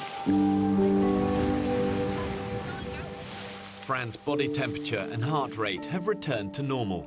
And in Dr. Belinda's absence, the safety response team deem her fit enough to rejoin the others. Is it like heaven seeing us? Oh, I'm sure. I'm sure there's things she'd rather see than us.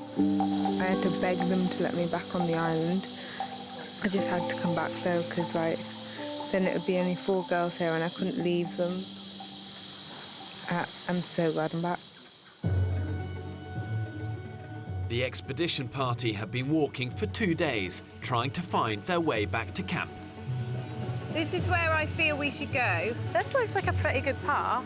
Having wrestled leadership of the group, homesick mum of 2 Kate is now guiding the women through the jungle. This is going to go well. Just keep going. This is where you want to go. The thought of not getting there, stressing me out, you know. We will get there. I'm not confident to take responsibility for this. Okay, but where are we going now? Where are we going now? Just No keep more going confrontational straight. arguing. Just keep walking. It's just that way. Keep going, keep going, keep going. Well, I'm losing my confidence now. I don't want to lead. I'm sorry, I don't want to lead this group. I don't want to. Yeah, I'll lead it. You tell me where to go. Or, do you know what? Or you lead what you think, and I'm just saying another word. No, I'm not going to say another word, because I'm having a complete crisis of confidence in myself. I am so scared. We're all scared. Because you were so confident. Yeah, but that's... I know, but now it's gone. My confidence is gone. I'm sorry, I should just keep my mouth shut. You lead the way, Fee, please. Fuck!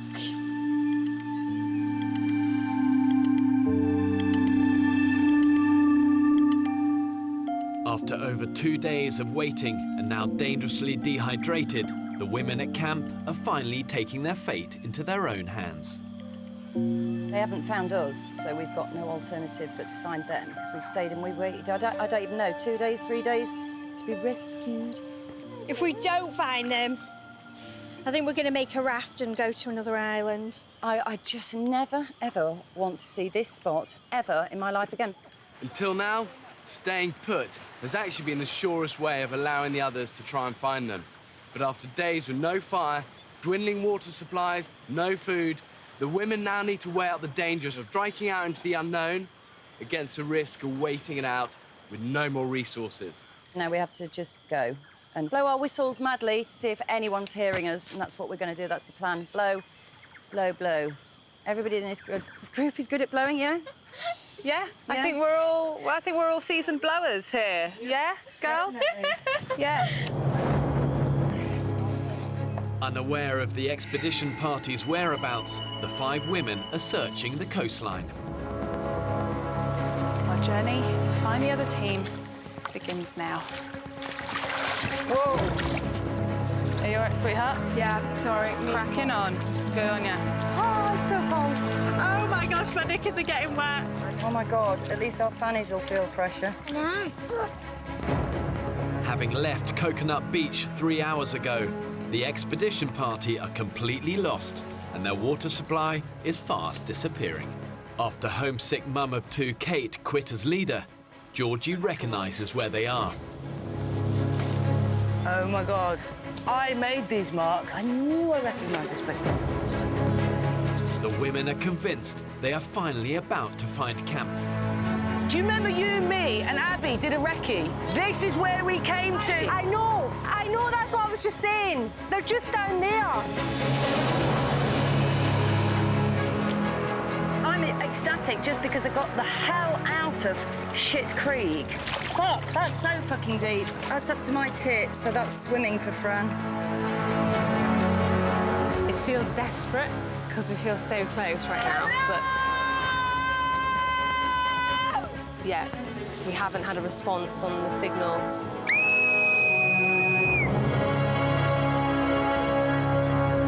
Try and come and help.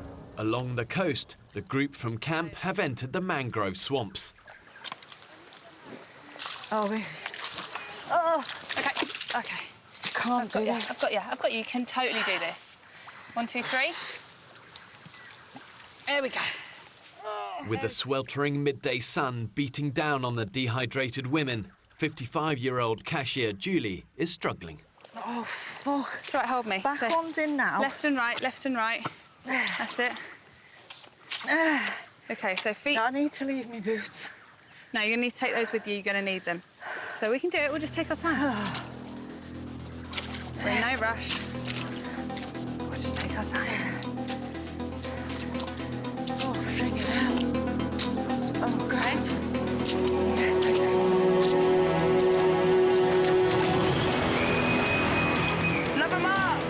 Look, another one. Snap. Yeah, brilliant. Yeah, this is it. This is good. I recognise this. We're so damn close, though. So close. This does look familiar. We're literally round this corner. Is that a pink potty down there? Yes. So you recognise it? We're at Coconut fucking Beach. No, we're not. Yeah, we're at Coconut Beach. You're right, we are. What the fuck? Go on, let's get down there. I can't fucking deal with this. The women have circled back to Coconut Beach for a second time. Having pushed through the jungle for 2 days, they're not one step closer to camp. How the fuck is that possible? How is this possible? We kept the sea to our left the whole time. After conquering the mangroves, the group from camp continue north. Guys, it's a beach! Woo! I can't believe we're here. Becky, this is what I've been dreaming of. After 5 days being trapped in the jungle, they remain determined to find the expedition party. I thought we were so fucking close, like 3 minutes away. And it's only round the corner, but we can't fucking navigate. We cannot navigate through that. I'm stressed because I thought we were so close. And then I can't walk, and I'm just fucked, and we're all fucked.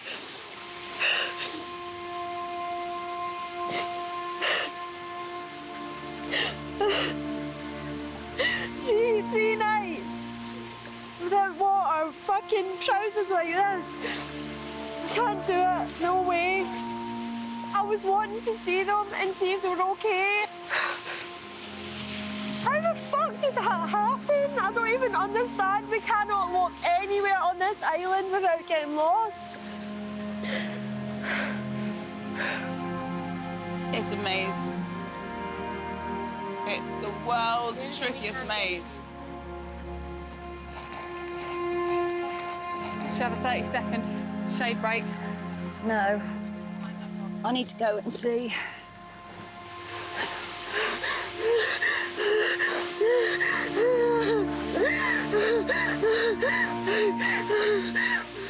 Another beach, but not as nice as the one we're on. Hang on, is that a load of clothes hanging in that tree? Hello!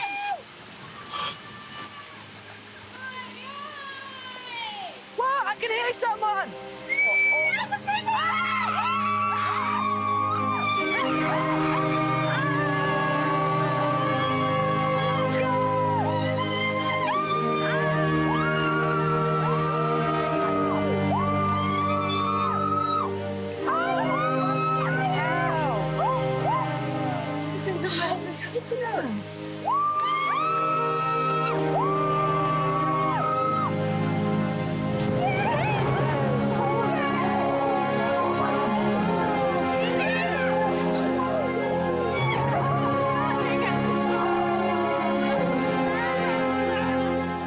However bad your situation is, you can't wallow in negativity. You know, survival is about dogged determination, learning from your failures, and never giving up. I can't believe it. I cannot believe it. We found the group. Finally, back together.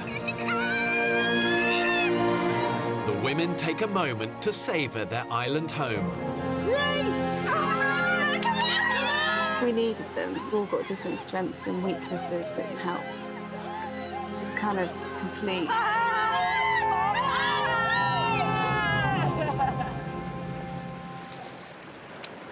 Keep going. Keep going. By evening, with the reunited group, 13 women strong, Come on. Ooh. it's all hands on deck to light a new fire. It's nice and slow. That's it. But after being lost for 2 days, island survival has taken its toll on mum of 2, Kate. It's just the whole The blunt end. If I'm really honest with you, I can't see it getting any better. I feel really tired. I'm very, very emotional. Just try being part of this group. But they're not the people I need to be with. I need to be with my family. And I just need to be at home. The general feeling is, take me home, please.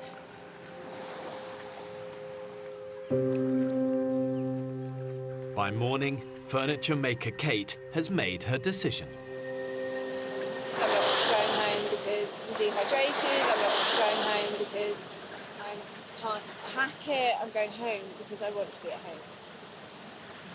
You contribute so much, you really do. But it's been difficult for me because I've been missing people so much. That won't get any easier. That'll get worse. Oh my God, it's horrible seeing another one go. I thought she'd hang on in there. We need everybody, and she had good knowledge of bloody building and stuff. Mum was fucking pissed off. I just think it's weak of her to do that. She's giving up too easily. We need each other to boost each other up. But it's the old thing, isn't it? Kids, mums and kids. It's the old pull. Men can do it, but a lot of women can't. After barely a week on the island, a second member of the team has quit. And with power in numbers, the women's ability to survive is diminishing. I'm a bit pissed off. I think it's a great shame because it was a fantastic experiment to see how 14 women could cope in this situation. And 2 of them have gone already, and I don't think that shows us all in particularly good light.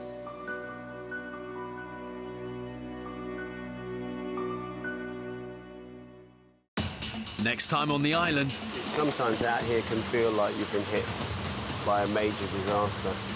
So thin now.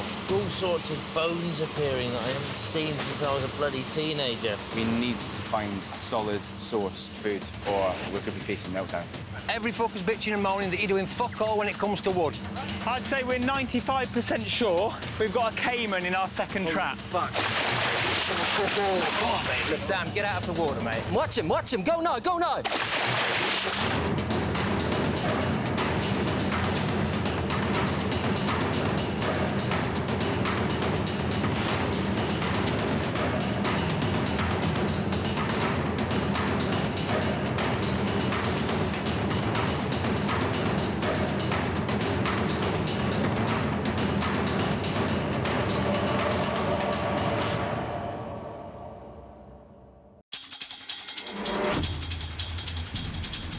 Two uninhabited Pacific islands. More than 5,000 miles from the UK. One will be inhabited by 14 British men, while a separate island will be home to 14 British women. For 6 weeks, they'll be utterly alone. Stingrays 1, survivors nil. With only the clothes they stand up in Guys! and a handful of basic tools. Filming everything themselves. When pushed to the limits of human endurance. Hey, look, you can see Pierce's heart beating through his rib. Will it be brute power or mental strength that wins the day? We found 2 tins of baked beans! Who will have what it takes to stay alive? Tonight, we follow the women's island.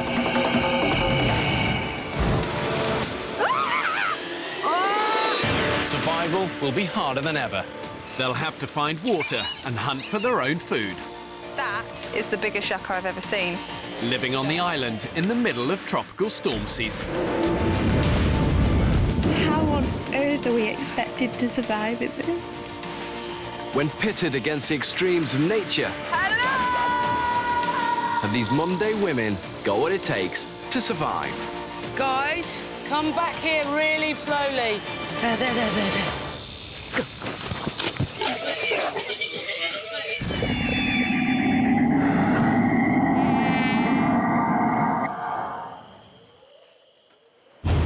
It's been almost 3 weeks since I dropped 14 women off on this remote Pacific island. Radio in now. Medic now. they're 3 people down. I thought she'd hang on in there. And with fewer women to hunt and food running dangerously low, Surely I'm going to die soon. spa owner Abby, one of the oldest of the women, has kept the group together. Do you not eat them? No, they're so cute. I don't care that they're cute. She encouraged the others to make a difficult but necessary survival choice: to eat their pet pigs. I don't know about anyone else, but I feel like a wild animal.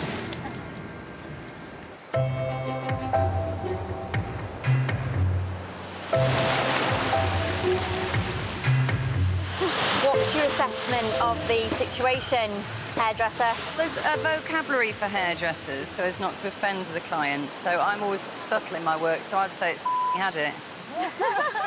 After weeks on the island, stripped of all luxuries, Abby is improvising in her island salon with a novel blue rinse. It's probably permanent boat paint or something.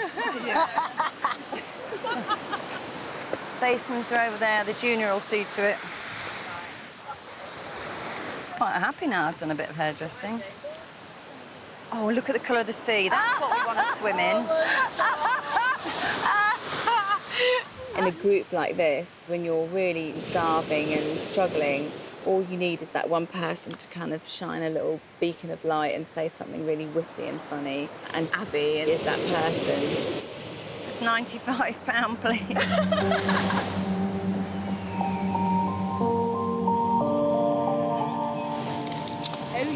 Oh, the oven's broken.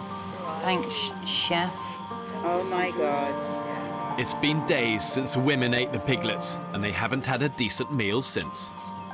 Can I have it with sand, please? I don't think I've got enough sand in my mouth. They're back to eating scraps of foraged coconut and yucca, and starvation isn't far away. Julian's ship was actually on fire. Oh, wow. That's a really burnt one, George. Do you want a different one, darling? Yeah, I'll try this, love. With some eating as little as a dangerously low 200 calories a day. Any stores they started off with have basically gone. So the women need to go all out to increase their food intake, and their lives are going to depend on that. I've probably got to spit that out. Is it too burnt? That's disgusting. I was saying a couple of days ago in jest that I feel like my body's digesting itself, but I jest no more. I am eating myself from the inside. I'm just hoping that we can get some food. Do you know what my favourite thing to do at the minute is? I go to the imaginary supermarket in my head with a shopping trolley, empty, and go up and down the aisles and do shopping. I spent about 10 minutes in the jam and condiments section yesterday. Did you? Mm-hmm. What did you get? Well, I went through I bought marmalade. I got shredded and smooth in the end because I didn't know what to do. And I was going along because I'd obviously bought the imaginary pate, so then I needed to debate which imaginary condiment would go best. And then I got to the bakery and I didn't know whether I wanted crusty bread or soft bread. This is the mind of a lunatic. In terms of survival skills, I think I'm quite mentally strong, and I don't think there's much that will rattle me, but then I've never really been pushed to my limits before. The biggest challenge is being able to go for a long period without a good dinner in my belly. I don't think myself as a natural hunter-gatherer, but in 34 years, nothing's got between me and a meal yet. So if there's food on that island, I'll find it.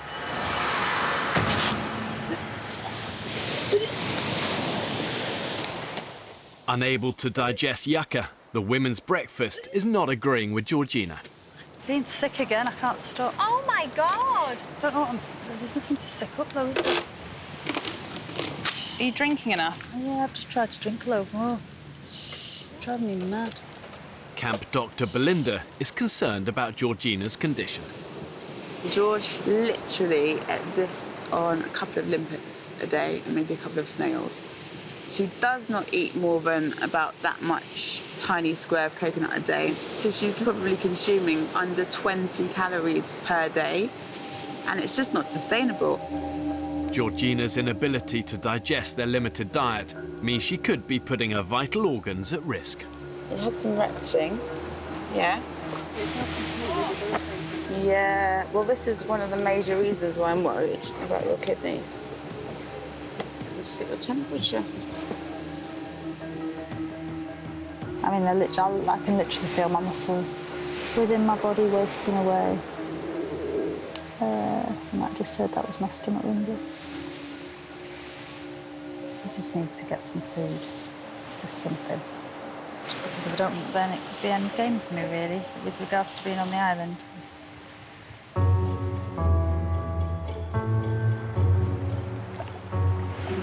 Off we go. Everyone is now pitching in to try and find protein that they can share with Georgina. A group led by Abby are scouring the shoreline. They're very hard to get off. For the size of that monster.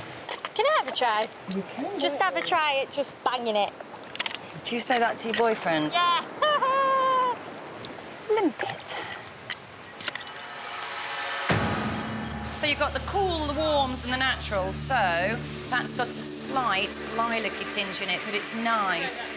I run my own business. Sales for the last month is really, really good. You know, I like being in charge of people and a team.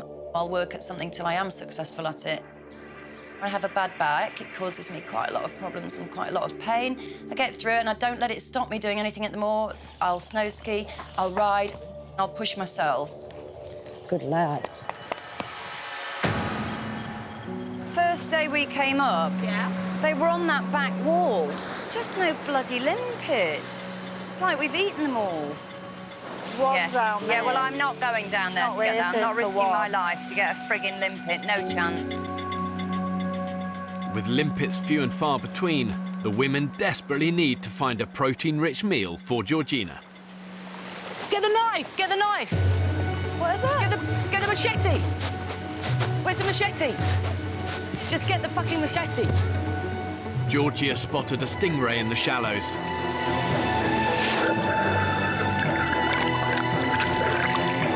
Wow, it's fast. Oh, no chance. How fast did that move? That was like lightning fast. Where did the bottles go? The miss has cost them a potential 4,000-calorie meal. We would have had a proper belly food, you know, proper belly food, as opposed to this much dried coconut every day. We're going to do a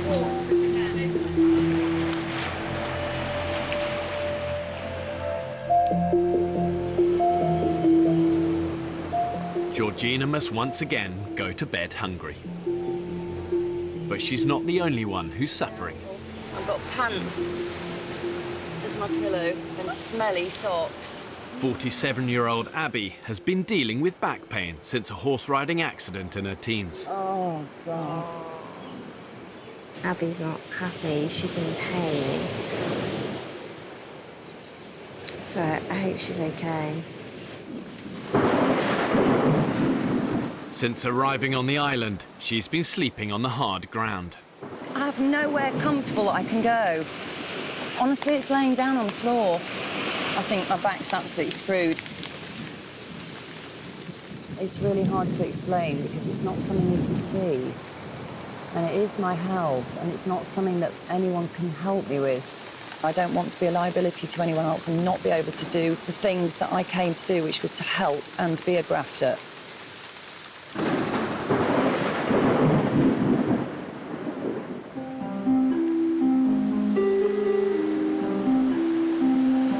So I've got the scales here. I've calibrated them and set the dial to 0. But it's all the women's health that's a concern for Dr. Belinda. After noticing the steep decline in Georgina's physical condition, she wants to closely monitor the group's weight loss.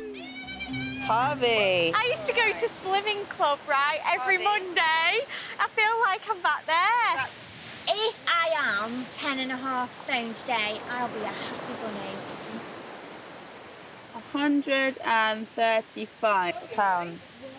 Got my goal. In 21st century Britain, we're all obsessed with body image. But when the pounds are dropping off because of starvation and malnutrition, it's a dangerous mindset to have. And it really is not a cause for celebration. But you can see your waist is tiny turn round. Let me see your tiny little waist. Oh, look at that little waist.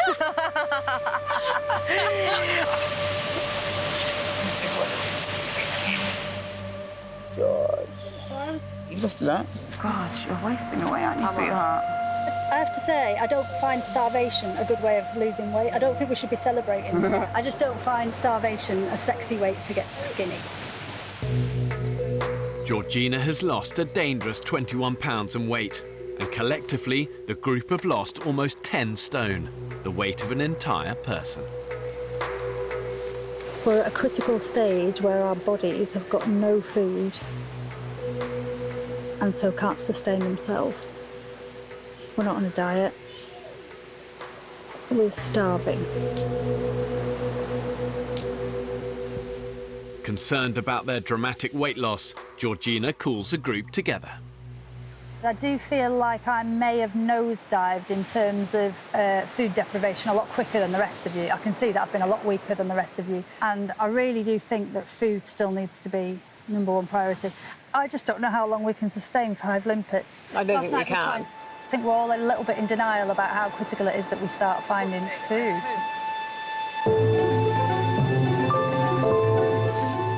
The need to find protein for Georgina is now urgent. With only a few hours of daylight left, a group led by Lauren are setting traps in the hope of snaring a pig. Nice little track, isn't it? Unless you're wanting to survive off shredded old bits of coconut and the older yucca plant, then it's time to face up to the facts that I'm going to have to maybe, you know, get a bit brutal. Okay, you ready? Yeah, it works. Yeah.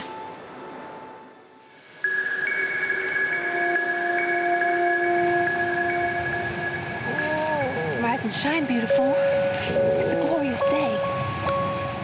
7 a.m. and the women have endured another bad night's sleep.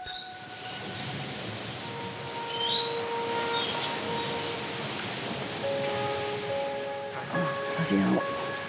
In pain, 47-year-old Abby confides in her closest friend, Beth. Every night when I said, this is the time I dread, because I'm so uncomfy. Even just turning from my back to my right is like a knife going into the nerve. It's like, ah. I'm now really concerned. She hasn't really moaned. One of Abby's problems is that she's worried that she doesn't like giving up. She likes to keep going and keep going. And she's such a hard worker. She's just fucking amazing. Let's see what's in this sucker. She's a proper grafter. And I love that. But her mind is saying one thing and her body's saying something else, and she's got to listen to her body. At camp, Abby calls an urgent meeting. Over the last few days, my back's gone downhill massively, to the point where I'm in a lot of pain, and it's now worse than it's ever been. I know certain people here kind of said, do less. I wouldn't be happy doing less. But the fact is, I have to get off the island because I'm not helpful to you anymore. I'm really sorry, and I feel like a shit.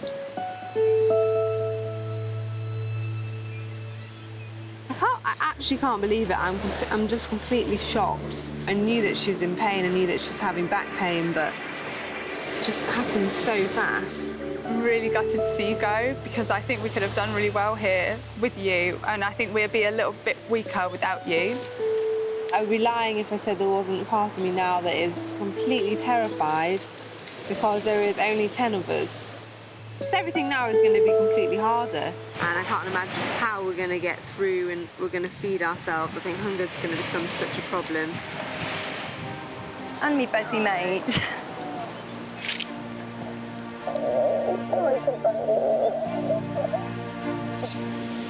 So sad. I'm annoyed for her that she had to go because of her back. And then I'm annoyed for me that I'm going to have to stay out here. But we just got on really well, and it was just really nice to know that she was there. Bye. Oh, I miss you already. Come back. I don't know about you, but I feel thoroughly fed up. Yeah.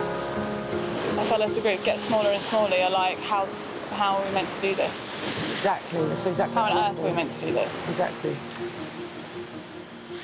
Yeah, it's shit. It's really shit. The group has lost Abby, one of their most valued members. Now they'll each have to work even harder to find food for 34-year-old Georgina, who is dangerously weak from starvation. I don't have the patience for that, Lauren. Neither do I, really, but I really want to eat something. The women haven't caught a single fish since they first stepped foot on the island. They're attempting to set nets for the first time. I'm literally solely focused on getting through the days and getting food. And I'm going to go after it, and I'm going to get it. And I'm going to get it for the other girls as well, you know. I feel sorry for George because he's just been absolutely nailed by illness. And so failure is not an option. Whoa! That's not even stable at all. On a desert island, one of your best sources of food is obviously going to come from the sea. But none of the women are experienced in sea fishing, so the reality is it's going to take them hours and hours of painstaking trial and error, being patient, if they're going to hone their skills. It's as sturdy as we're going to get it. Who knows? Could be fish tonight.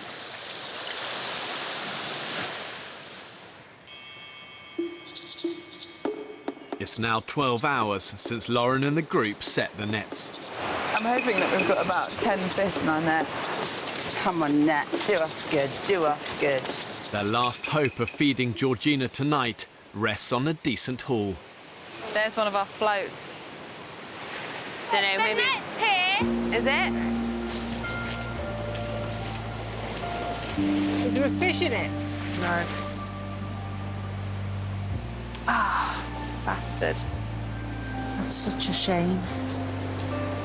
I don't know whether we'll ever be able to untangle that knot. How the fuck are we going to catch fish?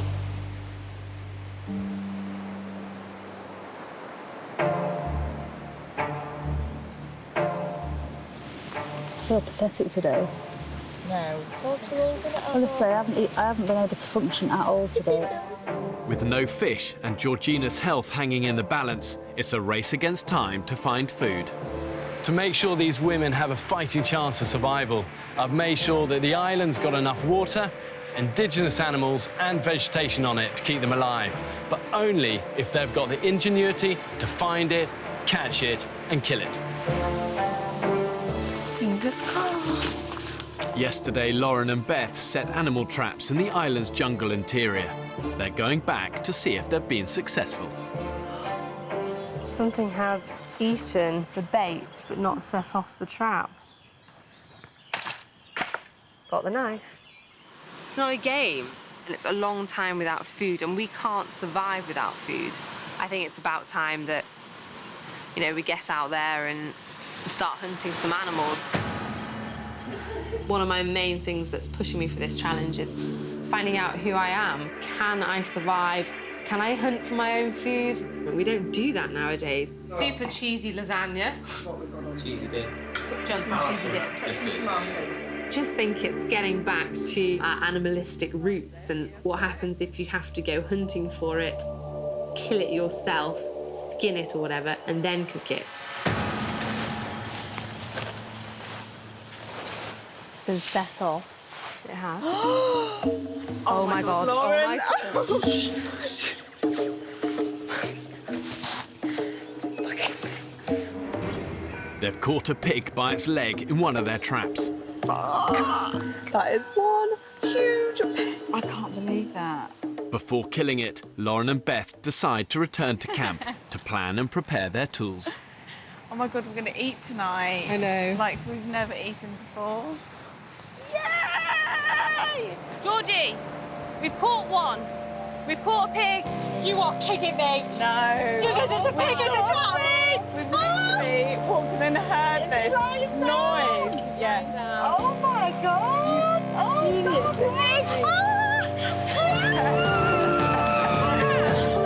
Everybody needs that food, but I recognise that I really need that food. It's a little bit of a mental feeling. And who knew that a pig in a snare would would feel like such an emotional thing. We're just going to have to absolutely throw our bodies at it. Don't look at it in the eye, don't have your eyes wide and looking at it, so don't show any of your teeth, approach it really quietly. Okay. And so once we've got it on the ground, we need to tie its hooves together, and we also need to loose its neck, so someone will have to be pulling on its neck. Does anyone else want to kill the pig?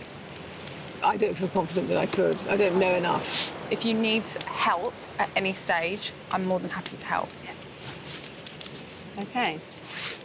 At the minute, I'm the only one in the group that could actually physically kill an animal because no one else wants to do it. And so I feel that's a responsibility as well. I don't see them as an animal anymore, which is so strange for me. I love animals to pieces, but I just feel completely detached from that now. It's been over an hour since Lauren and Beth found the pig in the trap. A decisive kill is now crucial to the whole group. I'm going to go for the head, then for the legs, and be ready to come in with the noose and on the other side of the leg. Once we've got it. Get it.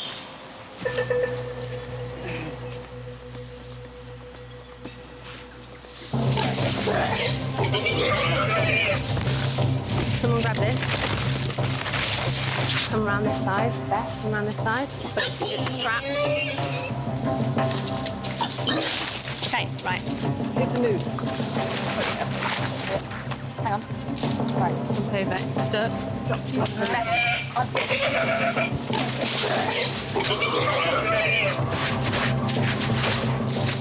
Try and...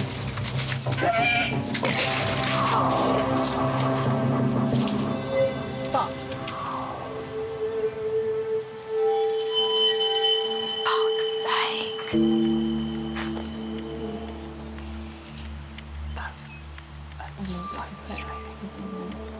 We lived and learned on that one. I think that you need to get on him quicker. I feel like I fucked that one up. Damn it! Damn it, could have bloody eaten, and now I feel like we let down everybody else. You know, the ones waiting at camp thinking, oh, they've got a pig and we're eating tonight. And George isn't very well, she's being sick. So, yeah. It's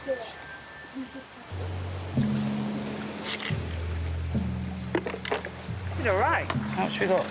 Not enough. Could do with a bit more of everything.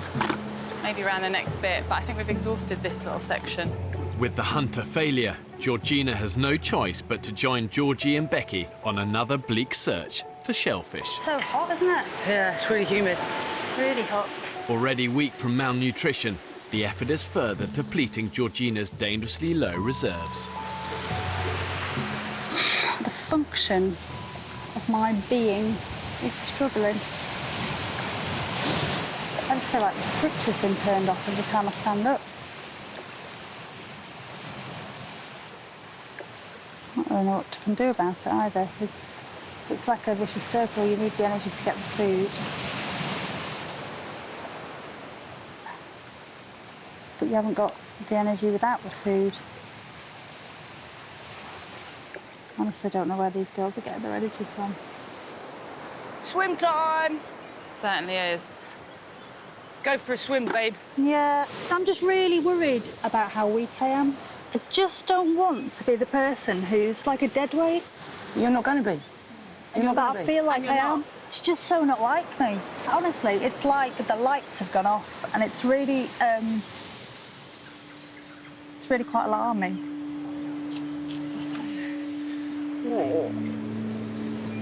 Listen, you are not leaving this island, right? For one, listen to me. Listen.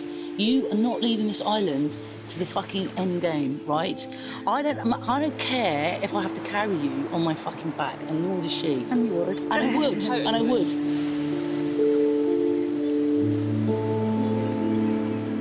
I'm really, really worried about Georgie Kay. Literally, I'm watching her deteriorate before my eyes. She's not eating the yucca, she's not very keen on the limpets, and I'm just really worried she's not going to make it, to be honest. The one thing we need for George is food. Who knows, maybe we can get one more island miracle and turn George's fate around, which would be amazing.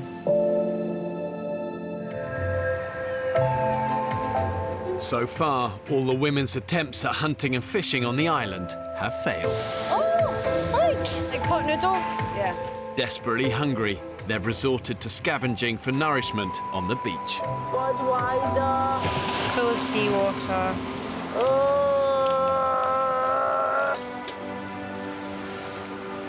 What's that? Some perfume. Some men's perfume. Smell that? Oh, now I'm getting horny. Oh, first time I've thought about a man. Jamie could hump this smell. Maybe if you wear that, I might start humping you. Oh, God. The women have been living on an extreme low-calorie diet for weeks, and the health of one of the group is causing grave concern. I'm really worried about George. She sleeps all the time. She's been sick. She's just not well. I don't know whether she's going to last. Who am I going to talk about food with? We can't afford to lose anyone else in this group. One rich source of food on the island is its bird life. Catching one of the island's larger birds could mean 2,000 calories to share with Georgina.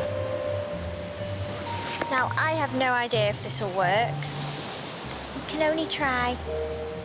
Psychotherapist Havila has fashioned a bird trap out of a stick, some string and a coconut. I'm going to put my trap in here. This is quite good territory. Birds are often flocking here. We don't want to get nice, pretty birds. But to lure her prey, she's going to need bait. Where's the hermit crab? I don't want to do this. Not very good at machetes. Hello, beautiful. Go on, go to Daddy. 1, 2, 3. My dad has been a pigeon racer from a young age, so I understand birds. I know how to handle them. I know what to do. And if it comes to it, I'll kill one. No. I wouldn't take any pleasure from it. I don't really want to kill anything, but I could if I'm hungry. In those situations, what needs to be done needs to be done.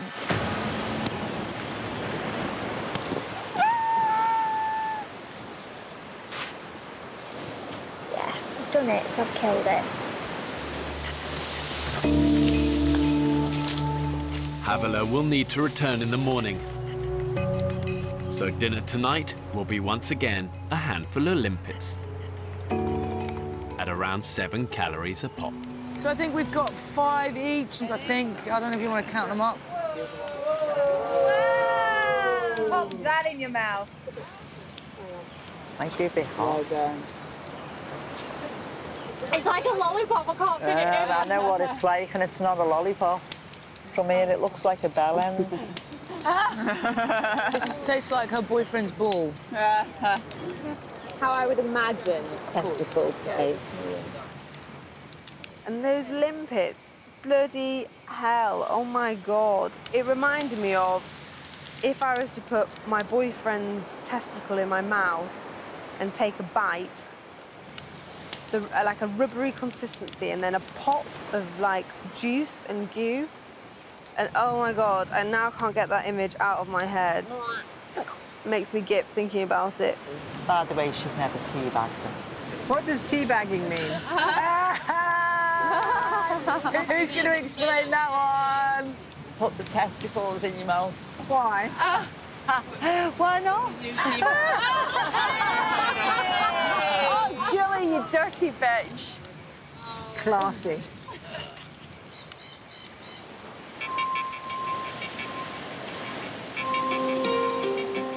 Another day, and once again, no breakfast. Who'd like some pancakes and bacon? Oh,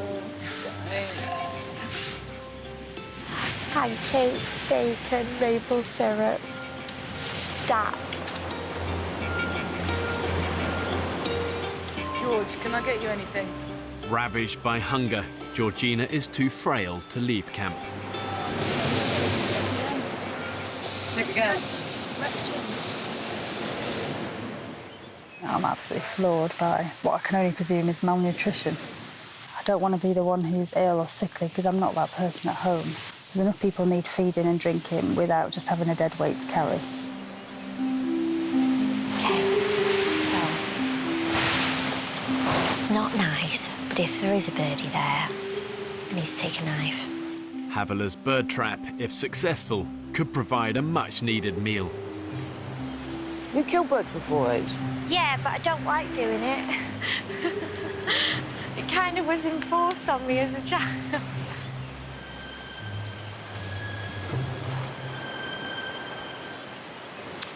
Insects have eaten me bait. Trial and error, Georgie, trial and error.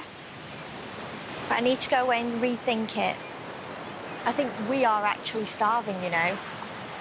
You'd never sit at home and think, oh, I'll just have one limpet today, or I won't eat today. I'll eat in 3 weeks. It just doesn't happen. With Haviler's bird trap a failure, there's no choice but to venture back into the jungle. We're gonna set some pig traps so we can get some pigs. What's your favourite type of pork? I think it's gotta be pulled pork, but done right. Having come so close to making a kill 24 hours ago, Lauren, Beth and Belinda are back on the trail of the pig. Oh, let's try and find some tracks and track it up. It could be their only hope of keeping Georgina on the island. Here's the dead-eaten crab, isn't it? It's been here snuffling. Stop. On that branch right in front of you, darling, is a boa. Massive boa. Yeah. Whoa. See, just this branch here. Look at the top. Wow. Should we try and catch it? Yes. I'm happy to go for him. The boa constrictor snake is a formidable foe. This guy will kill its prey by biting, grabbing, then wrapping and suffocating, and then swallow it whole. They're very fast, they can strike half their body length, and you do not want to get a snake bite in a survival situation. You see him? I think he's gone actually inside, going down, so he's probably going to come out in a minute. Well, he's out. He's coming down! Sorry. He's out. OK, now he's in striking mode. The way to kill it is to pin its head. If you control the head, you control the body. And then either stave its head in with a rock or cut its head off with a machete. But if you can catch them, this is great survival food. Look at all the meat on this guy. Whoa. Right, there we go, there's your op. Well done, Beach. Got him. Well done, well done, well done. I didn't get him. I didn't get him. Oh, she didn't. Man, you can even just do a machete on him. Hold. No. Hold. Good one, good one. Well done, well done, well done. OK, well done, guys. Well done, well done. Bye! Yeah! We seized the opportunity and just went and did it. Oh, wow. Sorry, Mr. Snake. Snake starters followed by limpets and snails. This is really going to lift the spirits on camp, which is great. Let's go home. I wonder when on our jungle trekking days, how many things we went past without knowing. Guys? Yeah? Guys? Come back here really fucking slowly. Where are you? Shh! Don't shout. There. There. You see it? Oh, yeah. It's the pig. Fucking hell. Is it dead? It's not dead, it's just closed its eyes. Here's the thing. Do we jump it now? Yeah. It seems too much of a gift from the gods not to do it easily. Basically, me and you, you're gonna go for the head, with the trunk, lying down, try and get the noose around its neck. They're gonna come in straight down, tie its legs together. If you need it, smack with the rock in the We can't always hesitate, we just have to fucking go for it. We're stronger than that pig.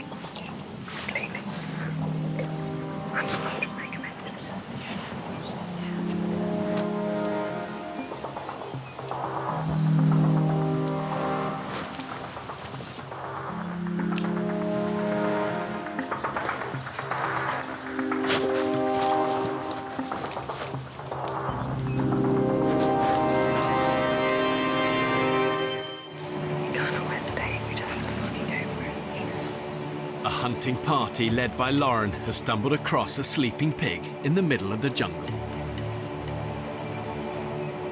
It could offer salvation for Georgina, who's desperately malnourished. The law of the jungle really is rooted in opportunity, and you've got to take your chances when you can.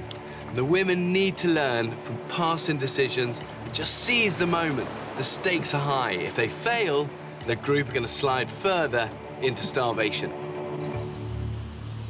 Oh, you're committed? Yeah. 100%. Yeah, 100%.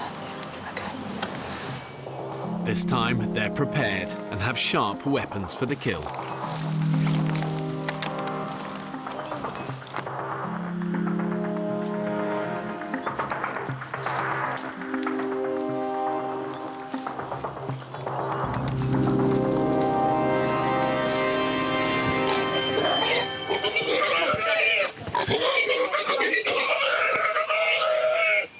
Yeah, got both legs. Well done. All right, everybody. Okay, hold on. Take five. Take five.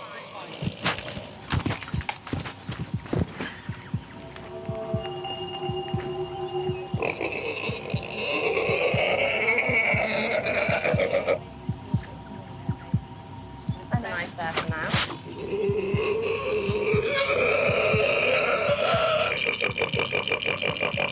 Then what I'm going to do is I'm just going like that and down. Do you remember you've got to do the double hand? Ready? 1, 2, 3. Okay, everyone? Everyone okay? Yeah. Yeah? Good. You okay, Bear? Yeah. Okay, I'm just going to put the knife to the side, out of the way. and we'll just wait. Just wait. Gosh, that's horrible. You're amazing, Lauren. Amazing. That was fucked up. It's about I don't know why I'm laughing. I'm nervous. It's complete adrenaline. Oh. Wow. Good work, team. It's quite amazing, wasn't it, really? I'll never forget this. What a day.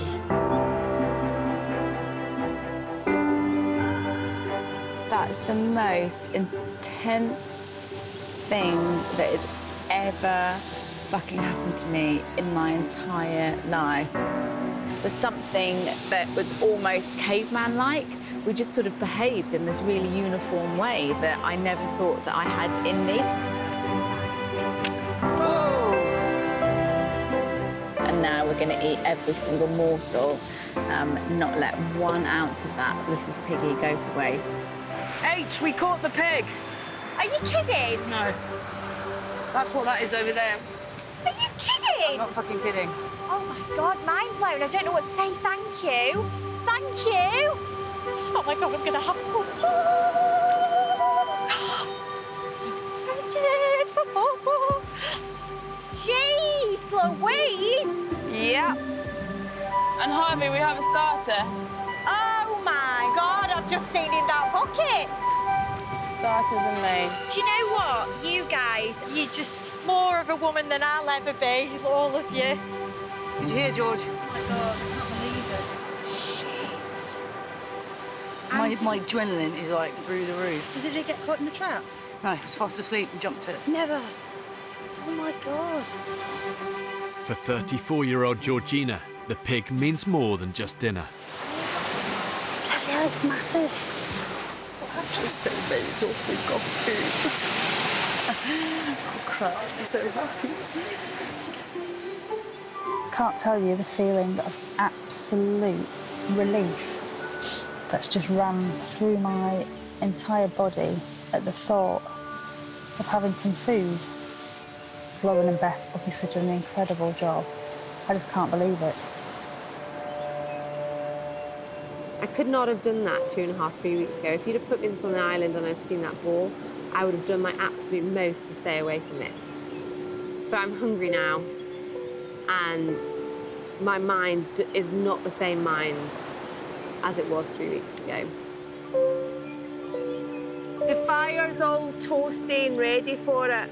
Even the vegetarian in the group, Jamie, is relieved for Georgina. I love it. It's brilliant.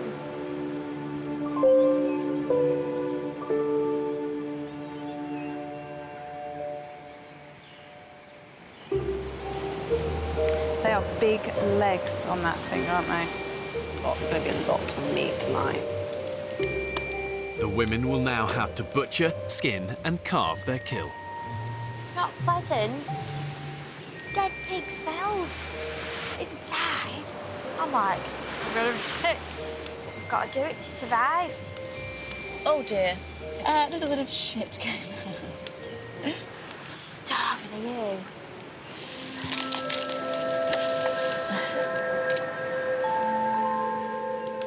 The pig will provide the women with roughly 50,000 calories. Some fat, if anyone wants some fat. For the first time, they have more food than they can possibly eat in one sitting. How is it, Jules? Cool. We've not eaten like this for like over 3 weeks, and my God, it's been a long time coming. Could you buy that in a restaurant? That fresh, that's a rib. It's literally get the meat in my mouth now and don't take it away. It's absolutely Harvey, I can see you eating that with your eyes closed. Are you having an orgasm while you're eating it? Do you know what? I've never experienced this in my life. I feel like a savage. I've had so little calories in me every day, and this pig may be my salvation. You're going to turn it round now. This will help you. I've been rescued by the pig hunters. My mother would be appalled if she saw me eating like this. Sorry, Mum. The pork's providing the women with a valuable source of protein, fat, vitamins, minerals, but more importantly, it's giving them what I call the golden window of opportunity. The women have about 3 days to capitalize on that win. This is their chance to improve their quality of life and use that energy to regroup and hunt again. Hello, Mr. Snake. Hello, Mr. Snake. Look at that. Now for the second course. How you feeling, Harsh? You want to do it? I'm going to do it. Come on, mate. Go for it. And despite her squeamishness, Havila has volunteered to skin the snake. Oh, look at that. It's his esophagus. What it is, I love to stuff a turkey at Christmas, and it means you've got to get in the skin. Ready? Like a sock. One, ready? There we go. Wow. So, yeah, go very slow. Yeah, got it. Amazing. I've just skinned a boa constrictor. I'd never do that in my real life. Well done. Not many girls could do that, you know. Yeah. Not many. And if anybody judges any of the girls here for what they've done today, they can fuck off. I've been able to help everyone today, and I'm really proud of that. An incredible day, emotionally draining, but the end result is that we have food and we will be able to keep going for that bit longer. Next time on the Women's Island. That is the biggest shocker I've ever seen. People are not prioritising the water, and it's pissing me off. The group is completely on their arse. Julie! Julie! I'm so weak. We're going to have to pull the plug on this, and I've got to think about removing you all from the island.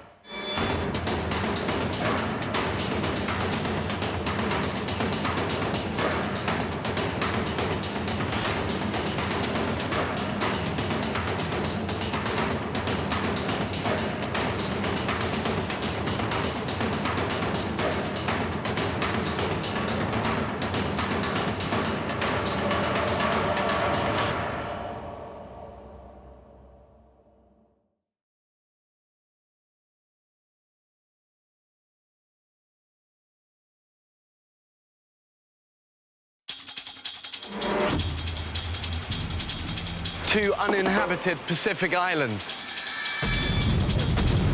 More than 5,000 miles from the UK. One is inhabited by 14 British men. Go, go, go!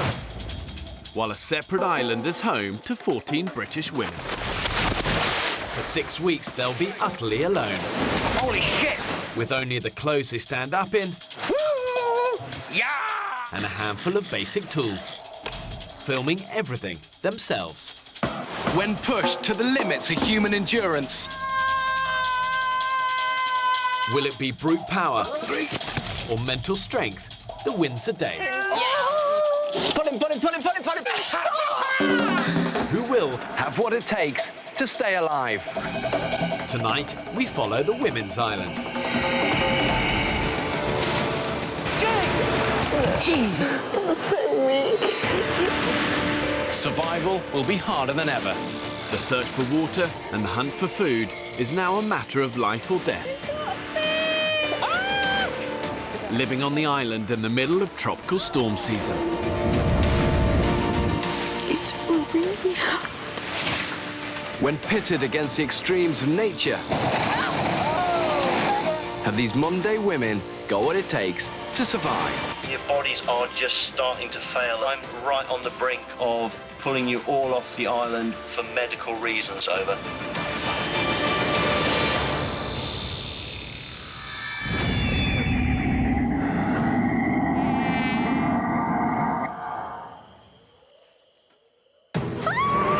Get the knife! Get the knife! 10 women remain of the 14 I dropped off on this remote Pacific island. You are not leaving this island. I don't care if I have to carry you on my fucking back. As they approach the 4-week mark, they're entering a new and potentially dangerous phase of the experiment. I just don't find starvation a sexy way to get skinny. Without enough food and water, their bodies could be in serious danger of shutting down. I think it's about time that we get out there and get a bit brutal. Yesterday, the women finally managed to trap their first big prey. Yeah, it's massive. And ate their biggest meal yet. Anybody watches this and judges any of the girls here for what they've done today, they can fuck off. It's day 26.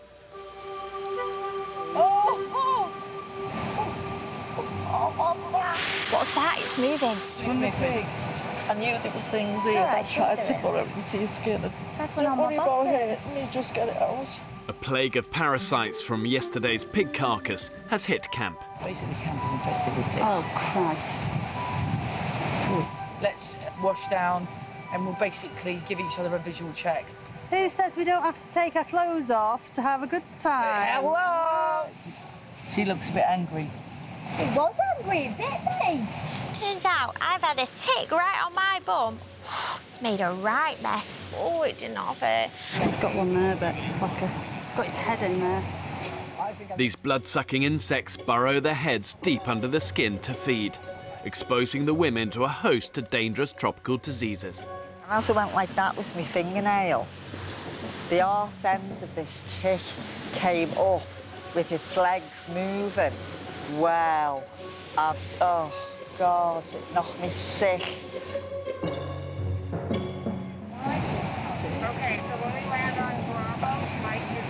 I think it's Piggy's revenge.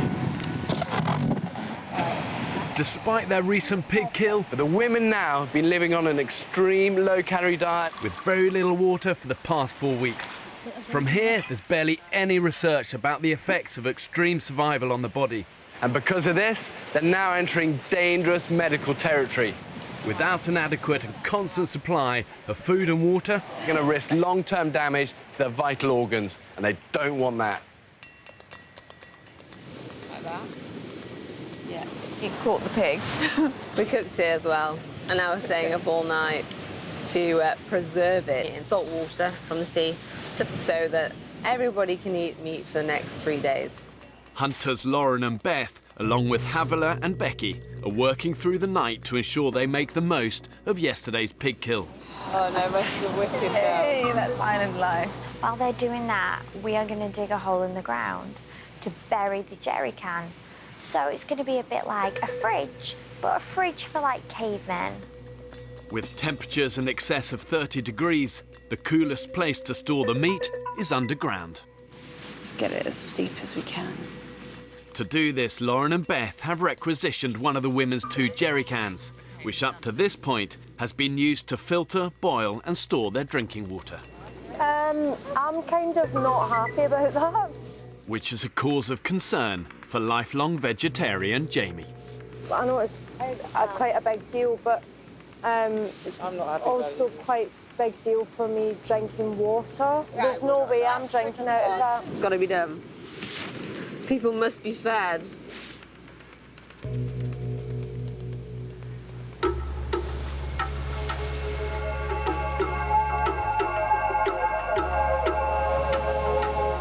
I'm a bit devastated about still being awake at this time in the morning.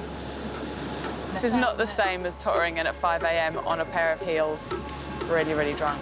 Having worked through the night, the pig preservers head back to camp with a jerry can filled with pork.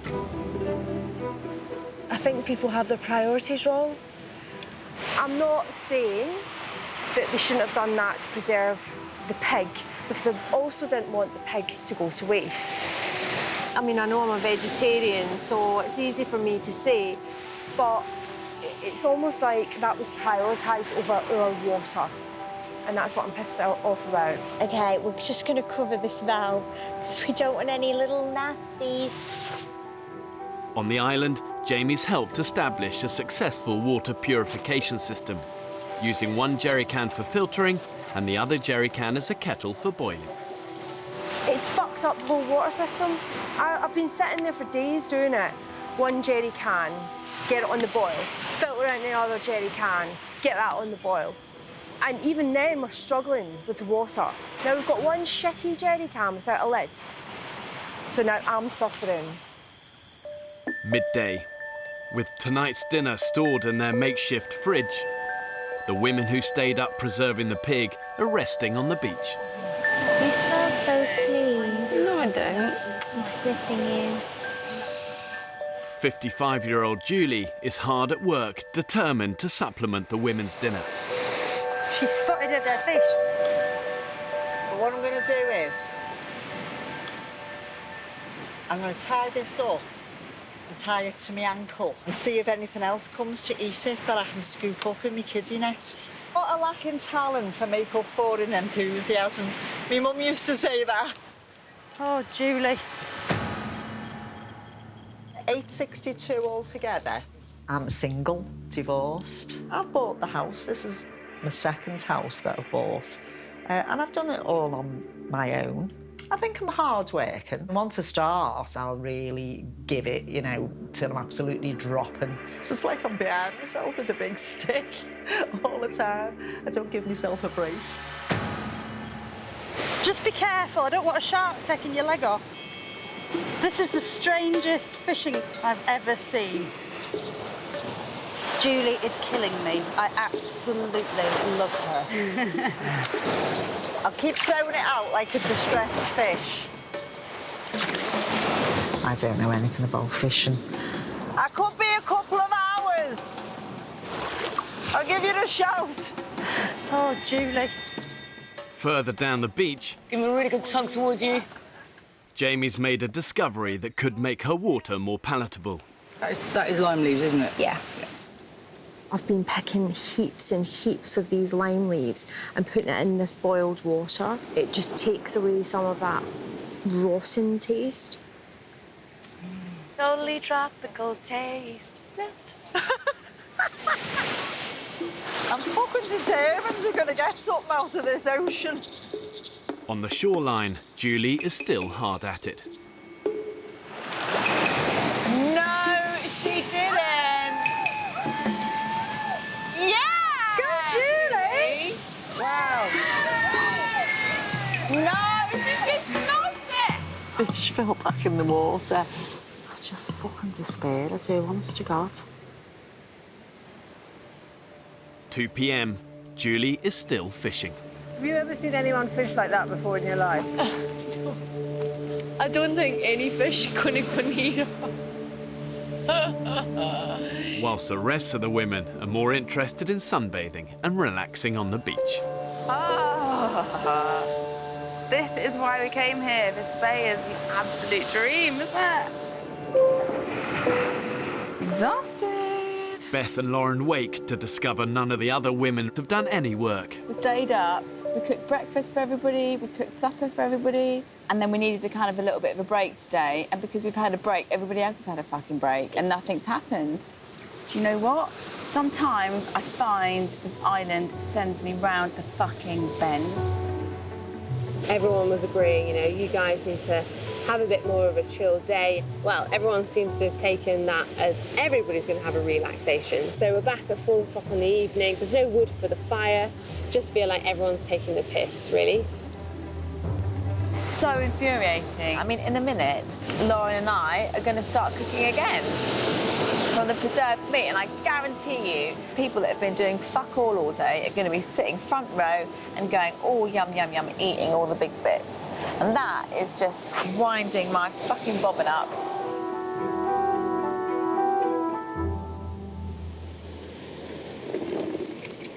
Oh my God, that smells funky, doesn't it? Lauren and Beth have dug up the jerry can of preserved meat. I mean, that jerry can does smell of fucking vomit, though, doesn't it?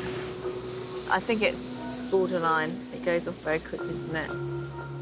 With no other food collected during the day, the women risk eating the suspect pork. Can I grab a coconut bowl and fill up? What do you think, girls? Doesn't taste right, does it? Makes you feel a bit ill. It is absolutely disgusting. Like, tastes gross. Disgusting. But, you know, when it's the only thing you've got to eat... The pork may have been foul, but at least Jamie's flavoured lime water has hit the spot. Oh, my God, Jamie, it's so good. Oh, my God, it's amazing. That was really exciting. It's the best thing ever. Oh, That's almost better than cunnilingus. I don't like them being down there. What? I get scared. I don't like, what the fuck are they doing? And their little beady eyes. Don't like it. I don't like it at all. I'm like, well, get up, get up. My son.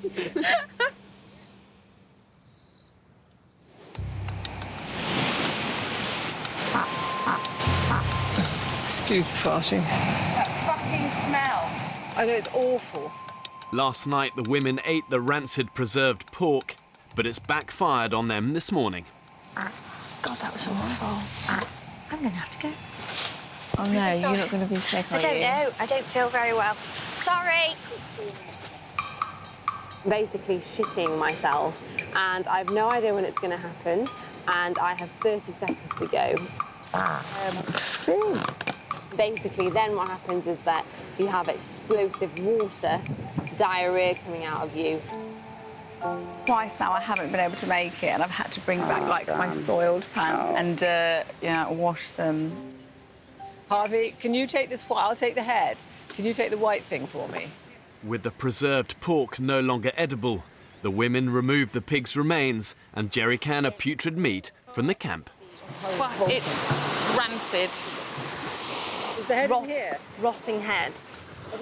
Fucking tick. I think we just ditch all of this shit. Yeah, none of it's coming back. Don't need that canister, we don't need any of this. I don't need this in my life right now. Unconvinced they could salvage a rancid jerry can and use it to purify the water again, the women throw it away. Oh, sorry, its eyes are sort of popping out. I've learned from experience that big disasters are often made up of quite small mistakes, but they have consequences, and it sets off like a chain reaction, and that chain can be very hard to break. Now, with only one jerry can to produce all their water, the women are unknowingly heading towards a dehydration crisis. We've lost half our buckets and half our containers now. Yes. But we'll find more buckets and containers, but we couldn't possibly have brought those back. I mean, they were just rack. In one stroke, the women have halved the amount of drinking water they can produce and have permanently disrupted their purification system. Vegetarian Jamie is unimpressed. I'm not happy. That's how much water I've got left. I had that in this morning, so that's all I've drank today. I'm pissed off at the fucking situation. And I think I've got PMT. Uh-oh. Yeah. 4 weeks in, and the women are entering uncharted survival territory. It's fucking hard. Like, it's not a joke. It's really hard. And I miss everybody.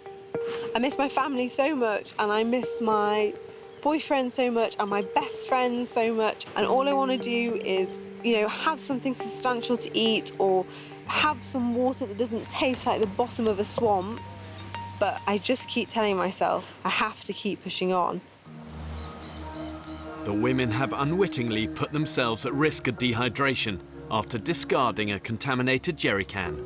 It means they can now only boil and purify half the amount of drinking water. When that happened yesterday, I was like, Yeah, she lost it. Don't ask for much, do you? Coconuts and water. Exactly. Jamie is furious with the other women and decides to take drastic action. Really annoyed, actually. I'm going on strike now. I'm going to do what I want, when I want. I'm not doing anything else apart from the water. Because I cannot live without water. Roll it! Jamie has withdrawn her labour from the group and will now only do the one job that benefits her, collecting and purifying the water. I'm going to be water bitch. Because nobody else gives a shit. I don't understand. Where do you think it fucking comes from? A tap. I work on my own now, so it's quite fun not having anybody to tell me what to do. I don't really like anybody bossing me about. On the island, ideally, I would really like a fun bunch of girls. Anyone that took themselves too seriously, I would find that a bit difficult. It's just a never-ending circle of chores to be done. Yeah. In camp, the women are working through their long list of daily jobs. We have basic chores that have to be done on a daily basis, or else we won't survive. Getting wood for the fire, getting water, and finding food. And if we don't succeed in those, everything goes to hell in a handcart. After this, I'm going to filter the water and then I'm going to have a bath, brush my teeth, wash my clothes, chill out. Surviving takes hard graft and everyone working together as a community.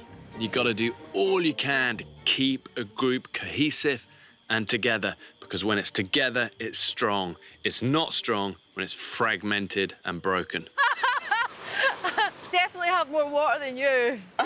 You bitch. You chopped it up. No, you chopped the bag up. You should have seen mine. The water wanderers return. Jamie starts purifying the water. It's a process that takes up to 3 hours, but will now only produce 1 can's worth of water to drink. I feel like I'm gonna faint. Julie and Havilah have moved on to their next job of the day, collecting firewood. So hard work, girls. So hard work. I'll have to sit down. Don't know where. Drained? Drained. My mum had an expression, and it's very true. Only willing horses get worked to death. My mum used to say that. Dead now. She was worked to death. She wasn't.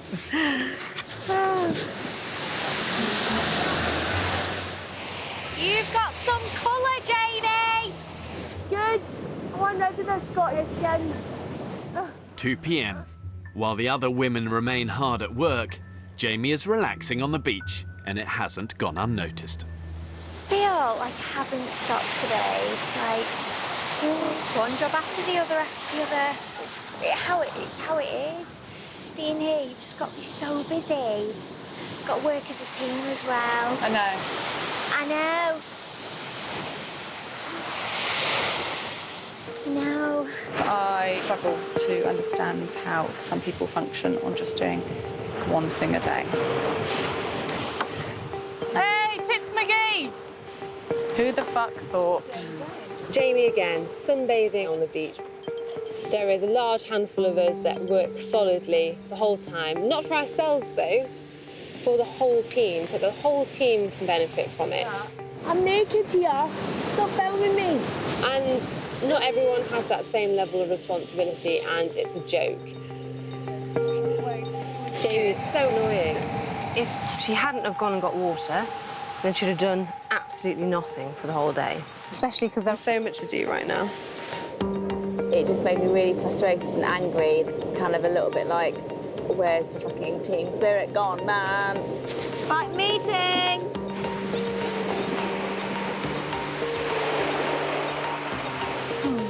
Something has to be said because I was getting fucked off. We are a small group now. There's only 10 of us. And so we need everybody to be hands on deck. And that isn't happening. It's becoming really obvious, like, that certain people are doing lots of things, and sometimes I do feel like some people aren't doing as much. Everybody is knackered, everybody is depleted of energy. In a way, get over that and accept that everyone has to pull their weight. Does everyone feel like they are contributing the same? That's what I would. Well, I do. I do, yeah, actually. I don't like sitting here and people are making out as if some people are being lazy in the camp and not pulling their weight. It's not just a one-job day. This is my thing. That, you know, the jobs continue. There's certain jobs that I don't feel that I actually need to partake in. What do you mean by that? What do you mean by that? I can help with things that will benefit me. That means anything to do with water. But things that won't benefit me, no, I don't care. Just crazy talk. It's just the lack of acknowledgement that, in fact, they weren't pulling their weight. How can you be so selfish? How can you not give a shit about anybody else? I mean, it's just complete bullshit. I don't like getting told what to do and when to do it. So if I want to lie down and sunbathe for an hour, everybody else can fuck off. Lauren's upset, Jamie's upset. Interestingly, I've heard them both say that they feel bullied by the other one. I just think they should just hug it out. Hug it out over a nice glass of warm swamp water. With all the infighting, they've not noticed that the water supply is dwindling to a standstill. Realistically, the women need to drink about 3 litres of water a day. At the moment, with only 1 jerry can, they're averaging just 1, and you can't sustain that. Maybe a little drop more, darling. Today, Jamie has managed to boil and filter the 1 remaining jerry can, but water is already running low. Doesn't look very much to me. No, it's not much at all. With not enough water to go round, Julie and Georgina take the last cup before leaving camp to go fishing. There's only so much water in a jerry can, and it just so happens that you are the back of the queue because you're doing other things and you don't get to fill up your bottle, then there's barely any water left for you. I've got a nice bit of tangled net here, which I'm going to try and get some crabs with. Good, good. Did you get your water? It's, yeah, to me. Have you got yours? Yeah. Do you want to put it in there? It's all right, I can manage it. OK.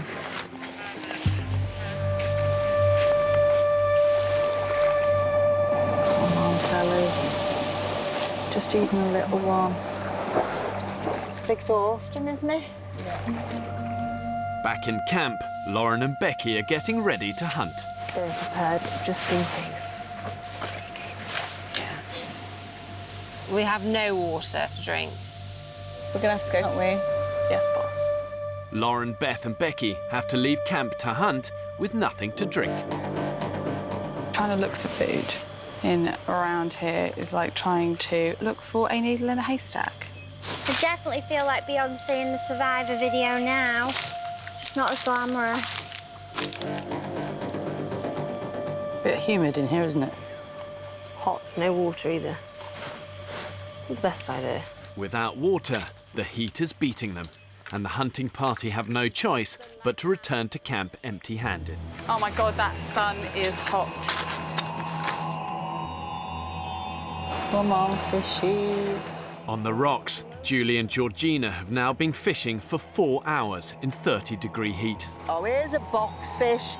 Bugger off. Look at that. Don't you go any further forward on that rule. Shit. Oh dear, my head just went then. Just sit down. Oh dear me. I nearly hit the deck then, Julie. Oh, Everything no. went white. Oh, fucking hell. Do you mind if we make our way back? I just feel a bit rough. I think the 2 of us have got sunstroke. With their water intake now down to just 1 litre a day, the women don't know it, but they are chronically dehydrated.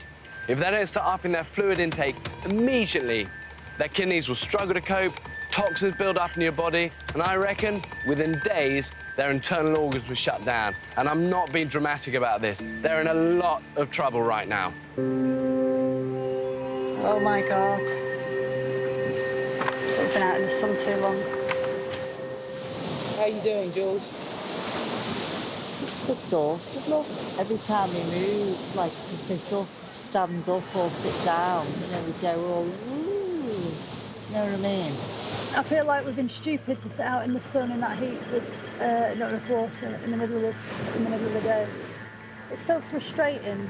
It's so frustrating because we could see all the fish there and we desperately wanted to. I'm coming with you next time, Let's run back. I'm too tired to even speak.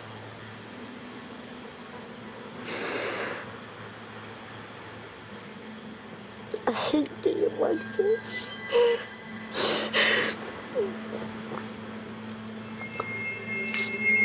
It's horrible not having the energy to do anything. Yesterday, Julie and Georgina went fishing without enough water and collapsed from dehydration. I can't stand this lack of strength in myself and lack of energy and inability to keep going all day because my body just won't let me. Since discarding a contaminated jerry can and halving their water production, it's slowly dawning on the women that they're facing chronic dehydration. There's just not enough water for everyone at the moment. We've all got pretty much empty bottles at the moment, so I now need to wait for this to get boiled, which is going to take a long time. Right, What's up? Water's just tipped over. Fuck. Oh, for fuck's sake. Now we've got one shitty jerry can and it falls predictably. I knew it was going to fucking fall. By the time she's picked it up, all the water's fallen out. I'm not drinking enough. Nobody is. I am feeling weak right now. Are you? I can't get up the sand. It's like an effort to walk. And it's so tiring. I don't know about you, Georgie, but I keep going lightheaded. Do you? Yeah, every time I bend over. It's terrible. That sounds really strange, but every time I sort of bend down to do something and then get back up, I get really dizzy. I think everyone's feeling the same, aren't they? I am really, really concerned about each of us who are not drinking enough. I mean, some people are drinking less than a litre a day. I think it's just got worse and worse and worse. Each of us is feeling like we're going to faint at several points during the day. Having spotted the telltale signs of serious dehydration, Dr. Belinda calls an emergency meeting. The biggest killer out here, our biggest, highest risk is dehydration. We should be getting 2 litres to 4 litres a day. If everyone has one small bottle when you wake up, then at least you're a quarter of the way there already. Look, we are in scary territory where we just don't know what's happening to our bodies. And there could be effect on our vital organs as well. Your kidneys and also your central nervous system. So if you experience any weird symptoms at all, do tell me.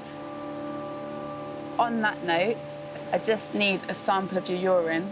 It's going to give me a general idea of any alarming kidney problems. Marvellous. Yay, thank you. Belinda will send the samples to my support medical team on a nearby island.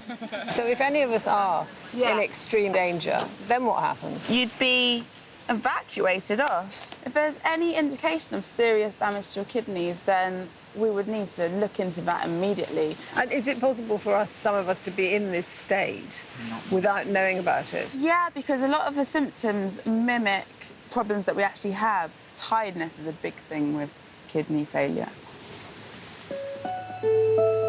Nausea as well. We could well be in this serious situation, be unaware of it. It was quite alarming what she had to say, really, about the way that our bodies can start to fail. I suppose I should have paid more attention to what was going to happen to my body. So I was surprised that I was potentially at such risk. The spirit is willing, but the flesh is weak. Oh, my God. Whose is that short one? Georgina. Oh, it's like Guinness. Right. To investigate their health further, Dr. Belinda also weighs the women. 115. Don't know what you were before. I think I was 120. We're quite fragile in a sense, and the fact is that The things that are kind of deteriorating in my body are my guns and my tits. If that continues, then I will probably end up being skeletal within about 2 or 3 weeks. And just kind of give up and just be like, do you know what? Let the fucking vultures peck at me. I was 125. Oh, so you've lost a lot, haven't you? You are 116. I can't have lost £9. You do look really, really thin.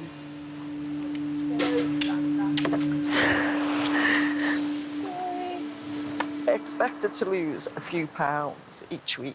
Not fucking £9. Bit of a fucking hike, isn't it?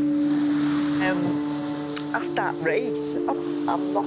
You're going to be fucking carrying me off on a stretcher. You know what I mean? So I'm so fucking tired. You're tired because you never bloody stop. Well, that's... You're like a bloody Duracell bunny, Julie. You are. Really not. You are. The women may feel at rock bottom, but An instinct to stay alive really is deep within us all. You know, our subconscious wants us to survive and to thrive. Well, let's have a little scavenge and see what we can find in this shit heap. the group make a last-ditch attempt to produce more drinking water. Having discarded one of the jerry cans, Fee, Julie and the others forage for a second suitable container to boil water. Oh, what's that there? Basically just a load of shit. Nothing very useful, I don't think. Metal is something that really is important. I haven't seen any. It's all plastic, and you can't obviously boil them. I am so thirsty. If we don't get the things we need, we won't survive. It's as simple as that. Plastic bottles, plastic cans, basically plastic. And that's it. Oh, we don't want that. They've failed to find any metal containers, but Julie is not giving up. So we have to find something. Desperately dehydrated, she hunts further afield to find a second container. But the tide will be high again in a minute. Julie! Julie! Julie! Jesus. Julie! Julie! Oh, fucking hell, Jules. It's day 35, and 55-year-old Julie has collapsed from dehydration. I'm so weak. I'm so weak. Get B and get on the blower! No. George, no. Don't bring anyone. I'll get her out. No, you won't. No, you won't. Just leave. Babe, Julie's passed out. Stay there, Jules, stay there. Go ahead, Foxtrot. We've got a situation here in that Jules has passed out. With Dr. Belinda away from camp collecting water and out of reach, my emergency medical team on a nearby island is immediately scrambled. How you feeling? I think it was just It's all right, just precautionary, OK? What we want to do, Julie, how do you feel about trying to sit up for me? How's it feel? Just keep hold your pulse while you're sat up, mate. What about drinking today? I probably haven't had a lot today, to be honest. You need to be constantly hydrated to do the smallest tasks here. And it really does go to show that just in one little moment here, it can all change. Yeah. I'm happy you're bright enough, everything's fine. Honestly, go, please. I'm so Right, embarrassed. well, she's dehydrated. You're all dehydrated. If you can just keep an eye on her. You put a whole load of fit soldiers on an island like this for weeks and weeks, and they'd struggle with it as well. No, definitely not again. Oh, you're awful good to me. I don't think I'm a drama queen, but I think I could have just closed my eyes and drifted off.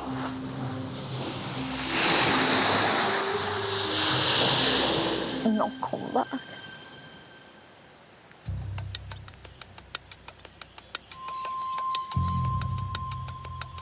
Even the strongest women are slowly dying of thirst.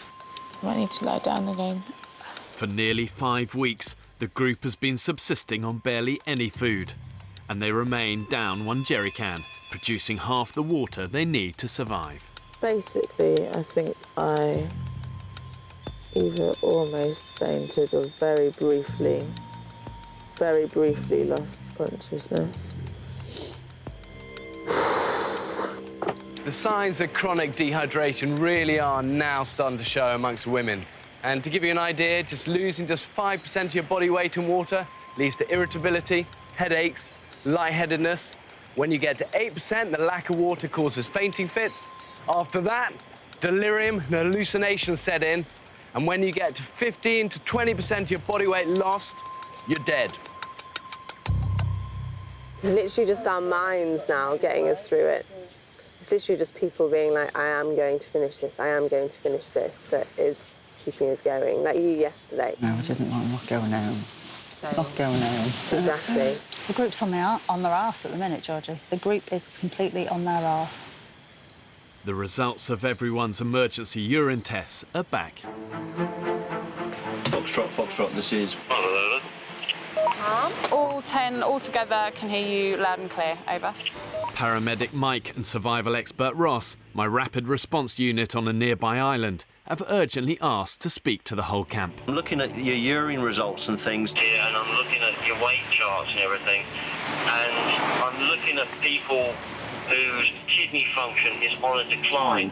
And I cannot stand by and let that decline continue, based on the fact that what I'm looking at and what I saw the other day and your dietary input, it's not enough to keep you going without causing you all, or certainly a number of you, some long-term problems.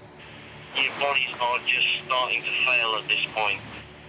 Now, there's no easy way to say this. I'm teetering right on the brink of pulling you all off the island for medical reasons. Over.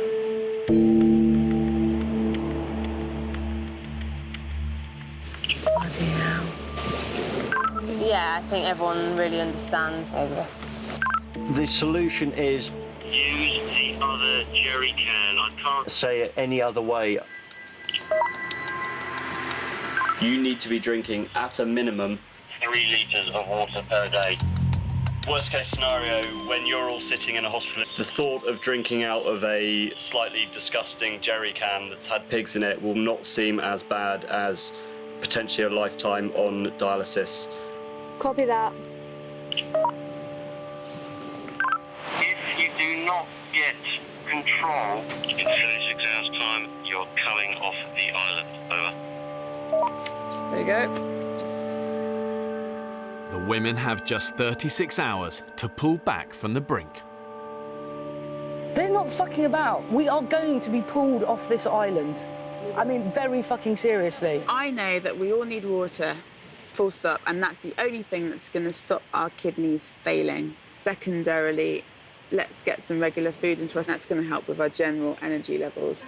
For us to get to the end of this, it's about keeping our energy levels up and hydration levels up so that we actually survive for the next couple of days and don't go into renal failure. And if we don't, then we're going to be taken off and we're all going to look like massive dickheads. I know some people are struggling more than others, but what we need to do is, you know, try and work together without causing arguments, disagreements, unnecessary stress. Everyone's knackered, everyone is tired, everyone has no energy, hasn't eaten food, we're all in the same boat, but we all need to come together. Exactly. We have to get through it. We have to pull together. And in a way, it's going to force us to do that. At times, we work as individuals and not really work as a team, but we're going to have to. We have to work together now.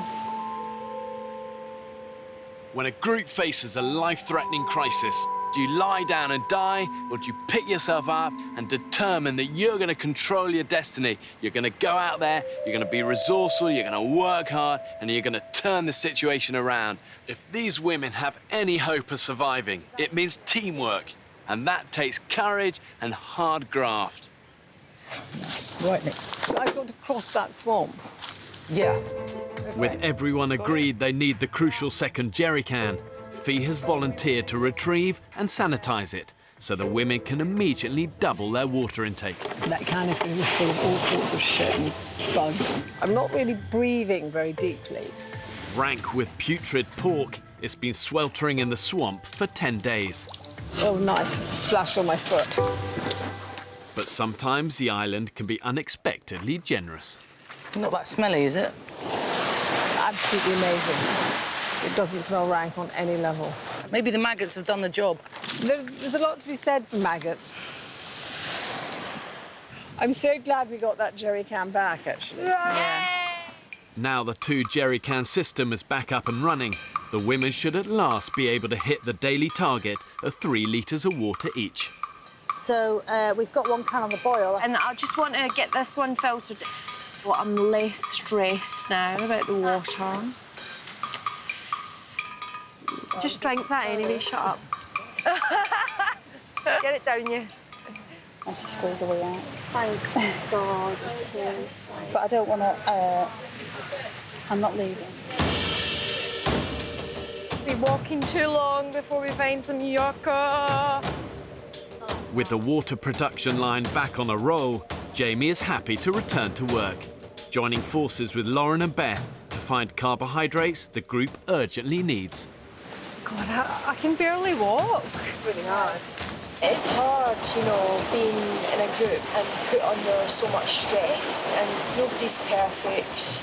Everybody has their moments, but we have to stick together as a team. Our muscles were stronger. Oh, I can see some yucca. Bring What you got there? Woo! Babe!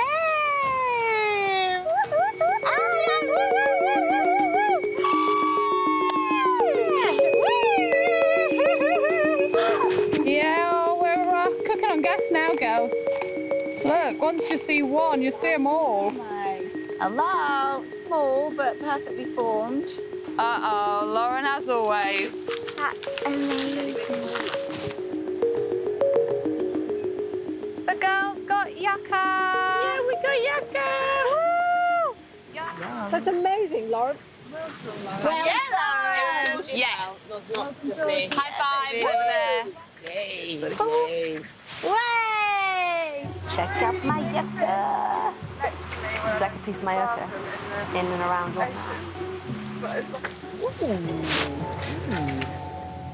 Please, you're right on the edge. It's freaking me out. It's all right, love. A rehydrated Julie is with Georgie and Beth, determined to finally land that elusive fish for supper. Okay, another little fishy. And they've come up with a new way to attract fish, a sparkling lure. And that is a state-of-the-art bit of fishing kit there. Fishing tackle. Right. Coca-Cola, give us some luck. If I get pulled in, I'm going to swim round that way. You won't. I'm so cack-handed at everything. Oh! I can see, like... Oh! Oh! As hard as you can. Oh my God, I can't believe it. Got a fish. Is it alive? Well done, Julie! Oh my God, I thought you'd have to... Sucker. Dinner. Basically, whatever it takes to stay, whatever it takes. Go on, Jules, persuade that fisherman to give us some fish. Hola! Hola! He's coming. Not content with just one small fish, Julie spots another opportunity. The first passing boat the women have seen in these waters. Don't know, Jules, it's your turn to get the baps out. Ah! He's not going to want to see a 55-year-old's baps. I don't know, mate, your baps are way better than mine. You have fish? Get a fish. One fish? Fish. We have none. We have none. No fish. He's going to throw it. Oh, you're very, very kind. Whoa! Thank you very much. Thank you. Bless you. Bless you. Good luck. Gracias, amigo. Now, I think that is a... Barracuda. I could just go and bite it and eat it raw. I'm so hungry. I don't know whether that was actually playing by Queensberry rules, but innovation, innovation, innovation. Woo! We caught a fish! Yeah! Abaracuda. Abaracuda. Abara. Yeah! Incredible, I love it.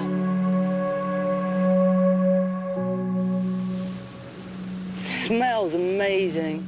We should have got this place licked. You know, 10 women. Hey, this place should have been shipshape. Tragically, not the case. There's the hero of the moment. I don't need one at all. It's so tasty. But at least we've started now. Not too late. Next time on the men's island. It's little old me. Unfortunately, I don't trust you. Whoa! It's a death trap round here. Snake! Okay. We have no food. Stop it! Holy shit!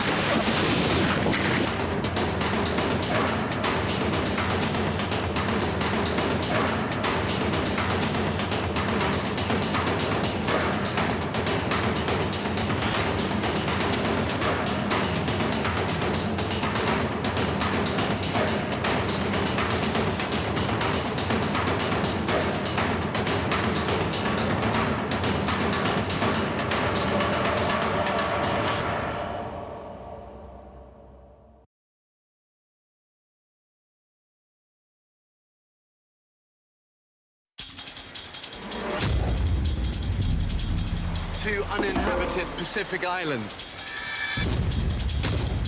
More than 5,000 miles from the UK. One will be inhabited by 14 British men, while a separate island will be home to 14 British women. When pushed to the limits of human endurance, will it be brute power or mental strength that wins the day? Who will have what it takes to stay alive? Tonight, we follow the women.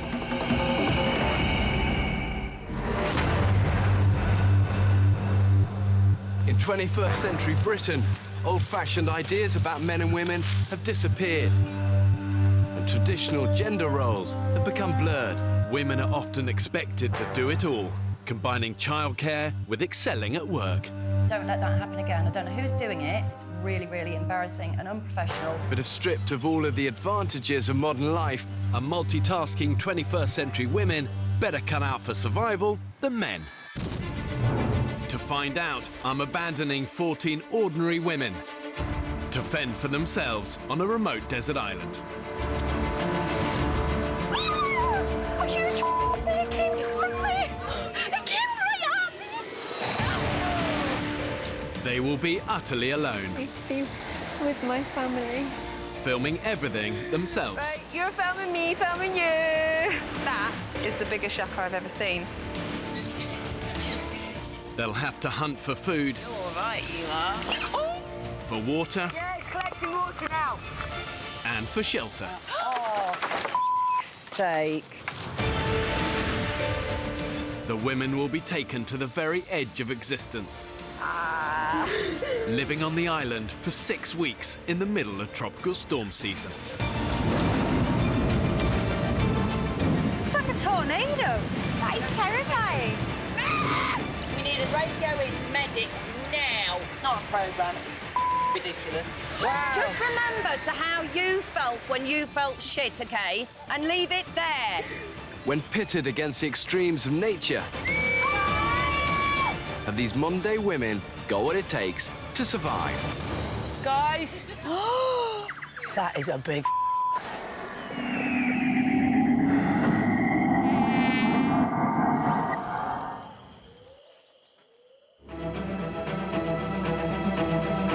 People hold a lot of their self-worth in things like money, what they're able to buy, what car they have, what clothes they have, makeup, how beautiful they are. When all of that's gone on the island, I think it all comes down to what sort of a person you are. I think you've got to be slightly mental to want to do this, right? I think you've got to be slightly off your tree. As human beings, it's the closest we're going to come to a reboot. I'm about to abandon 14 British women on a remote, uninhabited Pacific island.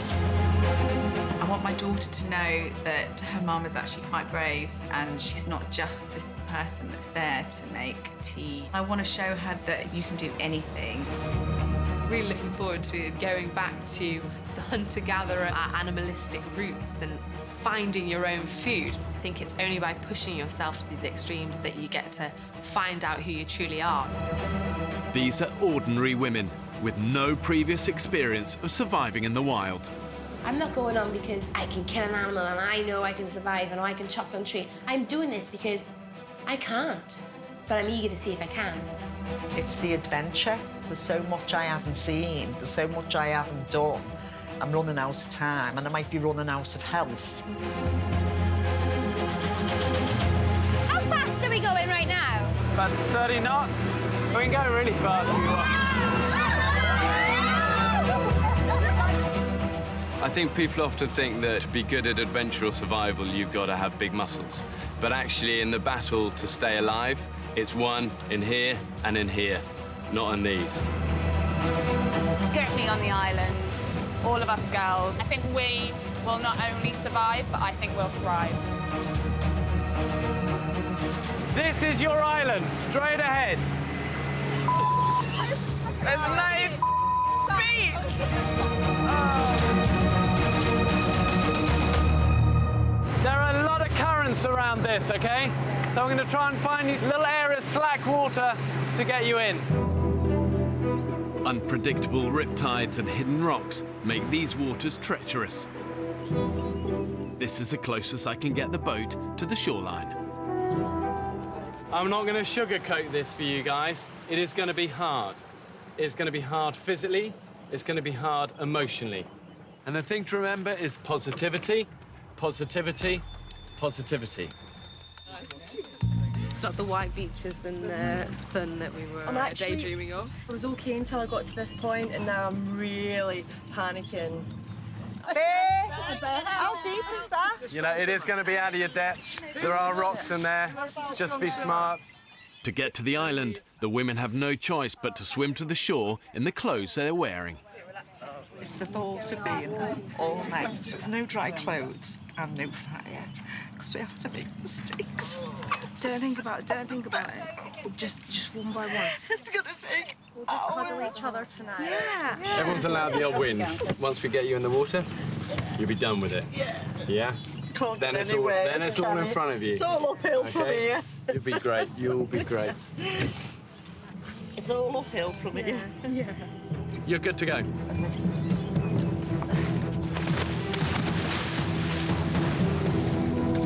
Let's go for it. The women take with them bags and cases containing their filming equipment and medical supplies. This is croc territory. Let's get you out of the water as fast as we can. Okay, let's go.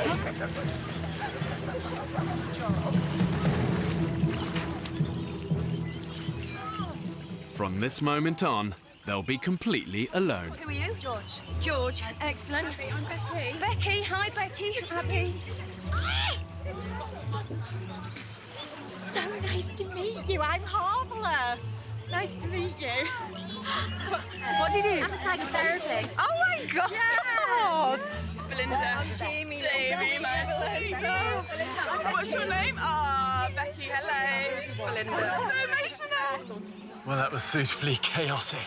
You know, it's 4 o'clock. It's going to get dark here in a couple of hours. And already, you know, there have been 15 minutes chat on the beach. They need to work hard, get moving. But, you know, there's nothing I can do. These are things they're going to find out. It's time for me and the crew to leave. We won't be back till the end of the experiment. Oh, I am peeing. I'm peeing, I'm peeing, I'm peeing. Oh, I still need to pee. I don't know if I want to pee through my trousers. The women's home for the next 6 weeks is this remote, uninhabited Pacific island. To make sure they have a fighting chance of survival, I've ensured there is enough water, indigenous animals and vegetation to keep them alive.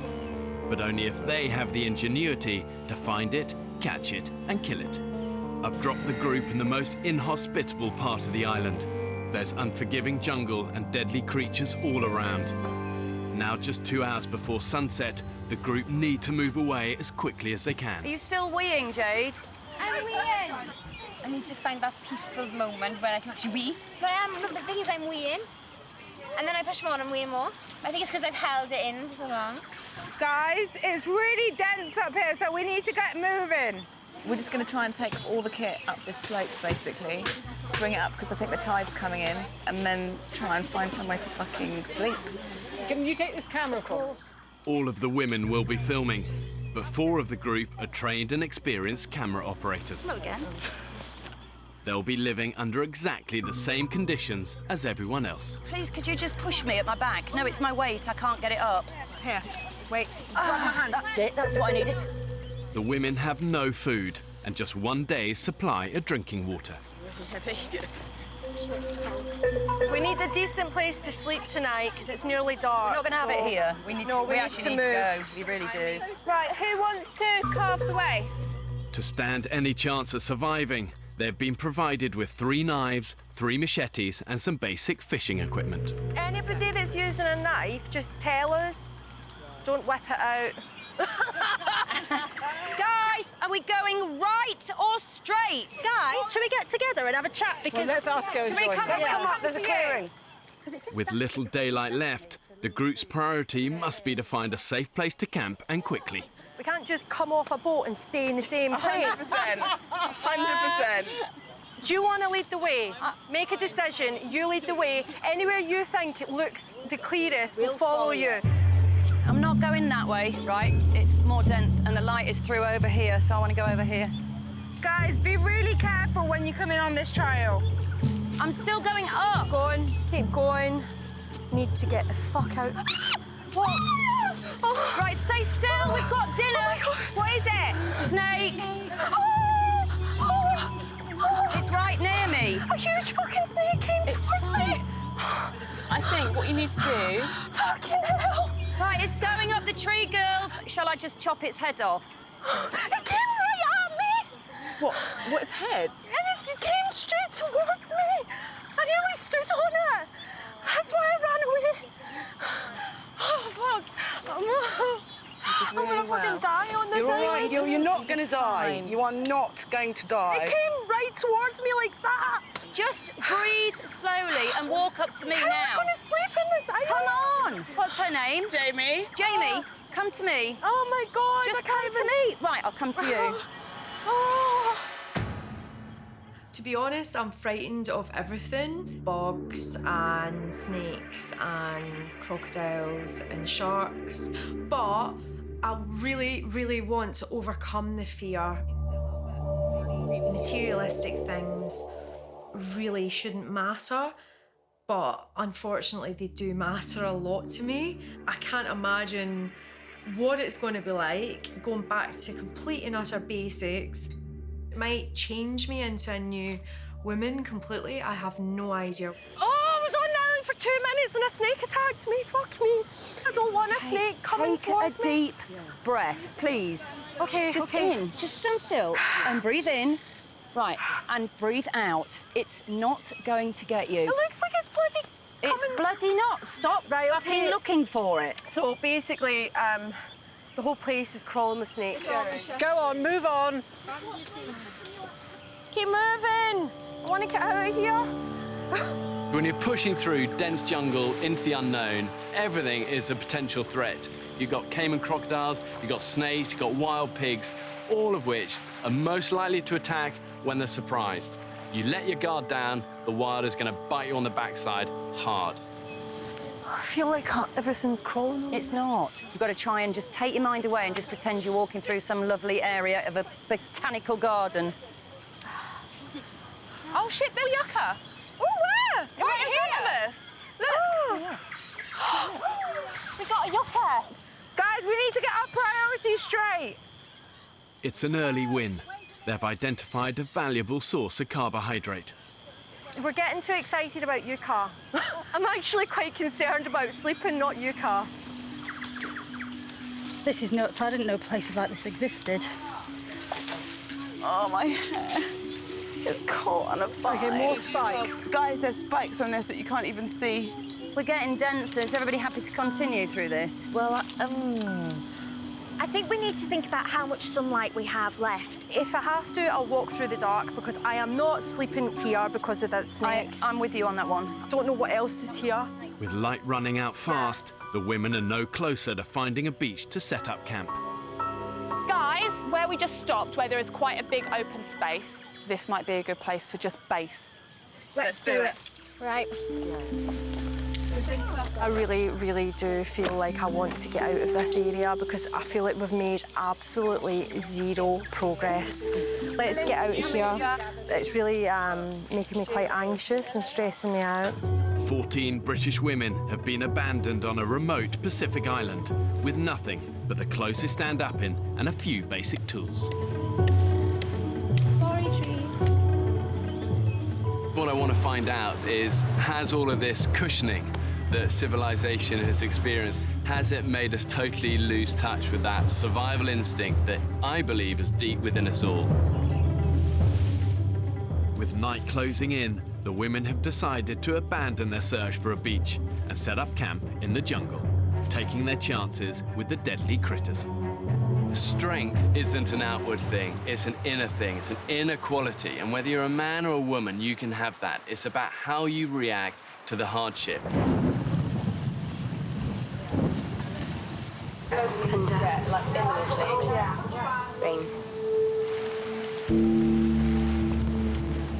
Rain, rain, go away, come again when we get off this island. Just got changed and now it's raining, so I've only got my normal pants. If the women are to survive, they'll need to live through 6 weeks of the tropical storm season. At its worst, the torrential rain can dump up to an inch of water in an hour. My current knickers and trousers are wet through, so I feel like I've wet myself a bit. I'm wearing a shitty nappy. I have dry socks though, which are in my bra, keeping even drier. Yeah, that's a good idea. Without shelter, the only protection the women have from the elements is their raincoats and ponchos. It's absolutely hideous. It's going to get dark soon. And that will mean that there's no heat at all. So we will go to bed cold and damp. And we'll have to sleep on a cold and damp jungle floor. Look at my fucking hands. I'm a hairdresser. And, like, I can't afford this.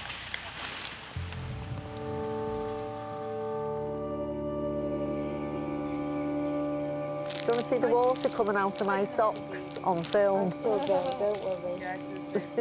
7 p.m. and the women are determined to get a fire started.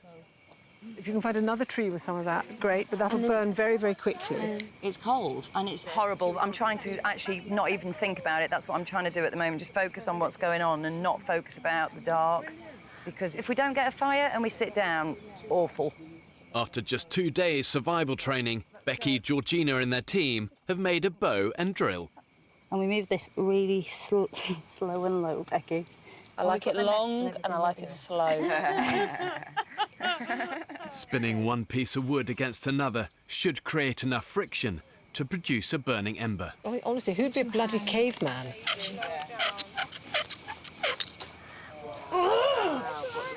We've done it once, we'll do it again. We can do this, girls. We can do it. We can do it. Right, back in. We're all so desperate to make fire, and the conditions are just so wet. I just have a feeling we're going to stay up all night and try and make fire. Is there any smoke coming from there at all? How long do you think the girls have been at it now? 3 hours, maybe more than 3 hours. These women I'm with are amazing. I've gone from absolutely terrified to sheer thrill and enjoyment. Oh, there's tons of smoke. It's like a friggin' wigwam. Keep going. Don't think I can hold it much longer. Bloody good ember. We're going for it. Maybe it's going too far on that.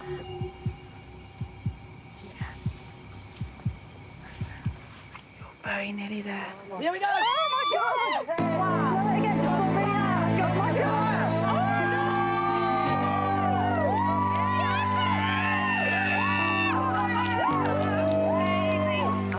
like to do this by persistence. Becky and her team's determination has paid off. Not even a little fire. Fucking giant one! After just 5 hours of trying, these women have achieved what took mankind hundreds of thousands of years. Guys, how are we actually feeling about the fire? But almost more importantly, what it does for the women is going to give them a sense that they're gaining control of their environment. Is everyone stripping off? Oh. I've got my dress stuck in my knickers. I don't want to sound too cocky too early. No, I don't think we should. I don't think we should at all. No. But right now, we're winning.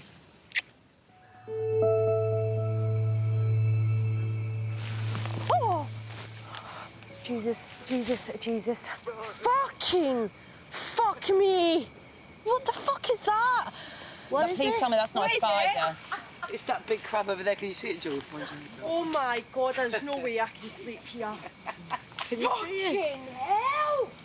We're not staying here tomorrow. We're all going together and we're going that way. And we're not going to stop until we find a framing beach. Oh, no. Lady's got crabs.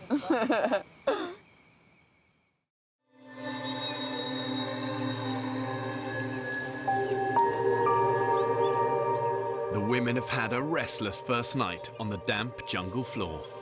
I tried to have some sleep, but the noises in the night and the crabs that were creeping up on us, I just couldn't. I just sat up all the time with the torch, the head torch like that. I did. I woke everybody up with my farts. You did about 5 or 6 big loud ones. Yeah, well, no, they weren't loud. Oh, no. You just decided to sleep where I farted.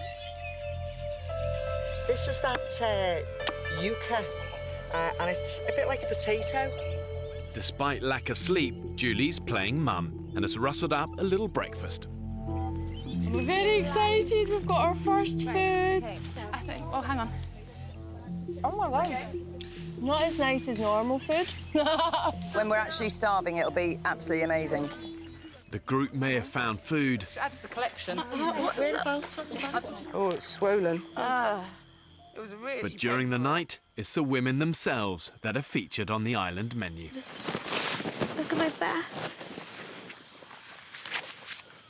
I've got like a full face of spots. So I can't even like wipe my eyes. Because my hands are dirty. Look at my nails. Basically, I cannot be dealing with this. One side of me is like, I want to do this, I love nature, I am one with nature. And the other side of me is just like, look at my fucking face. You're shitting me. You know, what the fuck, like? You always look gorgeous when you're young. You do. Don't they? Exactly. You know. We're all young. Your boobs are better than mine. Well, mine are false. The urgent priority for the group is to find a safe place to camp, away from the jungle creatures and near a sustainable water source. There's only going to be, what, about 20 litres of water, and that's not lasting us 14 people for very long. As nice as this camp is, we want to... I am trying to be nice. Go and find the beach. Yeah. So one group's going to go look, and one group's going to stay here. Who's in the go group? Me. Can I come? Yeah. Have you got your whistles? And Yes, your we've whistled up. Hold on a minute. You think that you can walk right round this island? We in the don't water? know anything. It's trial and error, isn't it? I think this decision has been made a little too quickly, and I just think we need to plan. Why don't we just stay here for another few hours thinking about it? Or we could go. Are you not coming now? Yeah, I am. Off your butt, then. We're off. I've done the children, I've been mum, I've done my business. I'm at this age now where I need to do something for me. When I was younger, I did want to do certain things, but I never had actually either the balls or the friends to do it with me, and I didn't have enough balls to do it on my own. And now, I want to see if I can cope. So do you see if we go to the end of that bit there and see what's around the corner? I wish I had water with me. With nothing to carry it in, Abby and Fran's group set off with no water. I'm really hoping we find a beach, because last night was not fun. My body does not like this at all. I hope there's paradise beyond these rocks. Finding a good camp is a key priority. They'll need a base with vital resources close at hand. The sea for food, the materials to build a shelter, and a plentiful water source. Let that be a beach, please. Oh my God, it's grim. I have a feeling when the tide is high, that disappears. What, the whole of that? I agree. And that's a mangrove there. Yeah. This whole thing's been futile around this side then. This is shit. What do you want to do? I need to have a drink. So we have a good trek to get back to Drink Town. I'm like shattered. We can't let this island take its toll on us on the second day. It's hot, we don't have water. Just even trekking is a risk right now. The women have left themselves exposed in oppressive 30-degree heat with nothing to drink. I'm sick. I'll have to sit down in a minute, I'm going to collapse. It's a long way back to their temporary camp. Guys, we've had a fall. Oh, fuck. Okay, don't panic. Shit, no, don't, you all right? Moment. Oh, shit, no, wait. Sit forward. Sit forward. Gotta sit forward. Okay, there we go. Just put your head down low. Don't headbutt anything. So sorry, I know. Do stop apologising. In temperatures like this, the women have got to drink a lot, between 2 and 4 litres of water a day. If they don't, they're finished. Come on, friend. Let's do a little walk. My parents were Iranian, like, very overprotective, and I have literally lived such a sheltered life. All the decisions in my life have been made for me. All they ever see is just study and get married. I want to prove that I can be independent, that I can survive, and that I can make decisions for myself. Yeah, go back, get drink. That's it, I just feel like I'm on a bomb.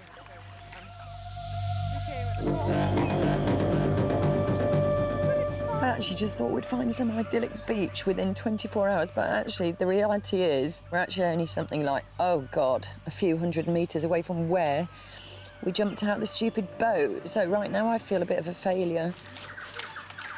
I can't believe we can't get out of here. The whole notion of surviving on a tropical island may sound idyllic, but the reality behind the picture postcard fantasy is brutal. And it may look like paradise, but trying to survive on an island like that really can be hell on earth. I've been trying to keep these tears in all along. Stop it, Jade. Just try and stop. Just try and stop, because it'll make you feel worse by crying. It's not great.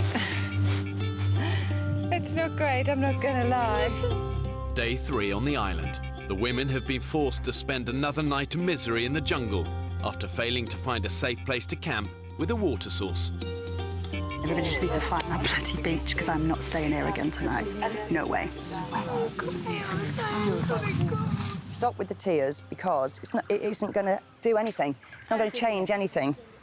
I think Jade's really struggling with just getting used to, like, island life, as we all are. I know that sounds really harsh, and I'm not being a bastard. I'm trying not to be, it's the but truth, yeah, I get it. I understand what you mean. I sometimes, with my children, have to just say, shut up. Do you know what I mean? To pull them round.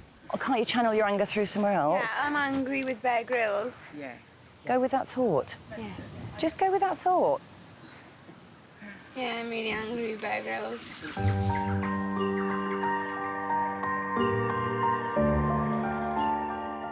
More desperate than ever to get out of the jungle, the women are sending out another search party to find a beach camp. Can we form a circle or something so we can have a chat? But before they leave, Jade has an announcement to make. I am not prepared for something like this. I'm really, really glad that I've come here, but I don't want to continue. That's perfectly fair. What is it that tipped you over the edge that you just can't cope with anymore? Everything's wet, even my socks are wet, my shoes are wet. Got bites all over my hand, on my face, and yeah, they'd go in and That it might was- not look as bad. Did you not think that was always going to happen, though? That we were going to get bitten and we were going to get wet? You're wet and you're cold and you're this and you'll go back And I'm ill. and I'm you'll have unwell. food. I'm unwell. I've been bitten to shit. I'm unwell. My health comes first. And If we found the beach today, and if we did find the glorious beach, that things could be so different. I don't know what to say. I know I can stay. I don't want to. Yeah, and that's, you know, that's all honesty. Yeah. Put my hands up, you know. Put my shriveled, hanging nail, bitten hands up. Jade, I'm really enjoying the experience, but I don't like that I've been bitten on my face. I look like shit. I'm just looking at myself and I look like shit. I'm just kind of a bit over it. It's like, you know, if you don't want to be here, just fuck off. Unable to persuade Jade to stay, Foxtrot to Bravo. the women have no choice but to use their emergency sat phone to request her evacuation from the island. I know it's total bitching, but I'm just going to be honest. She comes across really unintelligent. She is not intelligent enough to actually realise what she was getting herself into coming on the island. Bye, love. I can't get up. I've got nothing on my feet. After less than 48 hours on the island, hairdresser Jade is making her way to meet the boat that will take her back to civilization. What's the point of me waxing my bikini? I haven't even shown my legs yet. The truth is, for the women on this island, every single one of them will have a low point. It is just the nature of survival. This is all about seeing who, in those moments, who rises and who crumbles. Right, everyone take a whistle. Thank you. Great. The women urgently need to get their search for a camp underway and find a permanent water source. Their original supply of drinking water has run out. All they have now is one muddy puddle. We've gone that way, we've gone that way. The one direction we haven't gone is that way. Yeah, that's the way I think. This time, 58-year-old forester's daughter Fee will lead the expedition party's hunt for a beach. I'm used to being in forests, and I'm not going to be really happy if people start telling me I'm going the wrong way. Yeah. The most important thing is that we go, and we go in a straight line. 7 women volunteer to join Fee on the trek, including furniture maker Kate. She's got the sense of direction. I'm following her. Abby, Fran and 3 others stay behind in their temporary camp to keep the vital fire alight. We will come back with the beach. Please do. Go on, move on. Fee's plan is to cut right through the dense jungle interior to the opposite side of the island. This is not a decent route. It's full of vines and everything. We're in a jungle. I know. Splitting up your group is a high-risk strategy. But if you do decide to send out an advance party... Preparation, preparation, preparation. It really is fundamental to good survival. And you've got to prepare for any eventuality. One small mistake can quickly spiral out of control. I've got our group water so we can keep hydrated. With rations restricted, they've only brought 2 litres with them in improvised bamboo cups. In this heat, that's likely to last less than an hour. I love it. I actually think that's really tasty. It is nice, isn't it? I think the bamboo flavours it. In the last 9 or 10 years, I've been made redundant 4 times.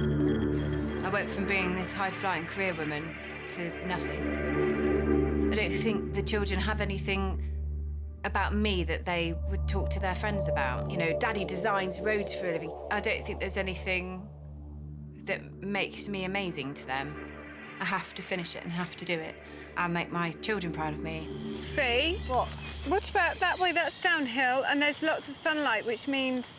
No, we've had lots of patches, lots of sunlight. What we need to do is get up here. Fuck. George, I'm just going to forge ahead. She's going through anything. Doesn't matter what it is, Fee's going to go through it. She's on a mission. George, I have no idea if this is going to work. Who gives a fuck? At least we're trying. Fee's expedition party are now deep in the island's jungle interior. I've ripped my trousers even more. They couldn't get any more ripped. Fluids are running dangerously low, and they still have no idea how far they are from a beach or a water source. They're just losing so much water. In unrelenting 34-degree heat, the group are now sweating a litre of water an hour. The more we're sweating, the more we're losing, aren't we? Is that us run out of water now? Yep. Yeah. Oh dear. We've run out of water, which is pretty stupid, actually, I think. God, this is nuts. Lost and adrift in the jungle interior, the women have no idea when they'll find their next drink. It's hard work. It's just draining. It's like being in a spider's web. Is there any way to get fucking through? This is looking better. Wow, look at that. Sky! Woo! I can smell the sea. Fuck! If we get there, can we have a celebratory swim? I'm not wearing any pants. We'll just have to go for the full-on muff. Full Monty. Whoa, I can feel it. Yeah, it's here. Oh, wow! I can see a fucking palm tree. Woo! Unless I'm delusional, that is the becking sea woman. This is for us. Guys, we found it! Is there a beach? Yes! Oh, God. Woo! Look at this. Oh, my God. Oh, my God, it's being fun. Yes! Look! Amazing. Oh, my God. It's like a Oh, the relief. Did you ever think we wouldn't make it? I honestly didn't. We did it. I know I'm gonna cry. Come on. Oh, this is the most beautiful beach I've ever seen. And you know, if it was the most disgusting beach, this would still be the most beautiful achievement. Because that in there is horrific. We're going swimming now in that cool Pacific water.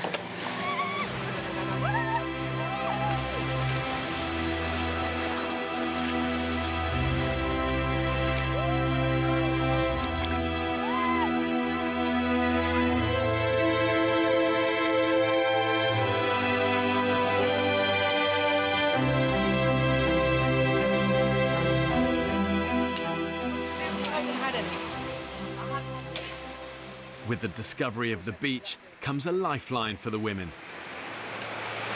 Honestly, I feel so dry, dehydrated. Based on my mouth was feeling like Gandhi's flip-flop. No energy. Oh. We can clean our teeth and we can comb our hair. And I found some flip-flops. The expedition party have discovered a beach, but they're yet to find a permanent water source. It looks like it might rain. So we might actually be showered on all night tonight. Shit. Going down dark, we have no water, we have no fire, the sandflies everywhere. So, you know, there is potential for it to be amazing, but right now I'm just thinking, oh my God, how are we going to get through the night? With night drawing in, the women have no choice but to sleep here and return to collect the others in the morning. I can actually smell myself. Yeah. I completely hum. Yeah. My armpits. The worst thing is our feet.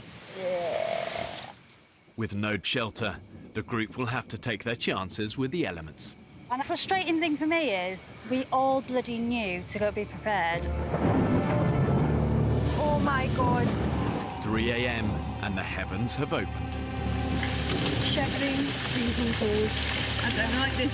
The women's expedition party discovered a beach to base their camp, but haven't yet found the key to their survival, a sustainable water source.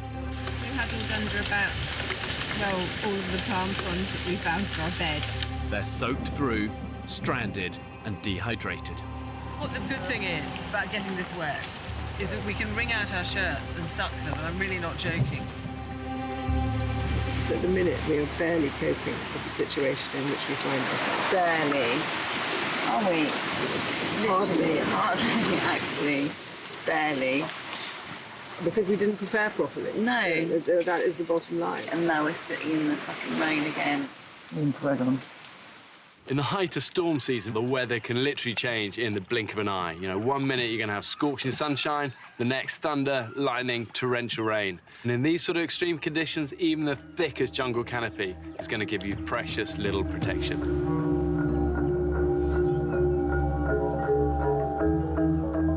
7 a.m. It's day 4 on the island. At their temporary camp, the night of torrential rain has also had a disastrous consequence for the 5 women left behind. The fire went out last night because of the weather.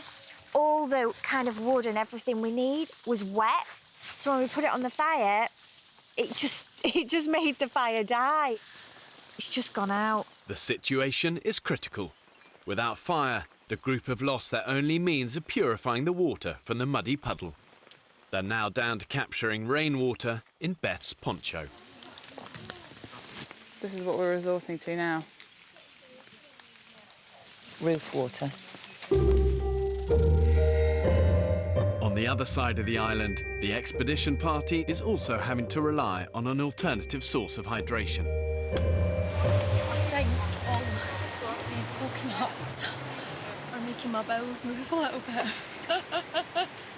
So I'm gonna have to go and look for somewhere to try and do a poo. I may as well just do this. Because I've got no fucking choices.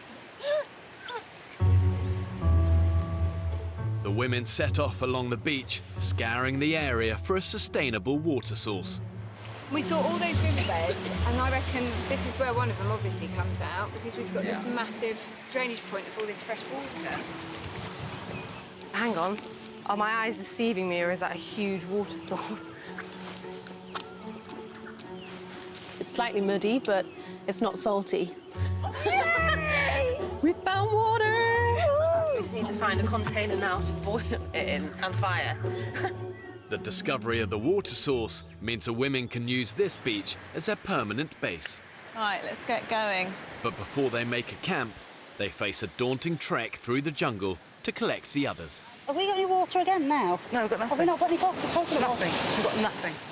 So we're going on this trek knowing that we're going to get absolutely fucked and dehydrated.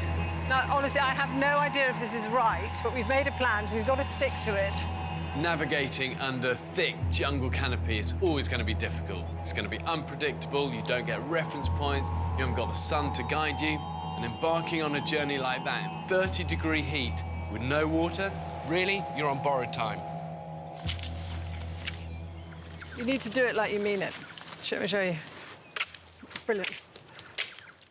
The women are marking their path to help find their way back to the beach on their return. Found a period tree. It's on its monthly right now. Let's go this way. It looks like there's a bit of a path. I think we should be going more that way. No way. No. That's going back on ourselves. Exactly. We've just got to keep going this way, I'm afraid. This is actually the opposite direction. We're going back towards the beach. What the fuck is this?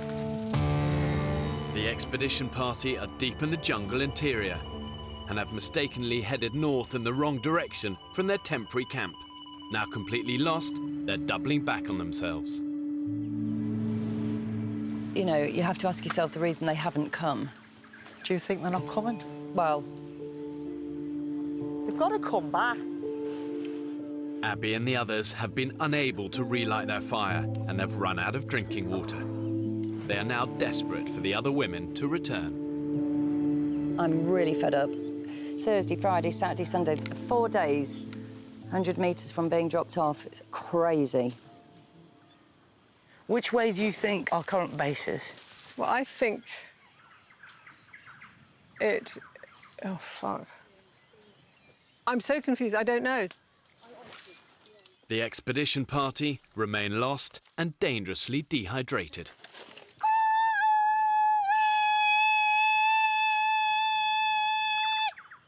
What just happened there? I was just calling so that hopefully the base camp will be able to hear the hello and make a sound back.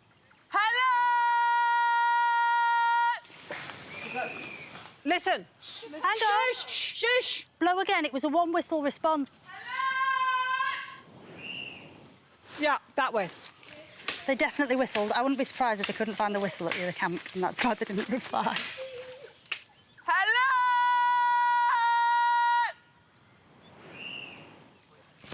Fuck! That's a big bird. It's a minor bird. So it's this fucking birds. I think it's birds, yeah. Fucking birds. We got a bit prematurely excited. Right, where the fuck do we go now? Moving through jungle, you get wall after wall of dense undergrowth. And what happens when everything looks the same, it's so easy to lose your bearings. And then you get that rising sense of panic. So that big tree there, it's got all my slash marks in it from the way we came. I think you're getting really confused with the directions, because if you go up that hill, that is where we just came from. Except we came up from a beach there. We did not come from there, Fee, because I've been marking trees all along that route there. I tell you, no, there's a much clearer way of saying it.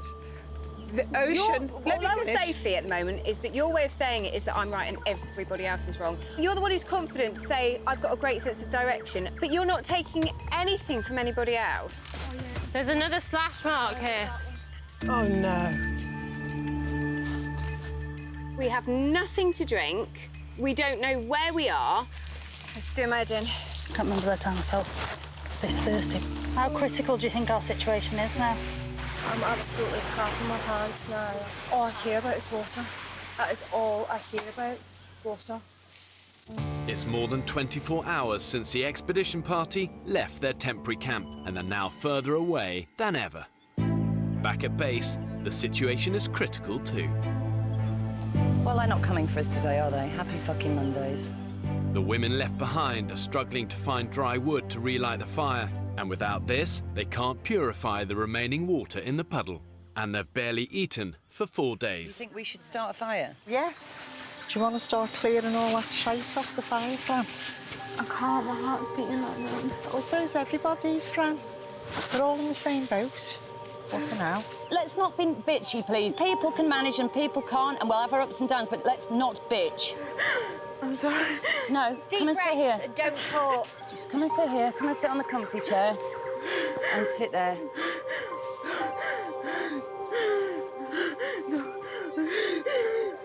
Right, don't let anyone fuck you off. Breathe in slowly, please. I haven't got a problem with her crying. I've got a problem with her sitting on her arse saying she doesn't feel well and not doing anything.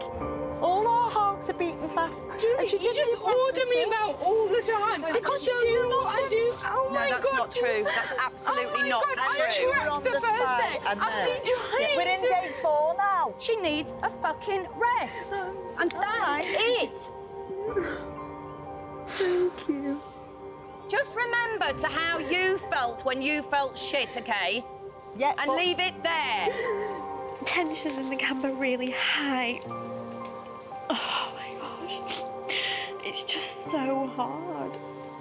And I'm not going to leave this, so I've got this bit. I don't know how many days. Next time on the island... I think that's genuinely shitty, walking away and letting the rest of us die in a big way. We need to find food. That's the big issue in the camp. Woo! Yeah! Get it, get it, get it, get it! This island either wants to decompose you from the outside in... Ah! We nearly got killed, actually. ...or eat you alive. Everything around us is trying to kill us. Ah! Yeah, it's a scorpion. We're dropping like flies. We've not even started yet.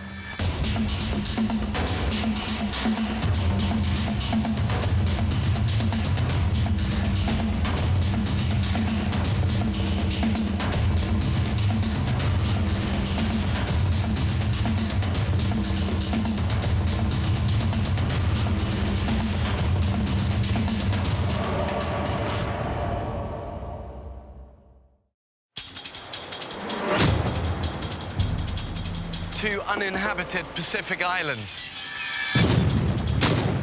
More than 5,000 miles from the UK. One will be inhabited by 14 British men, while a separate island will be home to 14 British women. For 6 weeks, they'll be utterly alone. Holy shit! With only the clothes they stand up in and a handful of basic tools. Filming everything themselves. When pushed to the limits of human endurance. Will it be brute power or mental strength that wins the day? We just caught a prehistoric animal. who will have what it takes to stay alive. Tonight we follow the men's island. This is crazy. This is absolutely crazy. This could be the worst decision we've ever made. This time, it'll be harder than ever. They'll have to endure the height of the harsh tropical storm season. Bring it on, Mother Nature, I say. If this is the worst you can do. They'll have to find their own water and hunt for their own food. You lazy bunch of bone idle bastards! Have these modern-day men got what it takes to survive?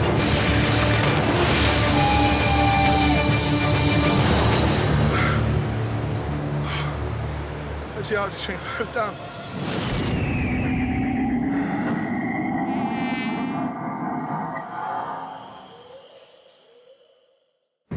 Four days ago, I dropped 14 ordinary British men on a remote Pacific island.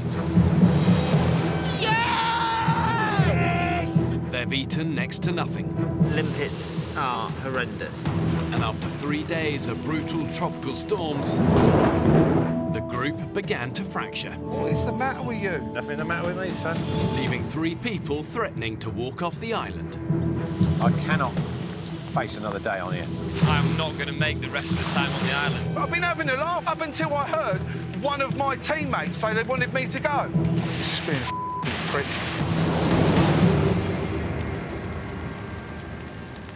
You don't want to be scapegoat, Absolute bollocks. I'm not having it. I am going off this island because I'm not being held responsible for that.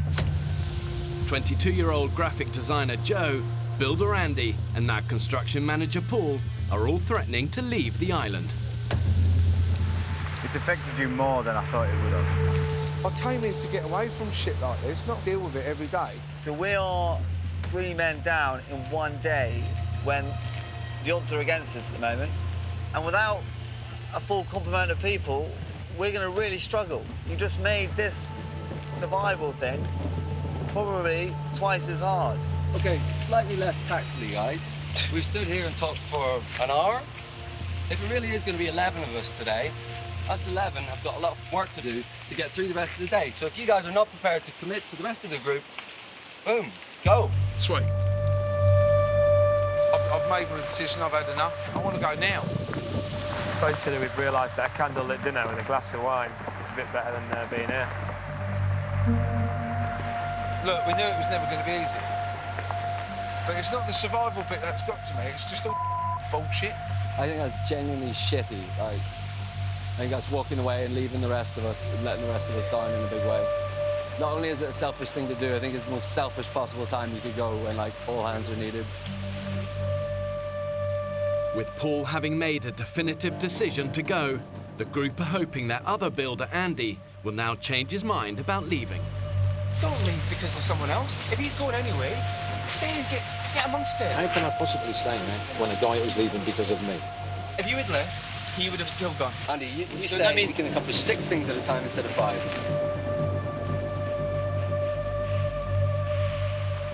I'll stay. I'll stay. Awesome. Well done, Andy. I'll stay. Yeah! Good boy, Andy. Good boy, Andy. That's I'm really pleased about that. It's less worry. And it's a heartache to see the others go, but you know what? We're stronger. We're stronger with 12 and 11. As the weather breaks, Paul uses the emergency satellite phone to request his evacuation, along with Joe. This is Paul. I would like to come off of the island. It's either me or one of the others go, and I don't want me to be used as a scapegoat. So I believe I am stronger than that person and wouldn't regret this decision. It's going to make everything so much harder. We've not been here for 5 minutes, really, and we're losing 2 members of the team. I'm an happy man. I want to be a happy man with a tub of Pringles and a Mars bar. You can only encourage them so much before you end up spending a third of your day encouraging somebody not to leave, when that could be better spent time getting the things we need. Water, fire, shelter, food. Having lost valuable time, the priority for the 12 remaining men is to finish a shelter before another storm hits. We are running on empty, but we are being stubborn and persistent. Fortunately, Andy decided to change his mind about leaving. At this point, there's still so much to do. We need all hands on deck, so losing 3 people would have been a massive blow. Right, Piers, I'm off. You off, mate? Well done, mate. See you again, eh? Yeah, see you being blighty. When looking to go? I turn round and shake your hand, mate, but we're No, it's fine. Yeah, we're sort of structurally integral at the moment. See you later. I don't want to spoil fun, gents, but is there any possibility you could step out of the area while we just start running these struts across? Continue your conversation just sort of 10 feet over there.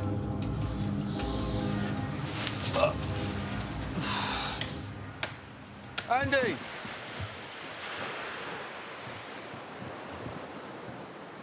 He didn't even acknowledge me. Did he not? No, didn't even turn around and say, Dicky bird. Unbelievable. Spineless wonders. Fucking hell, lads, what were you thinking? What were you possibly thinking? Just before we came out here, I bought a brand new Golf. Mate, it's white. It's beautiful. £500 wheels. Lovely view, though, isn't it? After just 5 days on the island, 14 men are down to 12. It was a bit emotional saying goodbye to everyone. Yeah, of course it was. But, I mean, in a short time we've been here, we've made quite a strong bond. But... Oh, yeah, of course we have. Now the dead weight's fucked off, let's get on with it. Ain't got the time to it, we've got to build a fucking house for tonight. When people leave a survival group, the positive thing is that what it does, it galvanises those who remain, making them even more determined that they can survive. The new group may be less in number, but it will be greater in strength. No, genuinely, I can't believe that after 5 days we're down to 12 people. It is a shock, isn't it? Come on. It's a massive shock. I mean, do you think you'll stick it? Yeah. The whole yeah. thing? Yeah, I've got no doubts about that, yeah. We've been talking about for the last kind of 2 days, really, that it would be a great shame if anybody left. But I now think we need to look at it positively. And as harsh as it is, perhaps we've streamlined, actually, and more determined. I think those who've stayed, you know, have showed a certain determination. We've got no personality clashes now in the camp. Everybody gets along, everybody really likes each other. We're going to have some really good bonds out of this. Not only the achievement of doing it, which we will, and a new friendship is going to develop between us all. Teamwork makes the dream work, Vic. Yes, it does, sir. Stop staring at my sexy bottom, though. It's upsetting me. I could feel your eyes penetrating my underpants.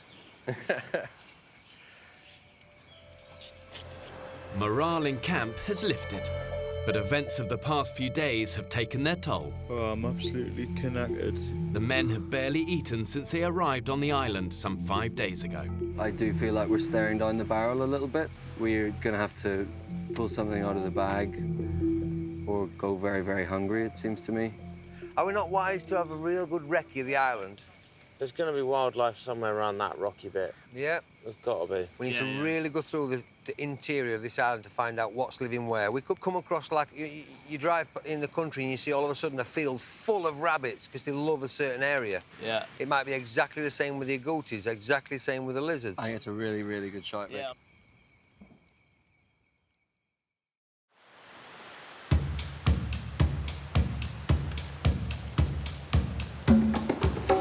Come on, boys. 5 a.m. the following morning, the hunt for food begins. No heroes today. We don't want anyone losing a leg or arm or anything like that. You've got your stick there, haven't you, fella? I've got a stick. I'll grab a stick if you need one. Are we going to dance first? A hunt dance? Woo! Yeah!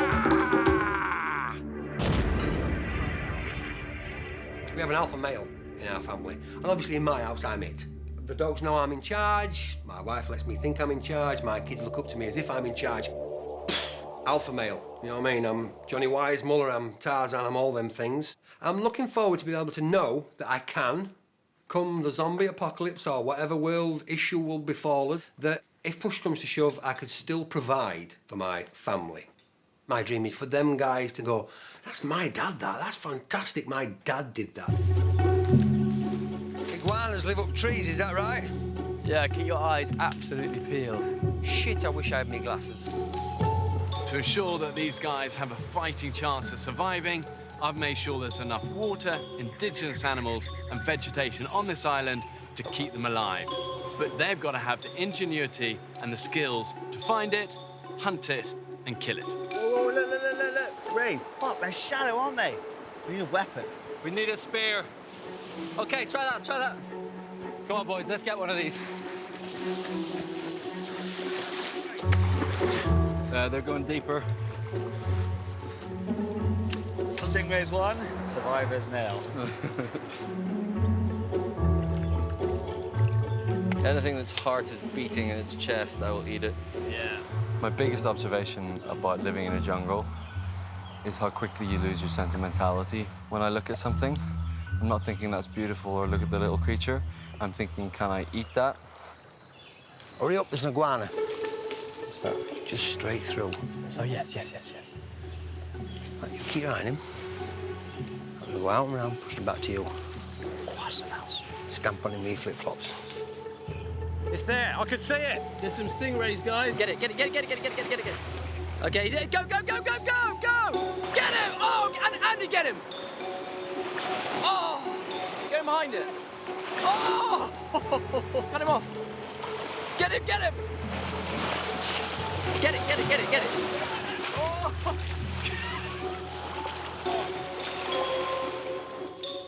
There he is. That's dinner. Son of a bitch. He's gone. A deaf man could hear us coming. We are top predator. We've got to stay that way. If we're going to survive, if not, we'll all be going home shortly. The men's first day's hunting has produced nothing. We are winging it. And if it weren't for being such a stubborn person and so positive, I think I'd have been on my way a long time ago. Just starving and dehydrating slowly is not a nice way to go. The monsoon is coming. Here it comes. Here it comes. Back down the hatches. In the middle of the night, the men are woken by the most vicious tropical storm yet. Fucking pissing down. It's amazing, from nowhere you get that really big wind. Yeah. Whoa. Where's the pan to protect the fire? Fuck. You know. Shit. Wow, it's coming in. After yesterday's exhausting and fruitless search for food, the men must now spend precious energy saving their fire. This is where we dig deep, boys. This is where we dig deep. But for some, it's becoming too much. Just really, really tired, like unbelievably tired. Got a lack of dry wood is the problem, really. Lack of dry wood. So tonight's going to be a bit difficult now. Barney, these things are eating testers, my man. I know. It's what we do in adversity, what makes us men. See that? Wow. Come on, Mother Nature, do your word.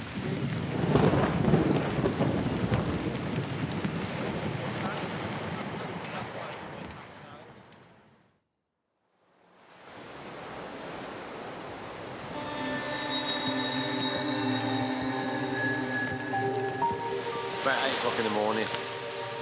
Hammer it down, which it has been since about 4 o'clock this morning. And when I say hammer it down, I mean hammer it down. It's relentless. But anyway, my body's starting to take a toll now. I've got blisters all over my feet. I'm shivering and shaking all the time. It's just bloody horrible. It's whooped my arse big time. Compared to play to these other guys, I mean, they're like gladiators. Unbelievable. And in comparison, I'm a pussy. He's an older guy, and he is starting to come apart at the seams. No food, no sleep, wet, cold, beaten up. It takes its toll.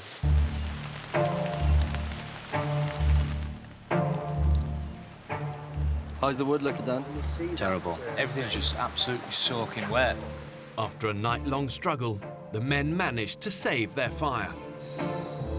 But now they're exhausted. And it's a perpetuating cycle, isn't it? The more you lack in energy, the less you can do.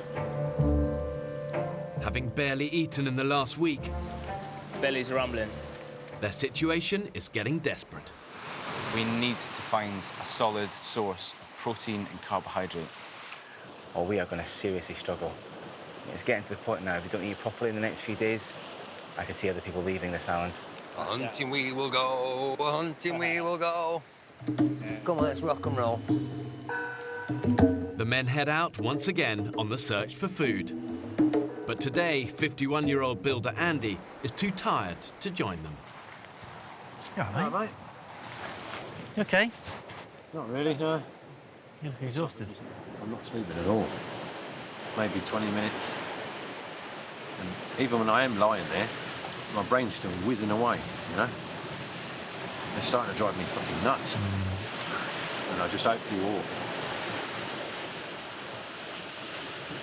Oh, mate, what? I'm worried about Andy. Yet again, he woke up this morning to say that he's not had a decent night's kitten. What can you do, you know? Come on, fella. It's all right. How about this? Let's me and you build a bed with some comfy bedding and a roof. Let's make that, and you've got a decent bed. Right, come on, me and you. Let's go.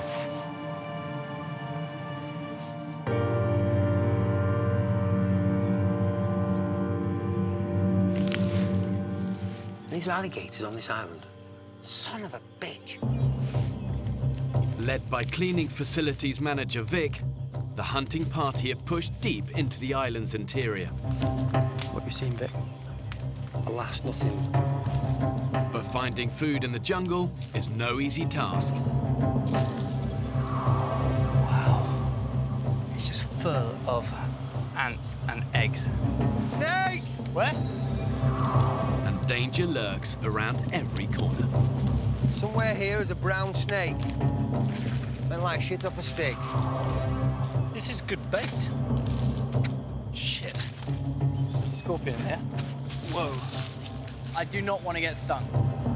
Yeah, he's gone. Shame. Bastard. I could taste him from here.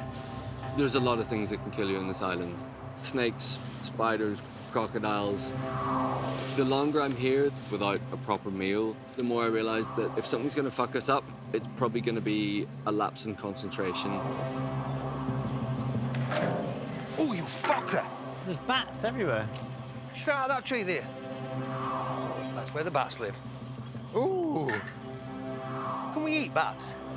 Or is that what give you HIV and Ebola and all sorts of don't they carry AIDS? Forget it. We're not eating bats. This island looks very peaceful. You could even say heavenly. But if you look just in a little bit more depth, this place is an accident waiting to happen. So why are you doing this then, fella? I think because my life has been like one adventure, you know, moving from Tenerife, Lanzarote, America, all that kind of stuff. But then last 17 years, I've been stagnant, doing nothing. So I think this was a way of sort of saying, right, off we go again. And that it is, my friend. Yeah, it certainly is, Jesus. If only I'd have known. You regretting it? I am at this moment, mate, if I'm totally honest, yeah. And my biggest regret, if I do go, would be letting you lot down. I'm trying. I'm really trying. Seems like Andy's already given up. I'm desperate not to lose another person, you know? Can't go from 14 down to 11. I'm dropping like flies. We've not even started yet.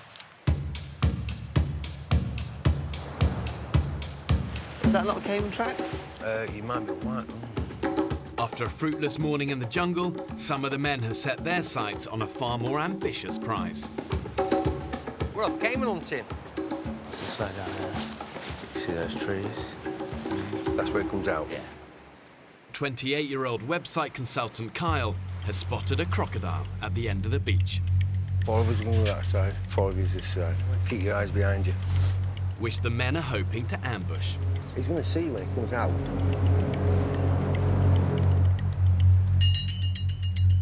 Along the coast, 29-year-old paramedic Barney and cameraman Ross are off to try their luck with improvised fishing rods. I'm going to be incredibly positive. We're going to get at least a couple of fish. Yeah. At least a minimum of a couple of fish. Good. I've delivered 3 babies in the course of my 7 years in the ambulance service, and that's a pretty special feeling. but it's not as glamorous as everyone makes out. You soon realise it's largely dealing with drunk people in gutters, vomit-ridden kind of students. I love Famous Five, Swallows and Amazons. Something about probably going on your own adventure. It takes you back to your childhood, doesn't it? Climbing trees, building dens. It'd be nice to think I've come off the island feeling a little bit more macho, a little bit more popular with the ladies. There's a lot of fish down there. Come on, positive thoughts are going through the rod. Oh, I got a big one! Woo! Fuck! Ugh.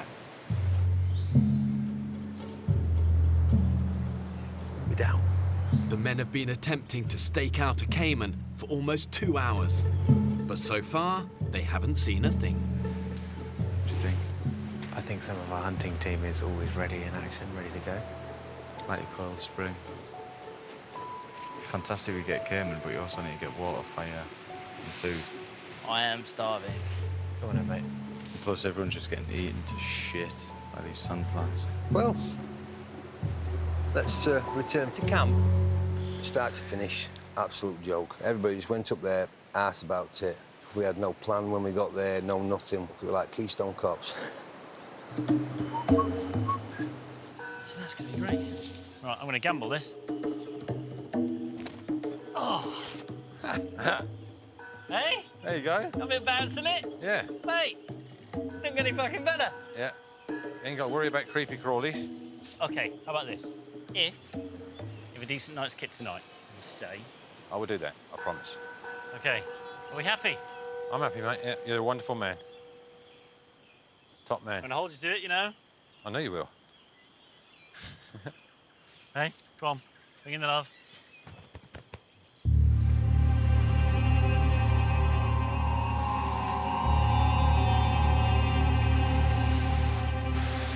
Sadly, all the cupboards are bare. After an exhausting day, the hunting party have nothing to show for their efforts. It didn't look healthy, some of these boys. Some of them look like maybe gone on hunger strike. Well, I'm absolutely burnt out. Today's a day where I definitely feel like I am starving. So the average British man needs about 2,500 calories a day. But the reality of a survival situation, you know, you're working hard, you're hunting, you're building shelters, chopping wood, you can easily burn in excess of 4,000 calories. The mass of that is simple. If you're burning more than you're taking in, you're gonna starve. Can you just let the lads know that we've gone fishing? All right, I'll have fair some enough. energy still left in me. With nightfall approaching, the men are desperate to salvage something from the day. Ah! God! The fuck was that? Something just fucking... Oh. Something stung you? Yeah. Oh. Fuck me, do I know about it? You can't see what it was? No. Oh. Definitely wasn't a scorpion, was it? I have no idea. Mike to India. Cameraman Sam uses the emergency sat phone to call the offshore medical response team. Charlie has been stung on the toe from something in a wood pile. Fuck me. Oh shit, there's a scorpion, yeah. It's a scorpion, guys! Where is it? Let me kill it. Here. Scorpion! We just had confirmation it is a scorpion, over. It's a general rule of thumb. The bigger the pincer, the smaller the stinger, the less deadly the scorpion. Bark scorpion, enough venom in that stinger to kill a man. Not good, man. Not good. I don't know much about scorpions, but I think there's a kind that's very, very poisonous. We were told before we got here that could kill you. Fuck, man, that's not what we need. The medics have asked Sam to urgently identify the type of scorpion that stung Charlie. Ah, dude, is it painful? Yeah. Okay, so that length, that is what, 2 inches long? So he's got big claws, which is a good thing. The bigger the pincers, the less the venom, apparently, so fingers crossed. He doesn't look like a bark scorpion, does he? To treat it symptomatically and keep the response camp updated on the condition of the patient, over. Copy that, will do. Fucking, mate, it's so sensitive. So, good news. From the description of this little bad boy here, from that pincer, that probably means he's not super toxic. We're gonna keep an eye on you, make sure that that doesn't swell massively and you don't get any other allergic reactions. It's like someone's driving roasting hot needles in and out. Yeah. I think you're milking a bit now, mate. Oh, no, I need to suck it up, don't I? Oh, wait, come on, you're supposed to be English. Thankfully, it wasn't particularly poisonous, but it must have hurt like nobody's business. Poor guy. I do not need anything over, thank you. Seriously, keep your weight off it. Oh, actually, maybe. Keep your weight off it. Easy. No pride. Not nice to see anyone like that, really. The boy is what I would like to call OTG.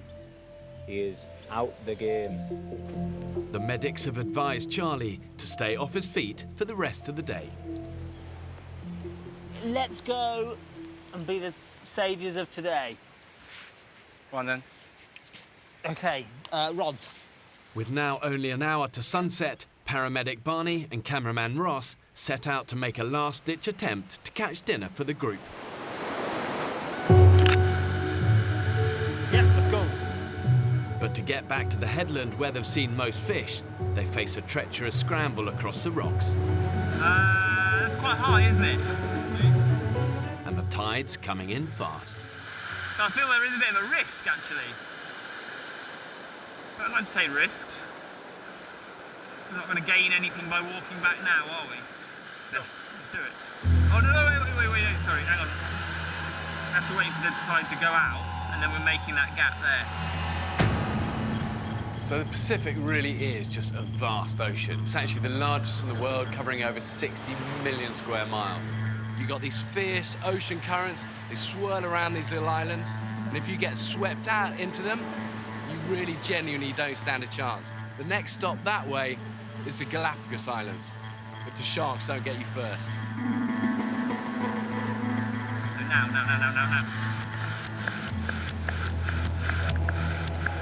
Oh, I don't know if this is a good idea, mate, or not. Whoa!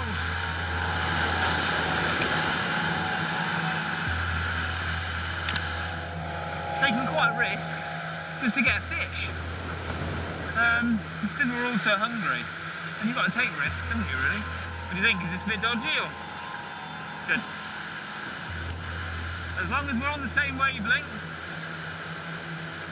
Sea's a lot rougher, though. If we get swept off it, we're mincemeat.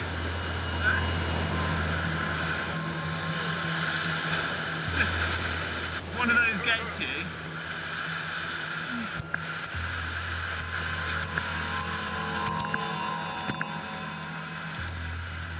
You okay, Ross? Barney and Ross finally reach the point where they want to fish, but it's now going dark. You ever think you could do something like that? God, no. Not in a million years, do you? Cool, wasn't it? Ah, it's so exciting. It's like proper survival, isn't it? It's not armchair survival. Oh, mine's now. Ross? Quick, mate, quick as you like. Fucking lost the camera. Are you okay? Let's get up out of here, mate. Fuck!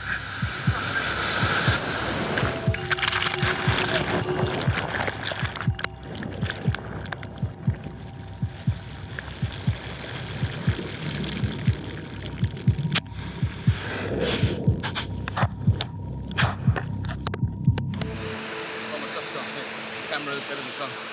Hey? The cameras have got fucking smashed in the rocks.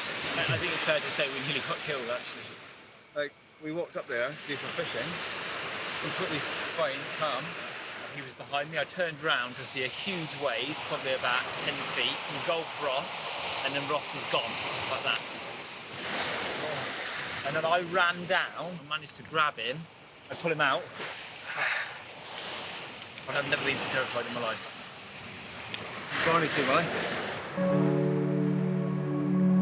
Afternoon, guys. Where you been? Hello, boys. I'm shaken to say the least, actually. Oh, my God. Oh, Dave, do you want some water or something? Make some room for the guy. There's a massive wave crashed right over me. It swept me straight out on the rocks. You know when we were fishing? Yeah. Straight out, like that. Grabbed the rocks back up, and then another massive one took us both down. Can we please say no more fishing at night then, please? Yes. Yeah. You are a true team man, aren't you? It's really made me realise just how careful we need to be, and how careful I need to be, and about how vulnerable I am. Despite feeling as a young guy that actually you're invincible, out here it's just not the case at all. You all right? You're fresh, near-death experience. Yeah.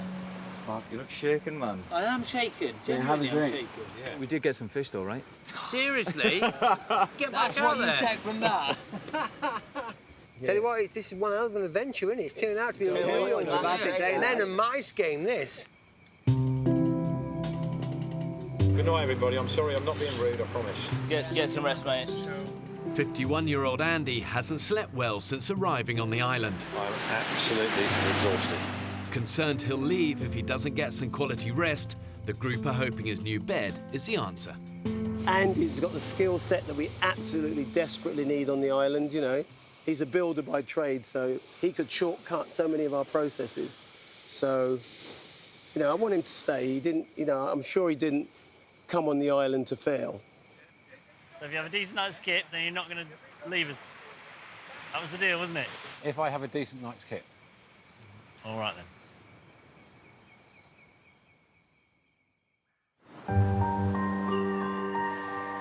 5 a.m. All of the men are sound asleep, except for one. I'm feeling dreadful. I've got an ear infection, I'm shaking. I know I'm shut down, do you know what I mean? So, I'm not happy. I'm not happy going anywhere. Andy woke up this morning. First thing he said to me, he said, oh, I'm off. Crying out loud. Paul and Joe have just gone. In fact, Paul's just gone because of you, Andy. If you thought you were going to go, why didn't you? I just found out that we're losing Andy and our final builder. It's almost panic stations. Are you suggesting we're leaving? Are you fucking bollocks? Right, I'm walking away. I'll log you tied to a tree before you fucking go. Andy's threatening to leave is all very well, but I lose patience. Part of me just wishes if he's going to go, he should just fuck off, really.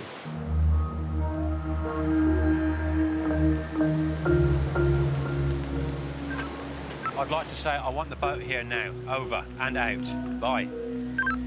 Just a day after deciding he would stay, Andy uses the emergency satellite phone to request an evacuation. Andy Pandy is leaving today. Something that I kind of predicted, really. I think Paul was just an excuse. So really, it was a shame that Paul had to go because Andy was always going to go in the end. Take care. I can't give myself or you guys any more, I'm sorry. What can you do, you know? We're down to 11 people after not even a week. It's just embarrassing.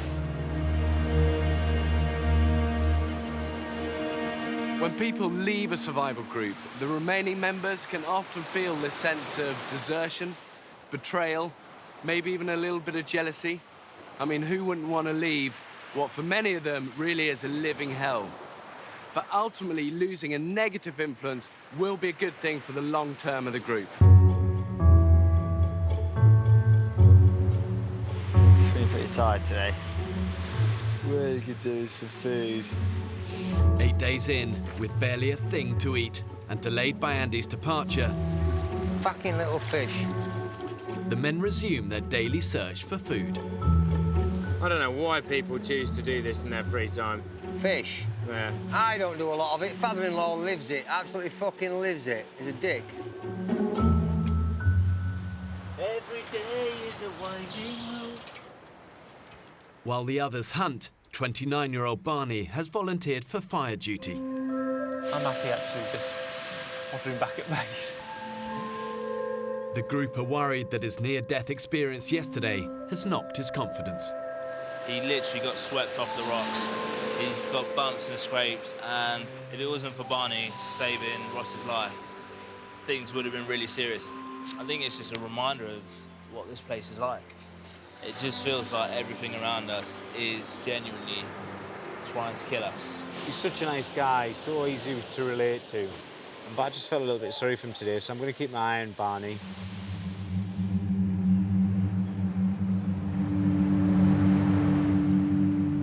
I think he was crying though, just before you got the camera. He is finding it really tough.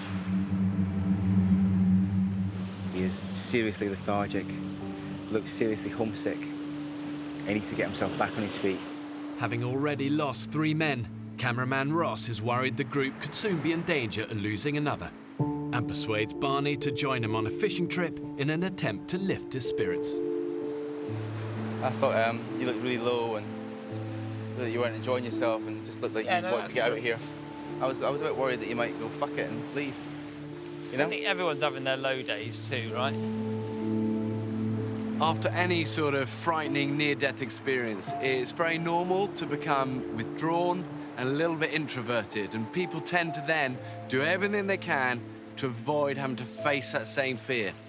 But trying to survive on a desert island, the men don't have that luxury. They need to conquer their fear, otherwise it will conquer them. I'm finding it difficult now, actually. I feel like I've had enough of being here. And every time I think about my family, I find it more difficult. And I realise that this week is the week that I'm meant to be at Centre Parks.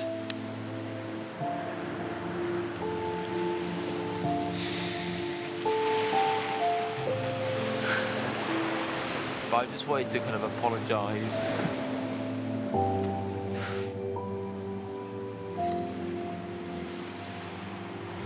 There's a little blue fish down here. So have you got a spear? Yeah. How big's the fish? He's a fucking good fish, I know that. Bastard. In their first week on the island, the men have barely eaten. That spear's not worth donkey poo. Fucking rubbish. All of their attempts to find a decent meal have ended in failure. No luck today, but that's why it's called fishing and not catching.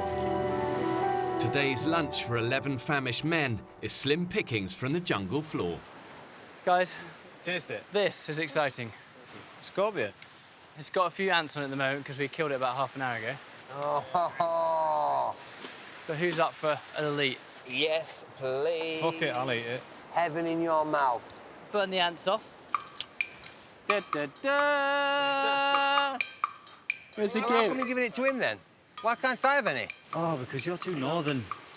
I'm too northern. I'm feeling victimised because I'm the northern one.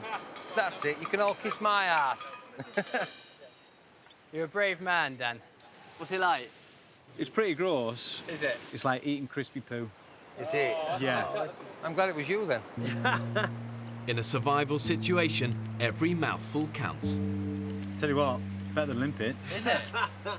But one scorpion between 11 grown men is nowhere near enough to save them from starvation. It's hard to concentrate and noticing that energy is so low. I'm so bloody burnt out. Man, this place wears you down. Really does. Just tried standing up and then started got the standard head rushes and then really I was just sort of rocking backwards and forwards. I don't know, only for a few seconds, but enough to put me on my arse. It's getting to the point now, if we don't eat properly in the next few days, we're going to drop like flies. Despite their rapid physical decline, the men have no choice but to keep on hunting. It's quite a daunting thing, really, isn't it? The idea that we might come across Hayman today. 37-year-old Sam has persuaded Barney to join him in a bid to keep him busy after his accident. I can't convey how tough this whole thing has been, actually. Far, far tougher than I thought. I'm really, really struggling to stay focused and to keep up with the rest of the team. There's a berry on this tree here, look. Doesn't look edible, does it? Shit the dog! Shit the dog! What? Look at that, a big, big lizard under here. It's iguana, I can see it's a big one. Yes, keep going. Yes, there you go, good. Okay, you see him there? I'm gonna flick him out. Okay, here he comes, here he comes, here he comes. Here he comes, here he comes. Okay, watch that tail. Okay, you got him, you got him. You got his tail? Pull him, pull him, pull him, pull him, pull him, pull him. Pull him, pull him, pull him. You absolute star! Stop!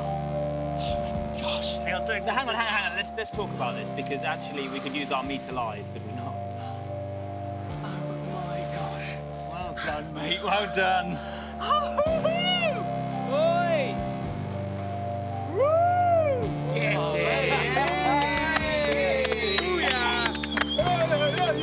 It's an iguana!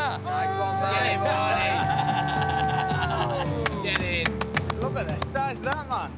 Wow, Barney, that's half a leg. That is a corker, Barney, lad. That's dinner and supper. Well done, fella. Nice one, Barney. He's a beautiful creature, actually. Absolutely beautiful. Look, he's like a little dinosaur. Guys, it's my little contribution to today. Wow. It's an amazing feeling. You really feel you've done your bit for the team. It's like when you give a really good Christmas present. You just really want to give it. I was thinking, guys, about killing that iguana. Yeah. I think that's probably a bit of a personal thing I need to get over. Hang on a minute. Because, why is that such a bad thing that you don't want to kill something? Because the reality of it is that we all eat meat that's killed at some point, and we're so far detached, aren't we, as we all know, from the slaughtering process, that actually, for me, maybe that's a challenge that I need to face. If you kill it, will you have repercussions, sleepless nights? Barney. They're going, no, Barney, don't give it. Blood, gush, stinking. Let's put this in perspective. That bothers you? I've been a paramedic for 4 years and seen Course some you have. nasty Yeah. things, but I think I'd like to test myself. Do it. Do it if you want to do it. Don't do an Ozzy Osbourne and bite its head off, though.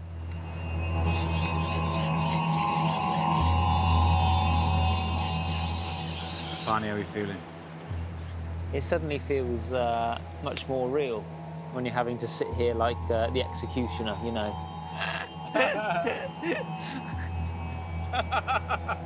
I condemn you, iguana, to death. It goes right over, doesn't it? Like this. Yeah. Let's do it. I'll go and get him. Go and get Bring him down here. Woof. So you got him. Got him. Yeah. Right, Barney. Yeah, so if you're able to hold his head down, actually. Spot on. Food you're about to provide.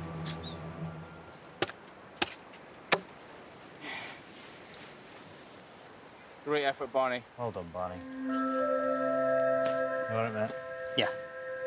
A couple of my really close friends have got iguanas, and I really don't know how they'll view this. I don't think you... I hope they understand that this is completely a survival situation, and their pets are not in danger. They can leave me in the lounge without them. It's a very mix of emotions, because you really have provided, and everyone's got some food tonight, including myself. Hopefully it gives you a greater respect for the animal than if I were just to sit around tonight having somebody else killed it. I'm going to enjoy that meal more than anyone tonight. I've seen it myself so often, you know, the quiet, humble individual who the group maybe initially discount, but suddenly they can become the man of the hour, just in one heroic moment. And these brave people earn respect through their deeds. They don't earn it through, you know, bluster. And really, that's what British courage is.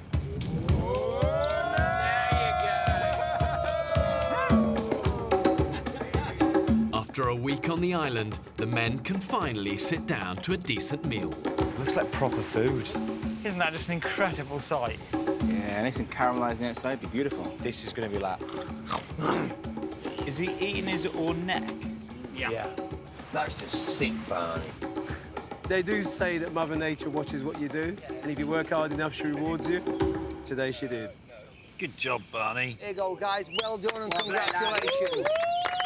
Well done, team Dalton 11s. Let's have a little taste, pass them on. Oh, it's delicious. Really lovely. Oh, so good. The first time I've eaten something which is ridiculously, amazingly brilliant. Oh, that's like a good piece, Barney. Yes, it is, mate. Oh, yeah, Barney boy. There's more meat on this than I thought. Tails. Oh, yeah. 11 of us sitting around like cavemen, just gnawing and slurping and chewing and staring into the flames. Great. Grr. You've now literally cut his face into. There you Yes. Feeling increasingly manly as the day goes on. See what it brings the group. It all feels worthwhile. No complaints with this at all. Yeah, great. I think the head might be my favourite bit. With food in their stomachs, the men's thoughts turn to Andy's unoccupied bed, which is now up for grabs. No wanky in the individual bed, please. Okay, I've completely misunderstood what it's for. Does anyone not want out here? Dude, after the third night. You're the way. Every morning. I woke up prouder than a honeymooner, though. Seriously, you could want like a single man A-frame. Come see me in the morning. Buzzing tonight. Buzzing. It felt like a bunch of 11 mates sat around the campfire on a wee holiday, eating great food. Fantastic 14 is now the excellent 11. I'm under no illusions that shit times will come, but in the meantime, I'm going to embrace the good, and the good is right now. Help! Becky! Next time on the Women's Island. Radio in now. Medic now. Oh my God. What's just happened? She's collapsed. Oh, don't you dear! The group are still separated. Everyone needs off here. It's not a programme, it's ridiculous. We can't navigate, I can't walk, and I'm just fucked. I'm an old fox.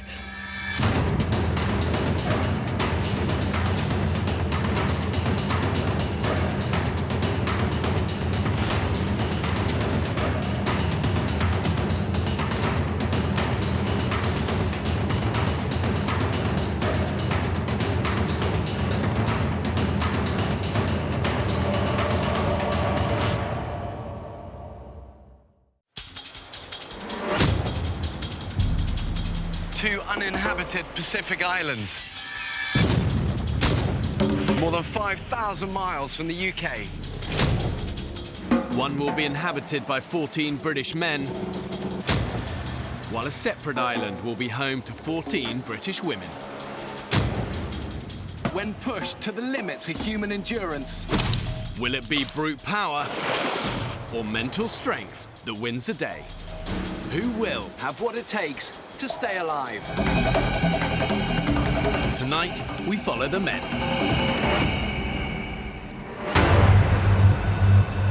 In Britain today, we've never been further from our hunter-gatherer origins. Doors are opening. But I want to know, when stripped of everything, has modern man still got that instinct to survive? To find out, I'm marooning 14 ordinary men on a desert island. This is crazy. This is absolutely crazy. This could be the worst decision we've ever made. This time, it'll be harder than ever. They'll have to endure 6 weeks in the height of the harsh tropical storm season. Bring it on, Mother Nature, I say. If this is the worst you can do. They will be utterly alone, filming everything themselves. We have two choices. One, we go down the 40-foot ravine. Holy shit! Or we keep going through this arsehole of a jungle. They'll have to find their own water and hunt for their own food. We've just caught a prehistoric animal. You lazy bunch of bone-idle bastards! Have these modern-day men got what it takes to survive?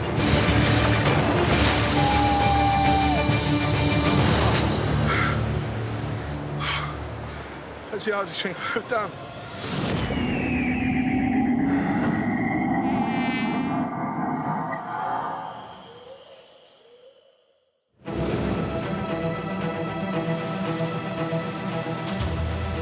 I personally don't think men are as strong now as they were, I wouldn't even say 50 years ago, even 5 years ago, because we have it too easy. The interesting question to ask, actually, is if we lost everything, what would happen to us? Yeah, it'd be nice to think I've come off the island feeling a little bit more macho, a little bit more alpha male, a little bit more popular with the ladies. I'm about to abandon these men on a remote Pacific island to see if they can survive. They will be utterly alone. My eldest lad's 19, he's at university. He only needs me for money and a lift. And the youngest one's too cool to hang around with Dad. My dream is for them guys to go, that's my dad, that. That's fantastic. My dad did that. I don't think I've done anything that's put myself at risk, really. But I'm scared when you're sticking a graphic designer on an island with no other skills whatsoever. Anything could happen. These 14 ordinary men do not know each other, and they have no experience of living in the wild. At the moment, I don't enjoy day-to-day life. I've got a stressful job, I've got a newborn baby at home. I want to go out on the island to get away from the day-to-day bullshit. I think everyone in life does take certain things for granted. Electricity when you turn on the light, having a warm shower, having breakfast. When it's not there and you wake up in the morning and go, where's the next meal coming from? It's a man test, isn't it? OK, guys, we're getting closer. You are very remote here. The next stop that way is New Zealand. What I want to find out is, has all of this cushioning that civilization has experienced over the last 50 years made us totally lose touch with that survival instinct that I believe is deep within us all? OK, guys, I need you to be my eyes for any rocks. There are loads of rocks here. It takes an extreme situation to find out what people are really made of. What you're about to embark on, it will be the toughest thing you will ever do. You can do this, all right? You can do it. The men's home for the next 6 weeks is an uninhabited island in a remote Pacific archipelago. The 11 kilometers of coastline is dominated by treacherous cliffs and rocky headlands. Vicious swells and powerful ocean currents means there's no easy way onto the island. I'm going to try and get you guys as close as I can, all right? But you will end up swimming. If any of you guys are weak swimmers, it is a good time to say. I've never swum this distance before, not even in a swimming pool, but I will get there. I will get there. Age won't stop me doing this. It's not often in one's life someone actually challenges your morals, challenges you physically, and this does. That's why I want to do it. Who can't swim confidently? Confident with unconfident, yeah? Let's go. The men must make the 75-metre swim to the island fully clothed. Help each other, help those who are weaker. Let's go, let's go. Strong undercurrents mean the men need to get to shore as quickly as possible. Get in! Doing good. Go, mate. Keep going. Keep going. Okay, go. Get out of the water. Go, go, go.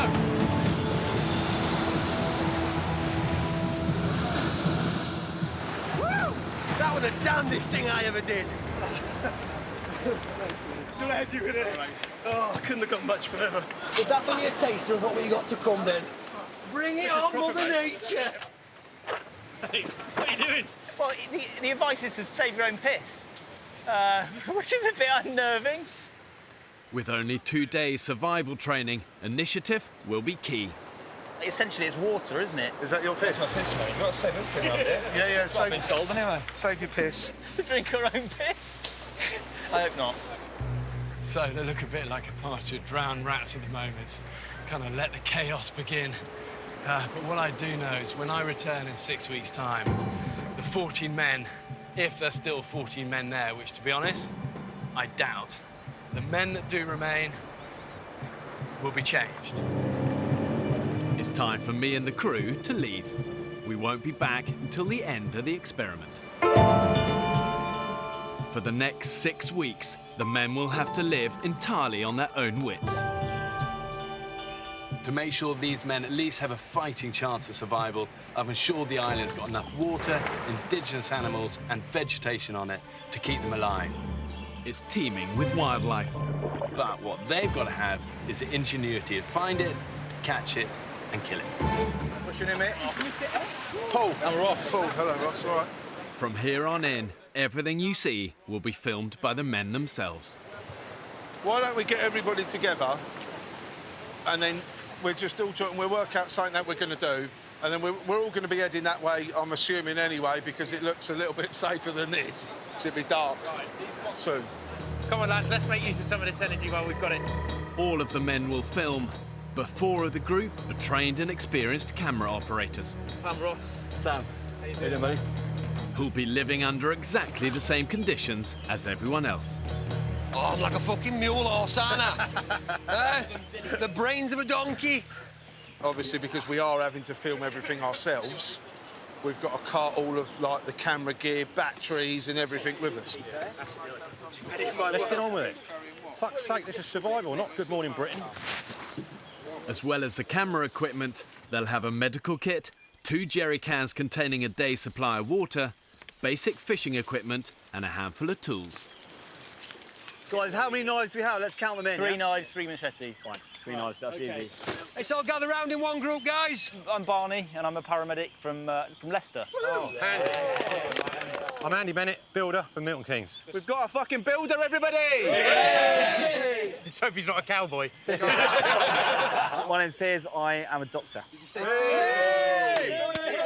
I'm Kyle, and I'm a website consultant. Woo! My name's Paul. I invented the dice. I'm a construction contracts manager. It's 4 p.m.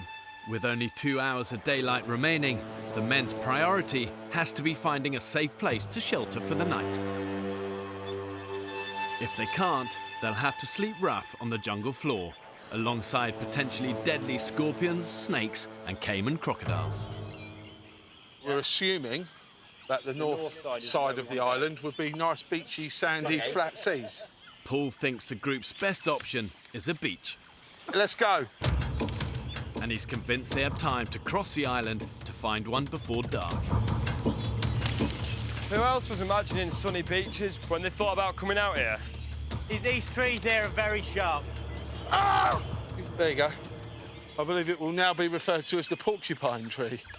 Vicious. The interior of the island is 3 square kilometres of mangrove swamp and unbroken jungle. And I know from experience that Moving through dense island undergrowth is slow, exhausting work. It would do all you can to stop you in your tracks. And often the harder you push, the harder it pushes back. Whale, stop! There's a snake down here. It's a boa, isn't it? Take its head off if it's a decent size, mate. Get stuck in. Is anyone going to help me? I'm trying to carry a bag and a machete and kill a snake. He's looking pretty aggressive. He's coiling, isn't he? I need a long stick just to put on its head. Mind your... No, don't do that, for fuck's sake. Listen, should we just throw this case on it? No. Part of me thinks, should we just leave it? Didn't even flinch, did it? Yeah, let's keep going. If we don't get out of this shrub, we're going to be sleeping here tonight. It ain't safe and it's not cool. With just an hour to go until nightfall, the men have covered barely 400 metres. Paul! Yes? You want to come and get a drink? The darker it's getting, the more it's getting a little bit worrying. Tap on it when you're done. Somehow I've fallen into chief navigator mode, but I'm on it. My days are very stressful. It really doesn't fucking matter. I don't give a fuck. A lot of the time I think that most people are fucking idiots. Just get that loaded out, get that loaded out. You can't build the internal walls anyway. Being called a bastard is just a friendly greeting in the building industry. Get in there and get it done. This experience might change me, hopefully for the better. It might make me be a little bit more tolerant of other people.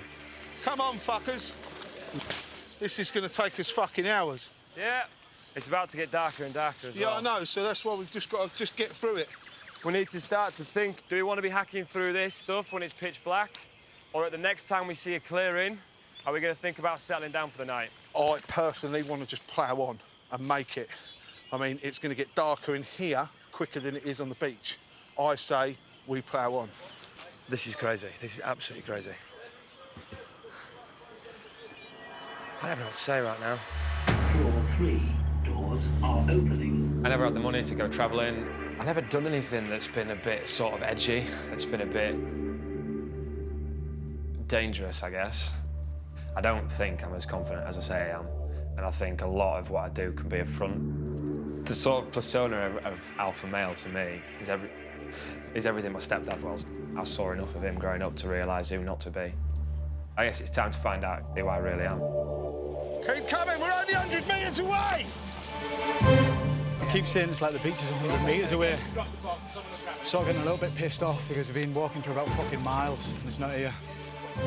Tempers are fraying. At the back, 51-year-old builder Andy is struggling to keep up. At the moment, it's like every man for himself. Fuck's sake.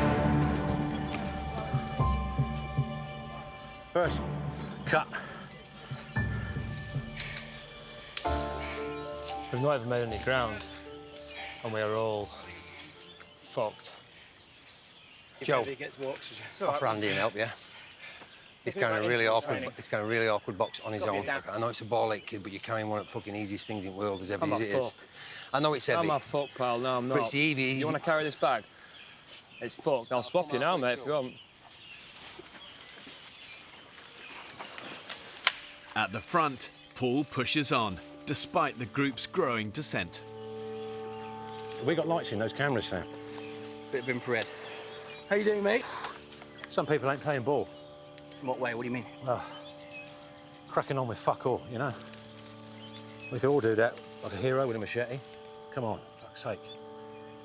I know we all want to get on, but you've got to think of everybody else now. We're a team. You can't just be selfish, you know? Oh, there's a bit of light, look. This is amazing. I found the sea.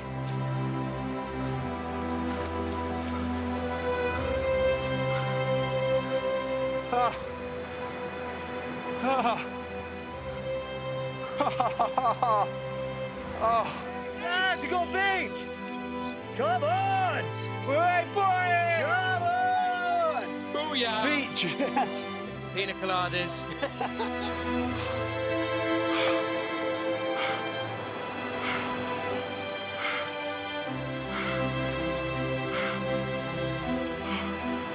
That's the hardest thing I've done.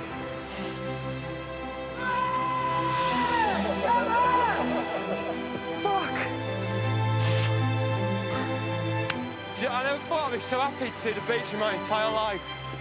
Well done, mate. Well done.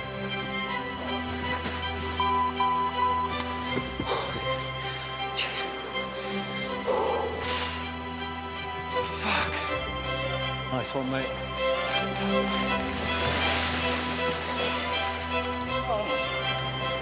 Never doubted myself. Never underestimate your own abilities. The sun's just beginning to set, so we're just in time. And everyone is on such a high right now. That's a whale! That's a whale! Wow. Wow, wow, wow, wow, wow. We stood here watching the sunset, and there's whales swimming past us. Pretty cool. Don't get that often, do you?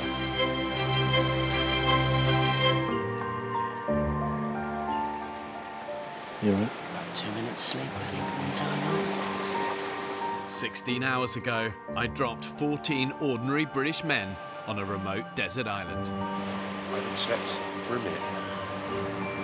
1 minute. They have spent their first night on the beach with no shelter. Is that really shit? Oh, what have we done? You ever get that realisation you've done something you didn't quite think all the way through? At one point, I was shitting it, we're going to get washed away. I was like, Did it get that close? I mean, what, you can see the line, mate. You can see the line. The line's, what, 3 foot away from where we were? Look at the amount of rubbish on this beach. Has anyone found a left shoe? Yeah, but these, I'm not too sure if I'm going to go for these. What? Oh, you! Bit last season. Hey, lads, look. Found it. Pink pair. These are bloody comfortable. Look at these bad boys. This is the male version.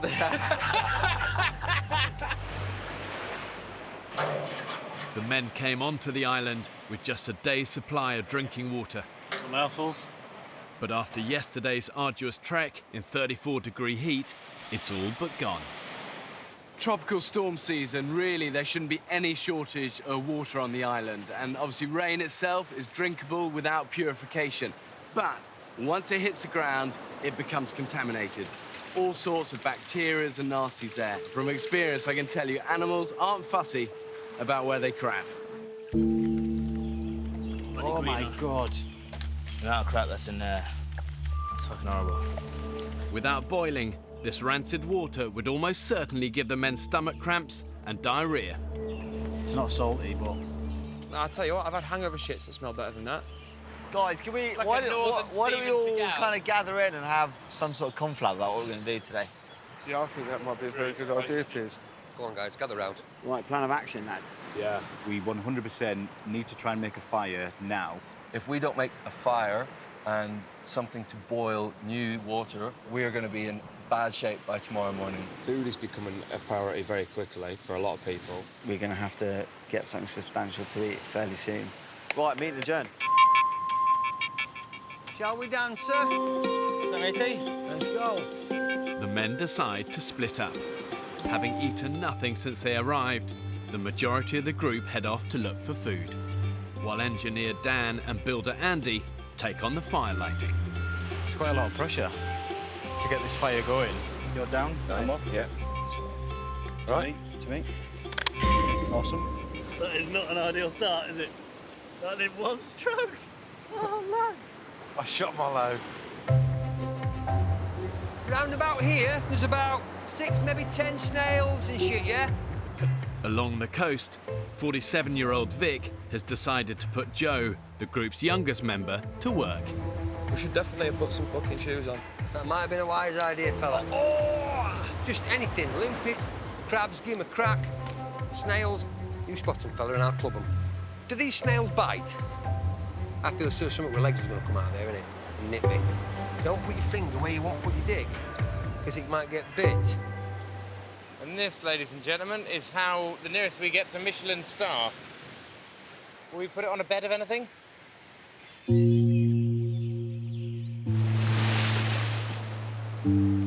One.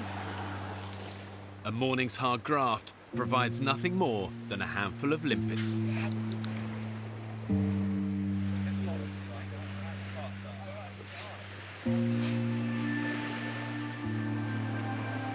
Give it a good old cheer. Fucking hell. Yeah. Yeah, tough. Limpets are horrendous. You don't buy them in supermarkets, do you? So they're not known for being very nice. I don't think they're very nice at all. For now, the men will have to go hungry. Stop. Who said there's no smoke without fire? Lying bastards. Fire's pissed me off a little bit. I just don't know what we're doing wrong. Lighting a fire has become an urgent priority. It's 34 degrees in the shade, and the men have had little to drink in the past 12 hours. We've got no water. None at all? None. I had a piss 20 minutes ago, and it was like pissing lion's golden syrup. I had to push it out.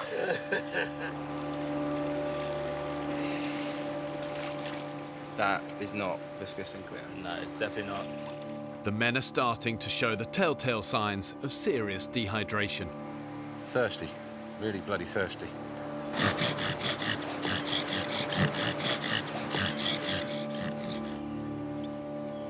Gone out, hasn't it? Fuck all.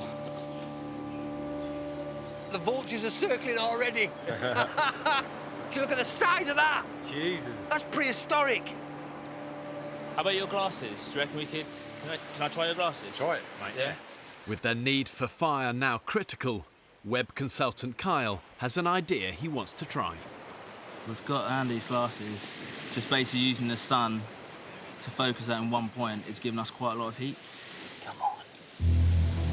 Come on. Don't think that's going to work, the old glasses. Let go, let go. Oh, go on, Andy, lad! Sticks. Get the little sticks. Preparation. Where's the next lot of sticks? Where's the rest of the shit? Where's the rest of the stuff? Sticks. Fucking sticks. Get up there. Get up there, get up there. And again, this one, right side, fellas. No, right, right, put it up, high. Breathe it. Go on, Andy. Do we, are we going to walk in? Then go on, burn his fingers. Blow hard. Blow hard, he'll go. Come on. Go on, Andy, big blows. That's it. Come on, it's nearly there. Keep going. Keep going. You got it. Everybody else. You got it.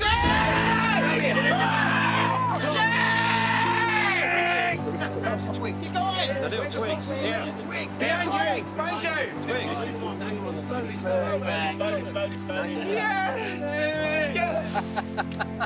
Bingo. Well done, you two. It was Kyle that started it. Good. Of course it was. He showed me the way and I followed through. That's it, we've done well, we got there. Absolutely brilliant and well done. What a dark horse, excuse the pun. We all take it back about the IT guy. Fucking yes! Well done, Kyle.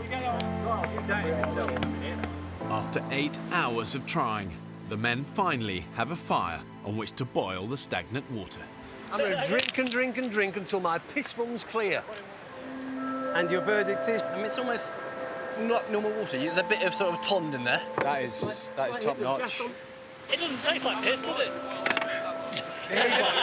It's like motorway tea. As long as the fire stays lit, the men will have a source of safe drinking water. Chuffed to that. Chuffed to that. What an achievement, eh? But keeping it alight during tropical storm season will be a huge challenge. Shit, look at that rain. So look, like right there, tropical paradise. Awesome. And then there, shithole. Shithole. It's like Waitrose and Audi all in one picture. What I'm worried about is everyone's off doing other things, and in a minute it's going to be pissing down with rain. I actually think it'd be quite important to build a shelter for the fire. I've not got the energy to build a shelter or anything at the moment. If I could, I would, I promise you. A little bit worried about Andy. He seems to separate himself from the group a little bit. When everybody's together, he walks off. He's now making a bed over there, which just seems a bit childish. Feels like he doesn't want to be part of the group. Hey, ho, got a bed. All I want to do at the moment is get some sleep. Just some, you know? I think middle age has made me boring. I've got a beautiful wife, lovely house, nice job, etc. All the stuff that most people strive to get. And yet I'm still searching for something. Perhaps all men get like that, I don't know. Perhaps I'm at a midlife crisis. I don't like myself as much as I used to, put it that way. I think I need a new adventure to put that right.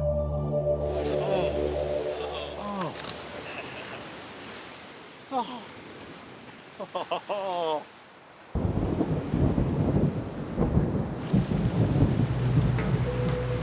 you want to help us get a saint just to cover this up, because it's going out already? An hour before sunset, the heavens have opened, as expected. We've got a fire going. Yeah, but we've got to protect it. Which is brilliant. However, it is now pissing down with rain.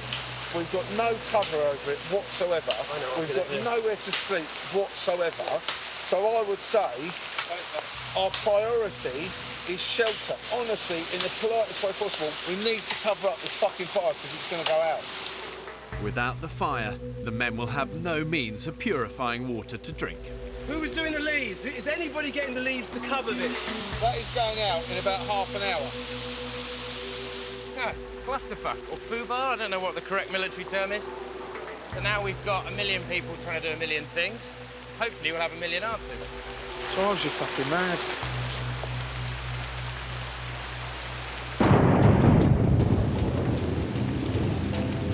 Like, this rain is absolutely unbelievable. You don't ever see rain like this in the UK. Absolutely, completely stoking. 8 p.m, the men are still desperately trying to make a watertight shelter to save their fire. Over and under, that's it. See if we can bend it, Barn. In this part of the Pacific, storms can last for days and dump inches of rain in an hour. It's a great night. Obviously, we're staying dry under the shelter that we've made. It's a good job we made it, otherwise we'd be absolutely saturated right now. The roof might need possibly a tweak or two. There is a minor bit of snagging before practical completion. It's just something simple like perhaps taking the whole fucking thing down and redoing it. Has anyone checked on Andy? Oh, good goal. Andy! Andy! Andy! We've got a headlight, guys. Andy chose to not help the group in any way, shape or form and went off on his own. Andy's here. Vic, Andy's here under the tree. I think Andy needs to get a little bit more involved with us all, to be honest.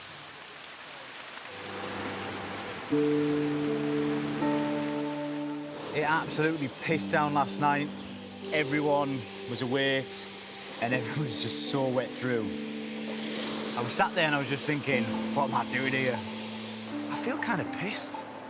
Yeah. It's weird. I feel like I've had a couple of pints. Can't move my legs. I've sat up, I just can't move them. The bed paralysed you? Yeah. That's great. Completely numb from cock down. 6 a.m. Last night, a violent tropical storm battered the island. After a desperate struggle, the group managed to save their fire with a small temporary shelter. But the men themselves had no protection from the elements. Video diary. I don't know what day it is. I don't know if it's day 2, day 3. Still no sleep after getting on the island. I think I've had about, honestly, swear to God, an hour's sleep. I can't do it. I've got to think about myself now, you know? Yeah. I've been up all fucking night. I'm a mess because of it. Sleep really is critical to survival because it affects our physical and our mental health.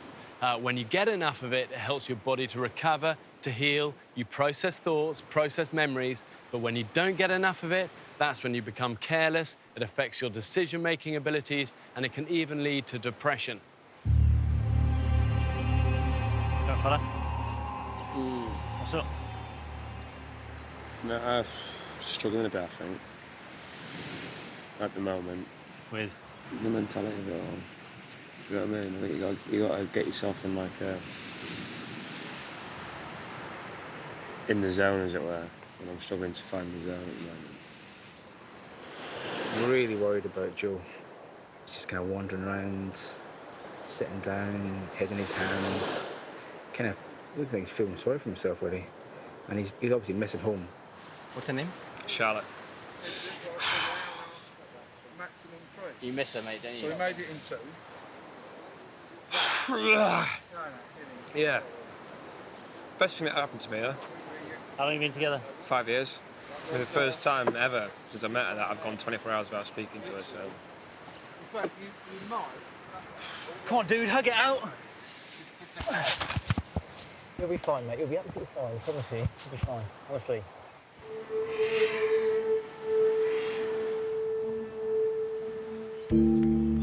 If I don't have a good night's sleep fairly soon, I'm going to end up throttling someone inadvertently. I'm not joking, I'll lose my rag. I want a bed to sleep in that I'm not going to get soaking wet. The group are relying on their 2 builders, Andy and Paul, to construct a new watertight shelter. But both have a very different idea about where to put it. We need to pick a location to build this shelter on. Correct. We have 2 potential locations. Andy, is your place on the beach? Yeah. We can clear these little bits of thicket and brush easily. Yeah. Look, we've got a pit there for a fire pit. So this is absolutely perfect camp. Job's good. Is this is not Andy's, is it? You're more exposed to the tides, you're more exposed to the weather, and we're going to get bitten to smithereens by sandflies. It's not an option. No way. Andy's camp, it looks like it'll flood at the tidal surge. There's plastic bottles everywhere. I think we'll get bitten to shit. Pointless. Give me my opinion, mate. Fucking nobody listened to fucking me. I would love to have come down here for Andy's sake and gone, this is fucking brilliant, mate. Yeah. But the trouble is, we walked in here and I kept my mouth shut, but within 30 seconds, everyone went, are you fucking joking? I'm a builder. People get me in to fix anything. Customers phone me up to put their IKEA bedroom stuff together. It's like, well, fuck you then. With Andy's site rejected, Paul shows the men his preferred location. Because it's elevated, this is not really going to get that wet. It's got a fairly good canopy. We can all sleep here on the dry. Correct. You've got a nice little breeze coming through as well. Yeah, I like this place. Right, what do you want me to do, Paul? Well, what we need now, cross members. I've bitched about Paul being a volcanic rhinoceros, but you know what? He's single-minded, but he makes clear decisions and sticks by them. And he's been right more than he's been wrong so far. Ah! We're fucking saved. We'll be all right now. Knew there was power on the island. How you find it? I'm a bit shocked at how Difficult. how difficult it's been. We're all here doing the same shit. Yeah. We're all not sure whether we're shitting sea at bush.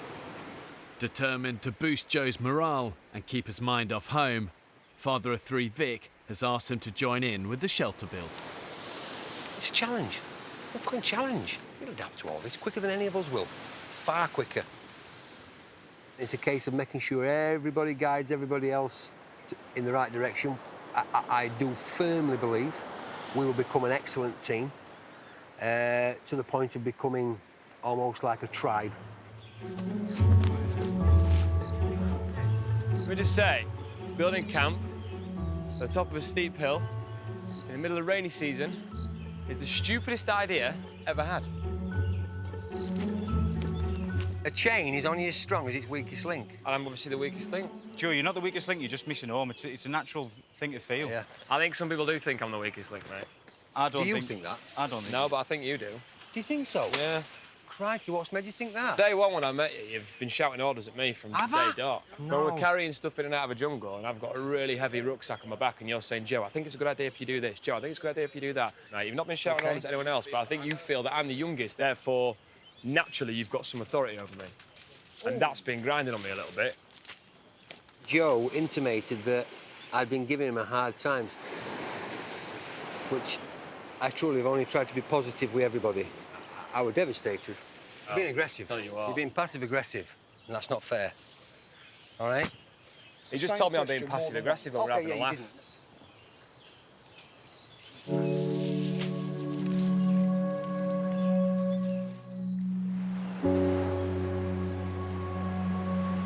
However bad your situation is, you can't wallow in negativity. You know, survival is about dogged determination, learning from your failures, and never giving up. And Churchill once said a great quote. He said, if you're going through hell, keep going. The balls are doing the backstroke in a bucket of sand. I'm hungry, I'm tired. And all that's going through my head is, I don't self-harm at home, so why the hell am I self-harming out here? 6 a.m. I've never been in an environment where last night you hear a thunderstorm and it's now daylight and it's still thundering and it's still raining. Overnight, torrential rain has once again battered the island. The men have managed to protect the fire, but their spirits are low. It is a bit mind-boggling that you can have this much rain for so long, it just keeps coming. Yesterday, the men started work on a new shelter. But only half built, it was no match for the elements. I'm massively underestimating this place. Massively. I'm soaked to the skin and have been for as long as I can remember. Last night, when I got my first hunger rumble, food's playing on my mind a lot more. It's hard. This is apocalyptic weather. It's going to threaten to wash us out of this camp. For the third night in a row, the men have barely slept. The positive? It's daytime. I can see how crap it is.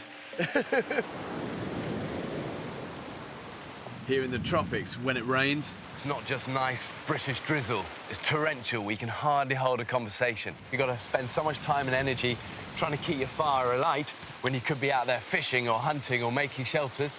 However strong and determined, after a while, it saps you. You know, it saps your spirit in the same way it saps a life out of a fire. I cannot face another day on here. Honestly, I can't. I'm at the stage of almost a breakdown, to be totally honest. You just can't imagine how tough it is. Unbelievable. the island's youngest member, Joe, says he's had enough. 4 weeks, I knew would be a push for me. 6 weeks, I didn't think I'd ever make.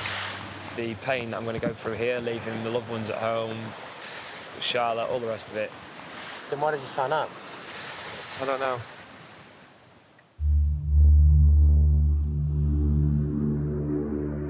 – 10 a.m. The storm finally passes.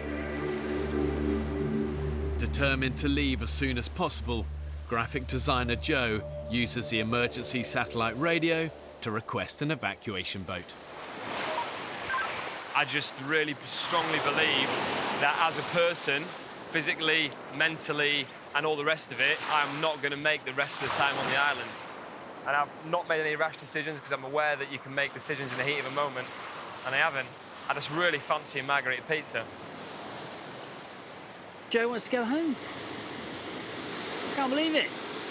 He's not been here 4 days. We've not even started. He wants to go home. Joe has agreed to stay on the island for another 24 hours before making a final decision about whether he wants to leave. You want it up there, mark it, and then we'll cut it. Is it long enough? No. You can go halfway then. In the jungle, work continues on the shelter. Can you get that any higher? The group have persuaded Andy to help out, hoping the prospect of a dry night will encourage him to stay. Yeah, one there. Yeah. And then one down here. Right, so not there then? Eh? So not there then? I didn't say to put it there. The whole reason I said I don't want to tie a sled knot in this piece because we need to get the piece of wood in there first. Paul is a project manager in a construction company and Andy is a builder. Them two personalities just clash because one wants to tell the other one what to do and then this one wants to tell this one what to do. All we need to do is tie this on here, please. That's all we need to do. Yeah, but where's the bit of wood? Because I'm not tying a fucking knot if there ain't a bit of wood in it. Look, that ain't going nowhere. That's the shape I want. Andy really has a massive problem with me. Everybody's been tiptoeing around him for the past 4 days. He's just being a fucking prick. But what can you do? Something's going to explode at some point. Since yesterday, Andy has been hinting that he too might request evacuation from the island. Why are you threatening to go home, Andy? All sorts of reasons, mate. Come on, spit us out. No, I don't need to. Why are you so aggressive? I'm asking you a civil question. Yeah, you've asked me it 3 times. The Yeah, first tell us time what- should have been enough, then the second time, now you're asking No, a they fourth were time. different And then questions. you're calling me aggressive because I don't want to answer a question that you've asked 4 times. I haven't asked it 4 times. You have. I said, why do you want to go home? You went, because I do. I went, well, give us a reason. You went, I'm not going to give you a reason. Exactly. I said, So tell then us you one. asked again, There and must then be you asked a again, reason. and then you asked again. I didn't ask again, Andy. You did. What is the fucking matter with you? Nothing the matter with me, son. At all. Do we wedge that there and then prop it up? Whatever Andy wants to do. I've had enough. Hang on. They need your expertise. I said, stop asking me. And he carried on asking me. Fucking unbelievable.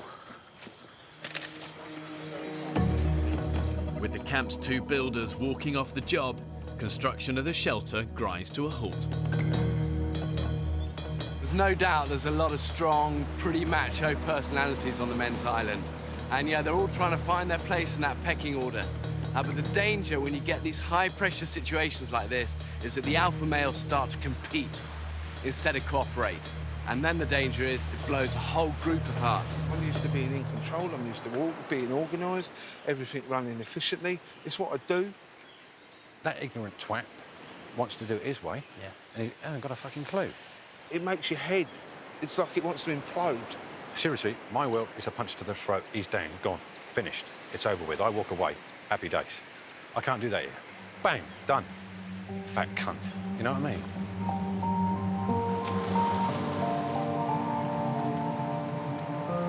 There's a lot of bad blood in camp at the minute, largely between Paul and Andy. We've got enough on our plate in this island without alpha male dick swinging. I think everyone just needs to man the fuck up, really.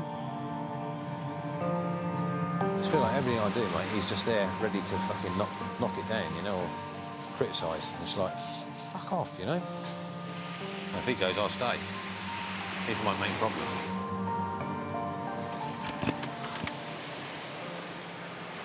So, I overheard a conversation with Andy. His exact words were, if Paul leaves, that'd be good because then I will stay. I'm not dealing with that sort of immaturity. He's supposed to be a grown man. I'm not being blackmailed. I don't need to be surrounded by this immaturity. I might just have to go. Are you thinking about fucking off? Can't be fucking bothered. Mate, you can't go, mate. You literally can't go. Do you think that you would regret it later on? You will regret it. I think I won't. Just suck it up, mate. Lift up your skirt. Wash the sand out of your vagina, mate. In a disastrous turn of events, 3 men, including the island's 2 builders, are now threatening to walk. Andy, Paul, and Joe all want to leave this island. I'm amazed that they've come this far and want to give up so early.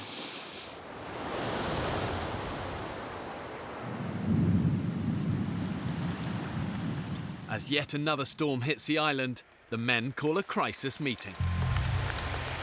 I know it sounds cutthroat, but we needed to keep as many of those guys here as we can. But for any of them to change their mind is a win. There's been so much discussion about people leaving. My personal opinion is that we are stronger together than we are apart. Agreed. Joe, my hope is that you might have thought We've differently already done overnight. this. I've already had the chat with everyone. People have already said their thoughts. I've already said my thoughts, but on that note, I will be saying no more. I'll just be waiting for the boat to arrive and to leave, okay? Paul, would you just let us know how you're feeling at the moment? I came to this island as a bit of a release, you know, to get away from my everyday life. I'm not really confrontational. I don't like having arguments with people. I'd rather just step away from the situation. The final nail in the coffin was to hear somebody say that it was good that I was going, which I thought was a bit of a shame, but in another way, it confirmed my decision. And in that case, that's why I decided to go. If one goes, there's no point in the other going. Right, here we go. How we make that decision? Here we go. This is now we're getting to the crunch bit. He's segregated himself from the group from day one. We're having a discussion, he doesn't want to know. We haven't got any beds, he makes himself a bed. He goes off and sulks. Somehow that's my fault. I've had no sleep for 4 days. Neither has anybody. I've had nothing to eat. You've been sleeping. Sorry, mate, you've been sleeping. Andy, nobody's had any sleep. As a group, no one here has had enough sleep to give them the energy to do what they've had to do the next day. So you pointing the finger at me and saying, well, you've had sleep, fine, that's your problem. I've been having a laugh up until I heard one of my teammates say they wanted me to go. I was having a right crack. Now I'm not. In a community, not everyone gets on, and that is a fact of life, and we can't change that. So let's build our community. You and you, just keep your distance. At least we're together. We're 2 men up.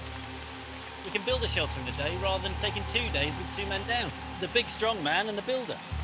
You two fuck off, then we're fucked, aren't we? See, I don't want to lose 2 builders, regardless of your characters. We need you to stay. I'm going to walk away, and then that would hopefully Andy can. No, listen. So Andy can enjoy his experience and hopefully thrive. Then you're not losing 2 people, are you? You're losing 1. I'm leaving the island. Whether Paul leaves or not? Whether Paul leaves or not, I would rather Paul stay. He's a stronger man than me. He'll be more benefit to him. But either way, I'm sorry, I'm going.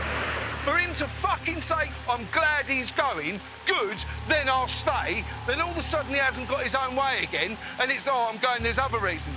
It's fucking immaturity. It's sulking and it's attention seeking.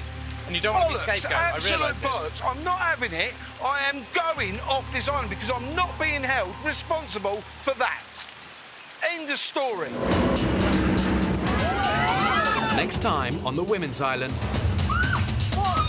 A huge fucking snake came towards me! Fucking hell! At the minute, we are barely coping with the situation in which we find ourselves. Barely. Oh, shit, no, wait, sit forward. We have nothing to drink. We don't know where we are.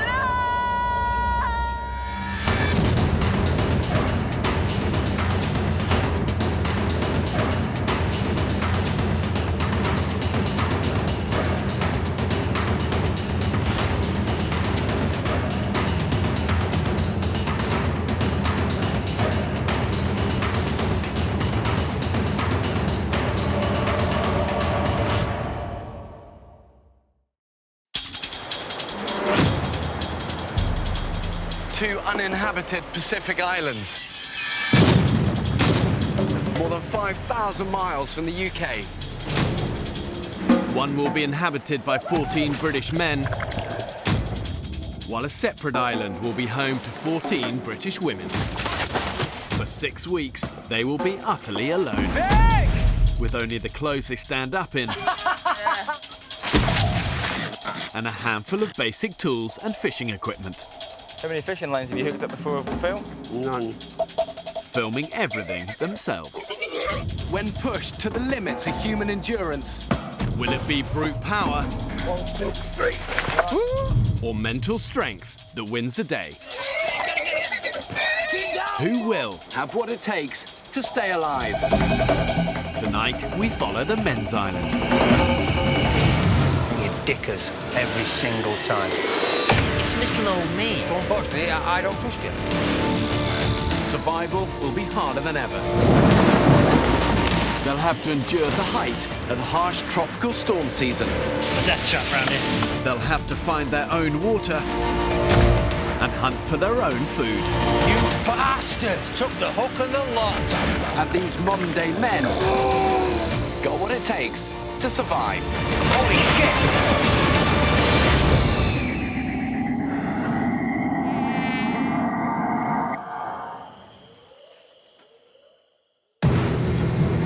4 weeks ago, 14 British men were cast away on this remote Pacific island. Hey look, you can see Pierce's heart beating through his rib. Despite their best efforts,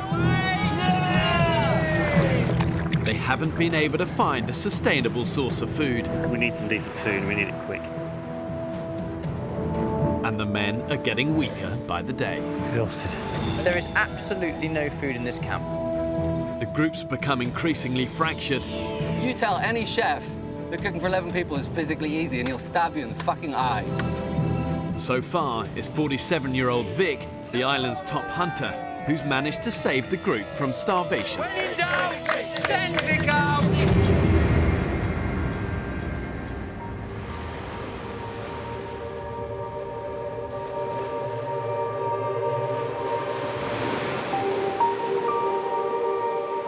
If I laid back a little bit further into the sun, it would feel like I was on holiday. Apart from the fact that later on I'm going to have to walk half a mile for water, fish until we can eat, and chop a load of firewood. Potentially the shittest holiday anyone will ever go on.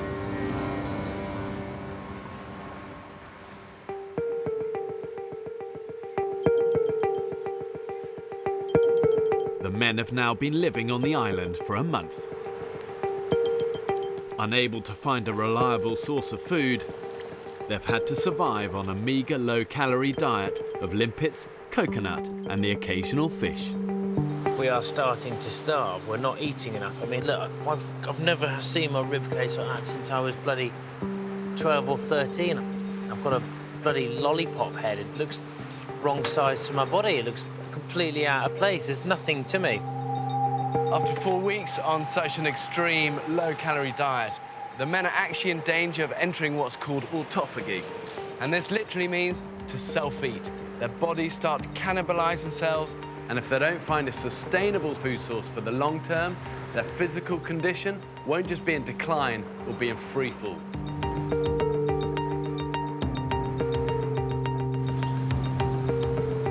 So starting with Charlie, what are you doing? Camp building. Phil?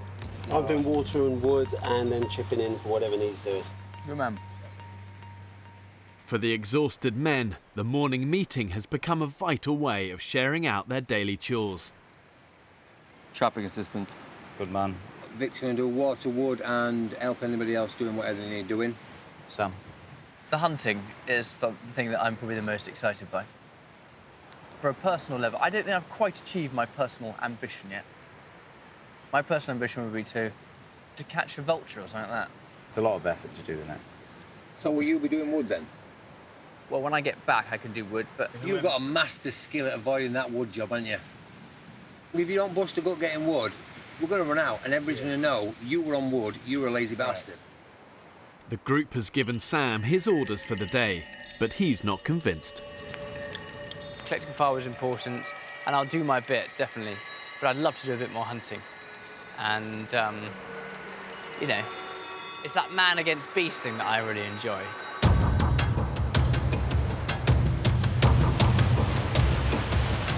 Yeah, this is not dangerous.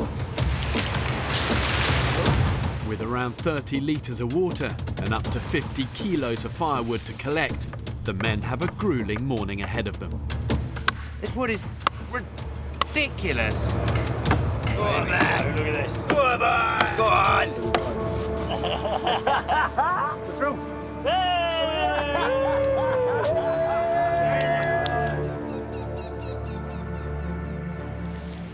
Against the express wishes of the group, Sam has decided to spend the morning bird trapping instead of chopping wood. It's quite exciting. So I'm under a little hide. Not the best hide in the world, but a hide. And I've got this little cord here. And hopefully, the vulture's going to come down, grab the meat, and I'll pull this rope, and we'll be in business. Let's just wait and see. I work on foreign news stories. The problem with news is you always go to some of the nastiest places in the world. I have been shot at, I've had a near kidnapping, but I try to avoid those sort of things as best I can. Now, I'm aware that I'm incredibly privileged. You know, I haven't met the Queen, but I have had an amazing opportunity to meet people from every different sphere of life. I would hope that I'm not prejudiced. I do have opinions, but I've got a bit of grace to me.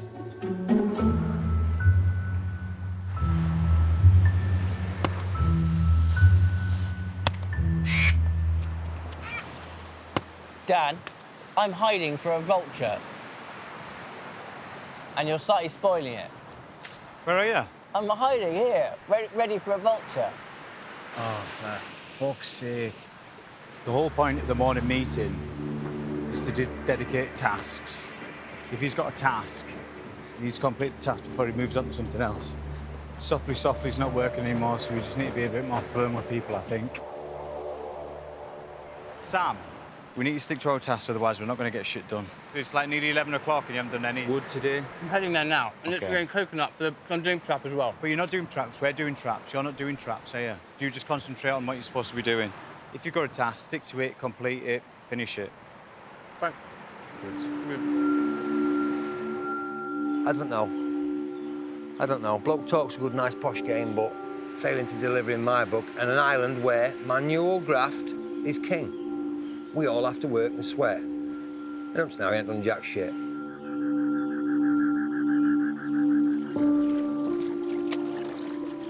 Shall I drop this in then, me old fruit? Sam's reluctance to fall in with the others is starting to affect his reputation in the group. I've given up trying to second-guess Sam Farmer. He's his own man, and he sort of exists in another world. Yeah. He's an airhead, isn't he? And he's... Oh, yes. Vultures. Exactly. I must get a bird trap. And I think everyone feels that bird traps are a waste of time. There's a bit of selfishness there. I think. But I don't think it means to be selfish. I just think that's the way he's been brought up. For me, and this is my opinion, if it is something that Sam wants to do, he will work fucking hard for it. Agreed. Yeah. I just think he's had his arse wiped for him for the most of his life, and as a result, he doesn't realise when he's possibly not mucking in as much as he could do with others. And a lot of the guys here are kind of like, I do hard graft, I come from this place, I don't come from that.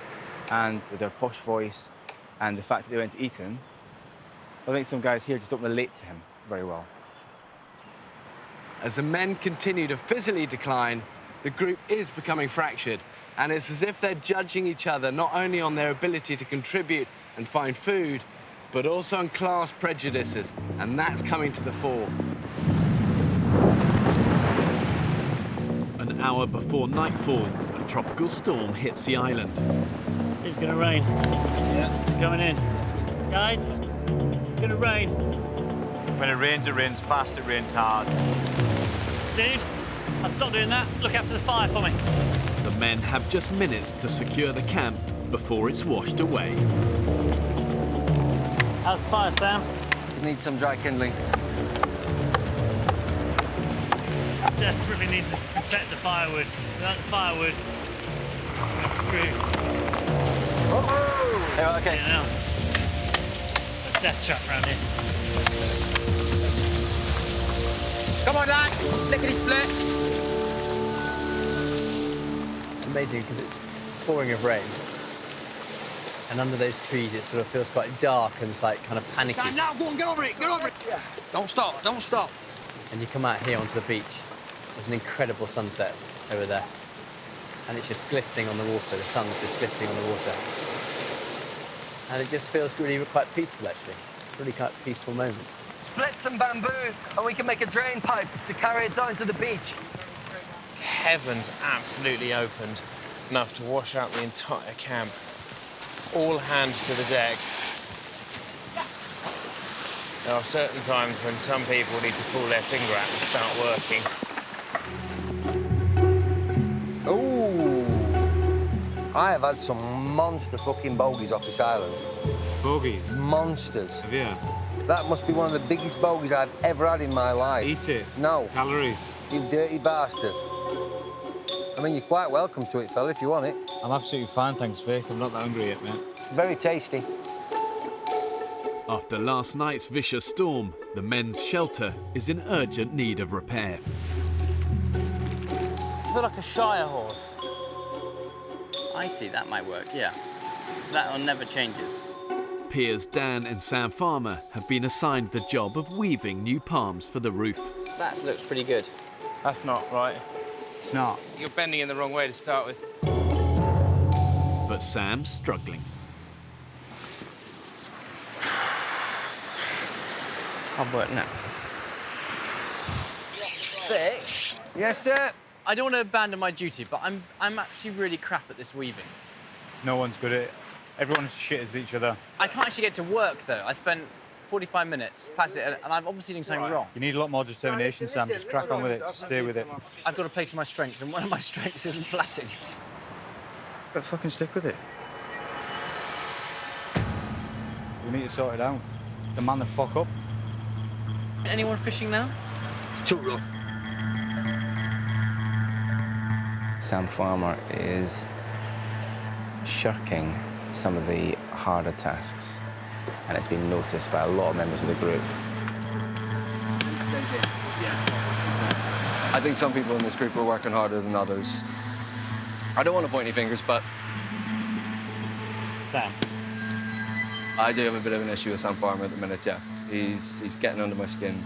He just seems to potter about the place as if he's looking for his butler. Sensing the group is starting to turn against him, Sam decides to approach one of his critics. I hate tension, and when you can feel that someone's not quite at ease with you, I think it's worth nipping things in the bud early. Sam, can I have a quick word? I feel that you're a bit frustrated with me, and I don't want to make a big deal. A little bit, man, I am. What, Can why? we talk about it later? I'm busy. Well, actually, Mate, Sam, let's talk about it later, OK? I'm working. Well, there'll be plenty of time, OK? I'd rather talk it out now, because it's in the air, and quite a few people mention it to me. Not now, OK? Not now. Please. Let me finish this later on when we're having 5 some food. minutes? No. Let me get this tree down and maybe, OK? Not highly successful. Never mind. It's not happening. People are having a bit of a go at Sam Farmer, and I'm finding it a bit mean, really.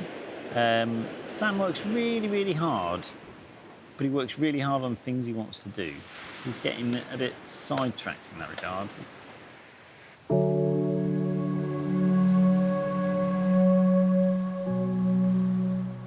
Determined to stop the rift between Sam and the group getting any worse, Will takes him aside for a chat.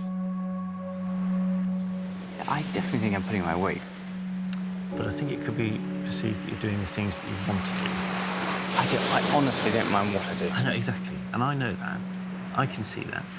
But if you're doing it on your own and no one's noticing, Then it doesn't get it doesn't get any kudos to it. How bad is the gossip, do you think? Quite bad. Yeah. If I'm honest, everyone's... it's, yeah, I mean, that's why we're having this conversation, to be honest. Thanks, Will. Thanks very much. The last few days have been quite frustrating. Quite a bit of kind of gossip, you know, what's Sam up to or what's he doing? And it's really hard. It's really frustrating because I genuinely believe that I'm working as hard as anyone else, and I'm giving my all and I'm putting my back into this.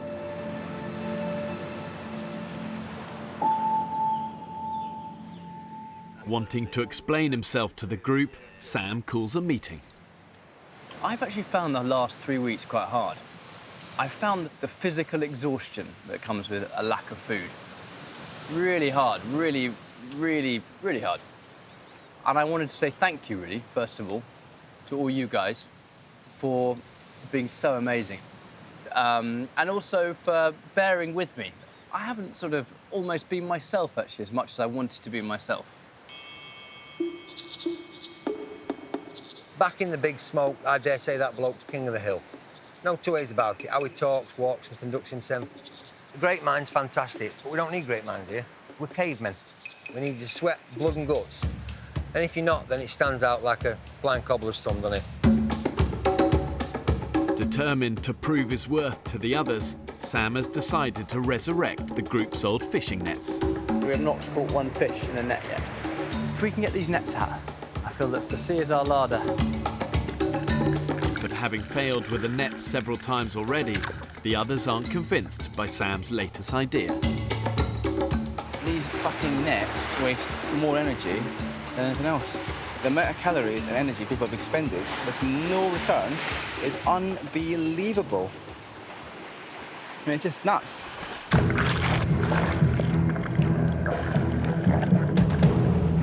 With heavy weights and floats to get into position, Sam's enlisted the help of Barney to set the nets.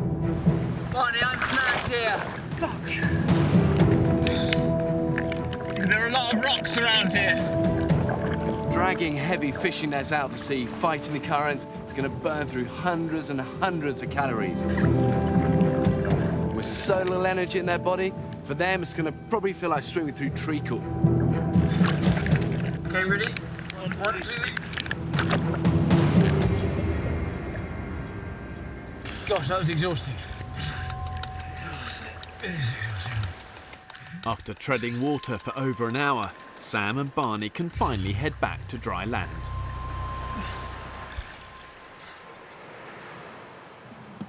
How you going, lads? Where you got, chaps? Absolutely. It was absolutely just shattering. We really, really need to have 5 minutes or 10 minutes lie down. Hip, dip, do. I've caught some fish for you. There he is. The island's top fisherman, Vic, is returning to camp after another successful outing with his line and pole. More! Oh, god damn, boys. You got 3 in a puffer? I have. Oh my god, you hero. Yorkshire, born and bred, kid. Man's a hero. Back. Right here, champ. Is that okay with you, sir? Yeah, lovely. Just leave him there. Kaboom! That's what we're having. Yeah? Can I take these horrible fish off my exceptionally good fishing pole? Yeah, stick him on that. Thank you.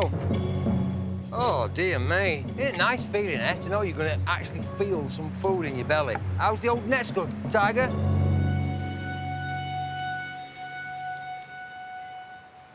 There's not a great deal to go round.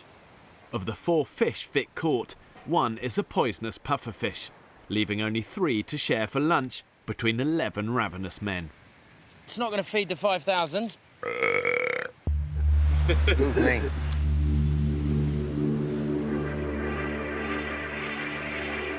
Sam is convinced his nets are the group's best chance of breaking the famine. But he can't man them alone. I actually came out here to grab Barney for the net. There's wood to be got, and it's not fair to leave 2 or 3 lads doing it. But I thought it was a 20-minute job. What, the wood? Shit! What made you think that? Have you done a full day on wood yet? No, I haven't. That's why you think it's a 20-minute job. And you know what I think you've done? I think you have rolled them nets up out there and just go for a swim every day. Listen, this is what'll happen, right? When we get back and we forgot about all this shit, people will say to me, what did you do? And I'll say, every day I sweated as hard as I could and I was as helpful as I could. And they'll say to Sam, what did you do? He said, it was a nightmare. I had to swim every day for some fish that were never there. My heart bleeds for you, Sam. Yeah, mine Absolutely too. bleeds. You wait till we get that haul of 10 stingray. No problem. You'll be patting me on the back. But it shows you the north-south divide, doesn't it? Us dumbass Yorkshiremen will graft till we bleed. And you brains down south will work every inch of blood out of us. Joking. And you'll smile when you do it. There you go. Yeah, go for it, yourself Sam. out. Finish Go that on, baby I'll off. film you, you do Yeah, it. I'd love to. Man's not got a day's graft in him. Not a freaking day's graft in him. I shouldn't be hard on the bloke, because if you've never done it, if you're ass wiped all your life, then so be it, you have. Yeah. I think Vic has made a judgment about me that, you know, life's been incredibly easy. And life has been easy in one sense. I've had, you know, an incredible upbringing. I have no embarrassment about the background I've come from, or the family I have, or the school I went to, or the places I've been. They are a huge blessing.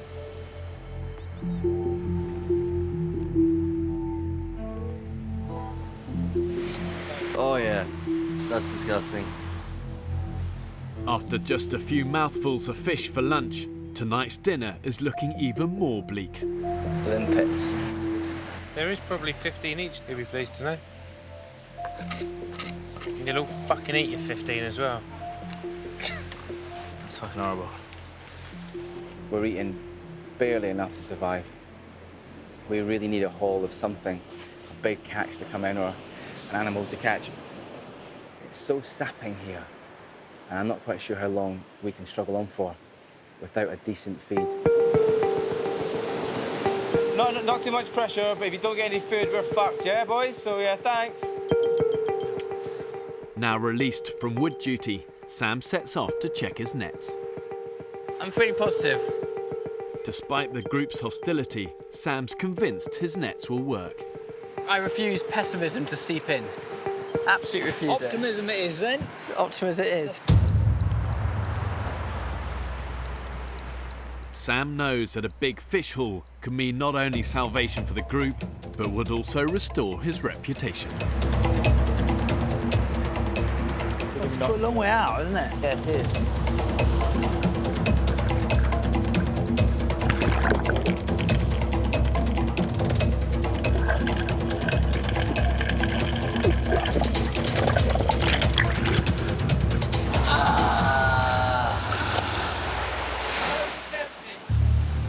Nothing.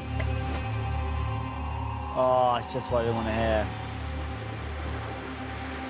It's just so depressing. It's just done so much work. Oh. Very predictable. It's a waste of energy, time, fuel, everything. Stop fanning around and start doing something worthwhile. Morning. And what a beautiful morning it is. After a month on the island, the exhausted men are doing their best to share the most arduous daily chores between them. Each walking to the kitchen to get a pint of water. Almost there. But yesterday, Sam angered the group by prioritising his fishing nets over firewood. Sam checked the nets, which brought absolutely diddly squat, I'm afraid to say. A big fat nothing. So there's a bit of tension between the rest of us. Pretty good.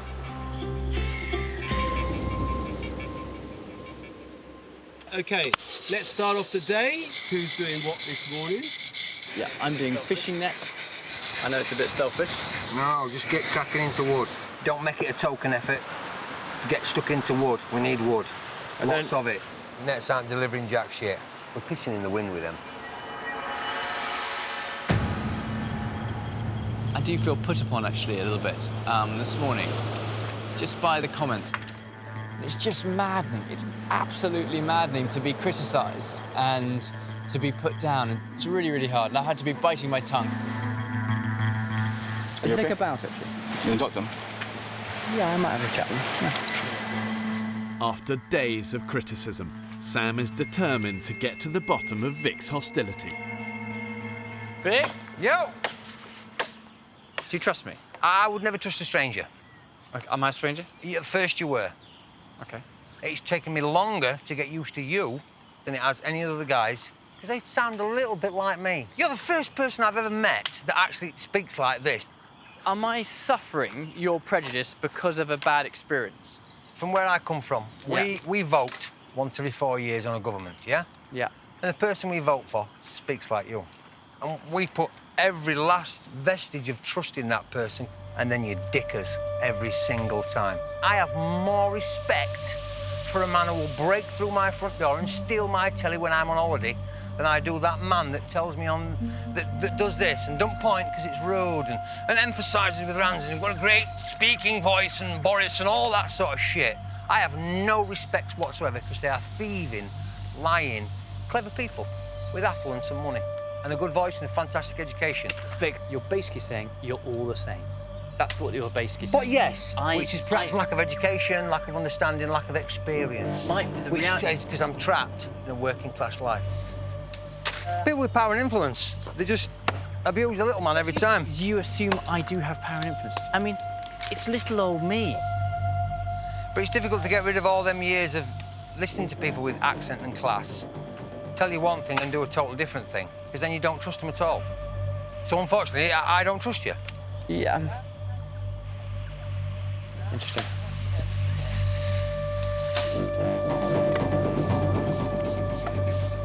It was hard to hear. I hate conflict.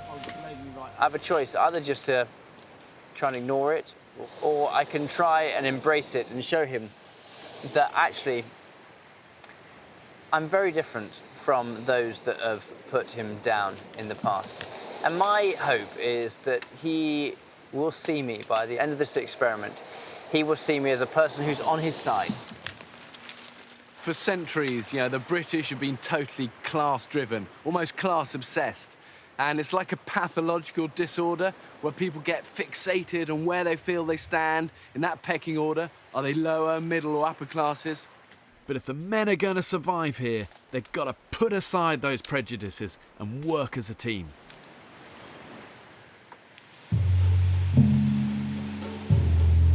Right, people, the fishing wheel will go. Woo! I'm away, boys! Catch some supper! Let's have some fish. We can all have a decent meal. With nothing to eat in camp, the starving men have decided to use their last reserves of energy on one big concerted effort to find food. Jesus Christ. Where? Oh, fuck, yes! Get him. Get him. Got him, got him, got him, got him. Okay. Oh, his tail snapped off. Didn't know a bloody snake could do that. Despite opposition from the rest of the group, Sam has decided to persevere with his nets. You just have to keep trying, keep trying, keep trying. Sometimes you fail, and sometimes you're successful. We have a first victim down there. Oh, exciting. Being the top fish catcher... Pressure's on. Yeah, the pressure is on. But I also think the mark of a man is in rising to pressure. We still haven't got anything. Desperately need food. After 5 exhausting hours, the men have found nothing for dinner. Jesus Christ, look at the fucking... You bastard! Took the hook and the lot. That's bad. Fuck all.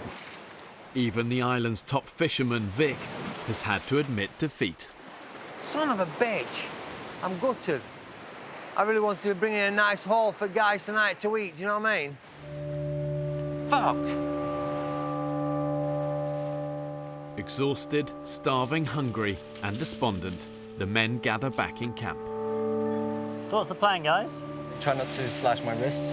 Without a single scrap of food to show for a day's hunting, the group are out of options. Save one unlikely potential saviour. What would you feel about all of us getting the net in today? Let's say after this meeting, we all troop down there. I mean, I'm being a bit hopeful. How do we empty the nets? You've got to bring them in. Gonna have to pull them in. Ooh, fuck it, I'm fine. I think it'd be quite good if we could pull together and get these things done. Yeah, fuck it, count me in. Should we crack on? Fair enough. Yes, I'll come in the water and pull a net. Brilliant. Yeah? Brilliant. Sounds good to me. Yep. Yeah? Sounds good. Ready to go? Come on, boys. Bring home the bacon. Bring on the fish. That's some fishies. In desperation, the men agree to give Sam's nets a final chance. He don't give up, I'll give him that, bless him. But they are now making a dangerous gamble with their last reserves of energy. Please be fishing this net. Okay, you ready? Ready, ready? 1, 2.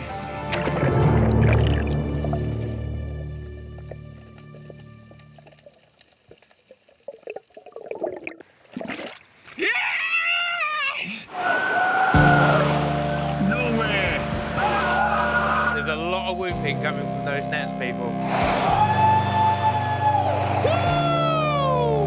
What have you got, lad? Fuck me. How many do you think you've got, Sam? I don't know. One here. Jesus Christ. That's one of the hardest things I've ever done. There's the first one, boys. Oh, yeah. Yeah? Oh, there's the second one, boys, and the third, fourth, fifth, sixth, seventh. Oh, God. I'm telling you, look at them coming out.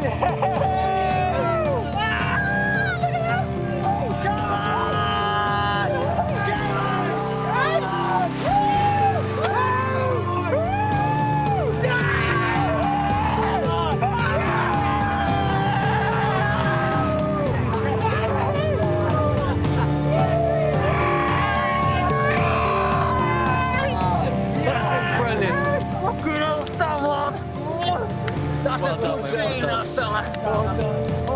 Well done, mate. Fucking excellent. I have a newfound respect. I really do. That is brilliant. That was the hardest thing I've done in a long time. A big fishy hook for the old man of the fish. Get in there, boys. Get in there. Thank you, Vic. Thank you. Very kind. Finally, the nets come good. And that's all Sam Farmer's doing. He's been working tirelessly to get that. I think that Sam's going to be kind of accepted as more a part of the team now. Share love. That looks heavy. Okay, guys. The first fish. Yes. Second. Hello. Good sight. Third. All I wanted was just a fish. One fish. How many fishes have we got? 20!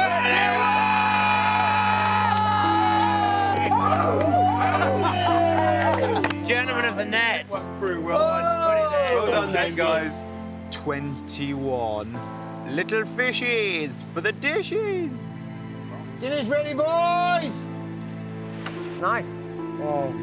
It just goes to show the reality is, in a survival situation, it's the ultimate systematic leveler. There's only one class that matters, survival class. Sam's determination's been amazing with them nets. I'm really happy that you can see that. Yes, I couldn't. I won't deny it, I couldn't see it at all. I just thought, well, you're a big city fanny. But the big city fanny's done good. Sam Farmer, my hat comes off to you, sir. Well done you for having the balls and the determination to fix them every time. Because that certainly weren't my cup of tea. At all. Well done him. Thank you. I'd just like to say massive thanks and a raise my going up to Sam Farmer. Sam Farmer! Well done, big fella. Founder of the Fishy Feast. Here, here. Here, here. Long may it last, fella. Last night, the men had a hearty 21 fish supper, thanks to Sam Farmer's nets. But following the feast, 36-year-old Will is the only member of the group who's out of bed. It's 8:30, no one's awake. You're going to make a lot of noise. It's 8:30. The sun's been up for 2.5 hours. Normally I've finished our morning meeting by now. No. Will's worried the men aren't making the most of the energy they got from last night's meal. I take it we're all going up. Morning. I'm glad you woke me up, pal. I'd have slept in. What do you mean? This is a complete one-off, unique opportunity. I want to wring out every last possible experience out of it. I think we need a general camp wake-up call. It was 8:30 and most people were still in bed. We sat around this campfire every night and said, oh yeah, I want to go romping around the island, I want to catch a piggy, I want to get caiman, I want to do traps, I want to do this, I want to do that.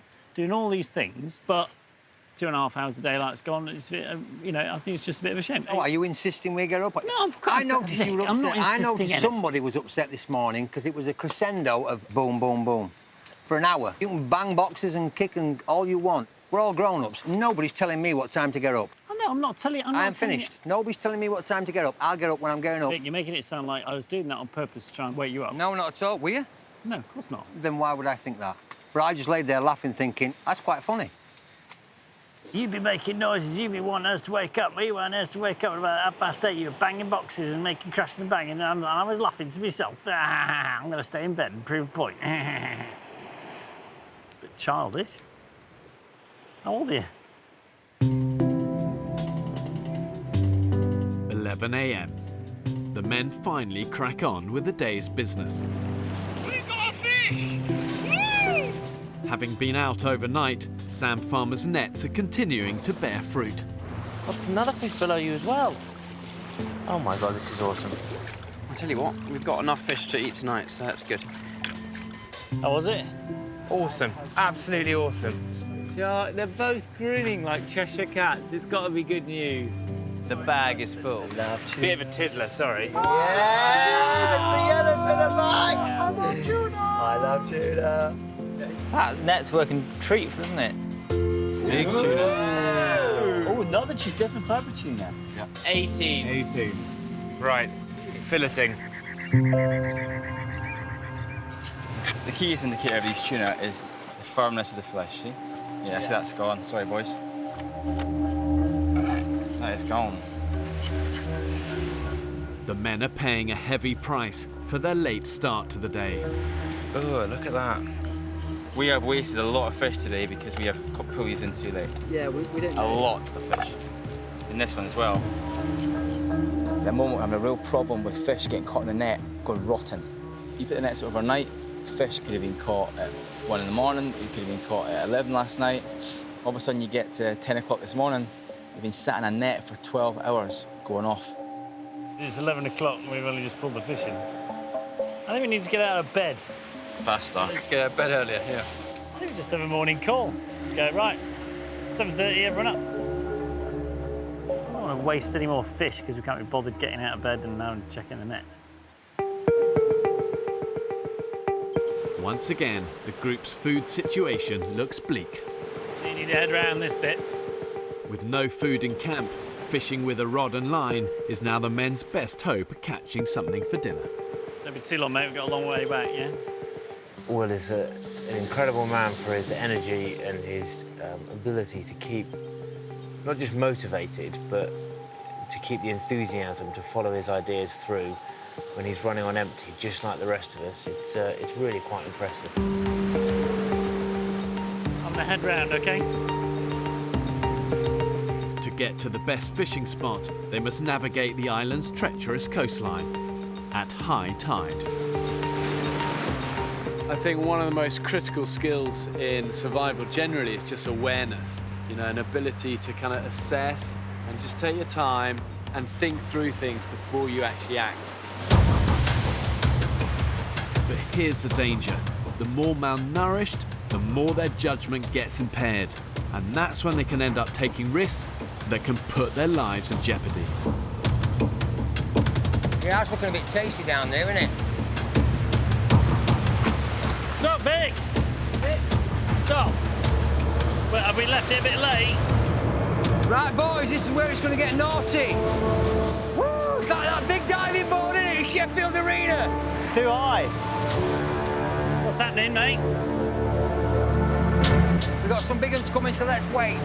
The idea is to watch them coming in, wait for a flat spot and go for it. Hold! Hold! There we go! Ah!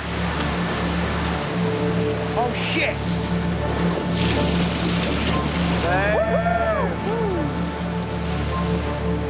Right, step, and, yeah? Well done. Next! Come on, Piers. Now, Piers, push off. Push off, push off, push off.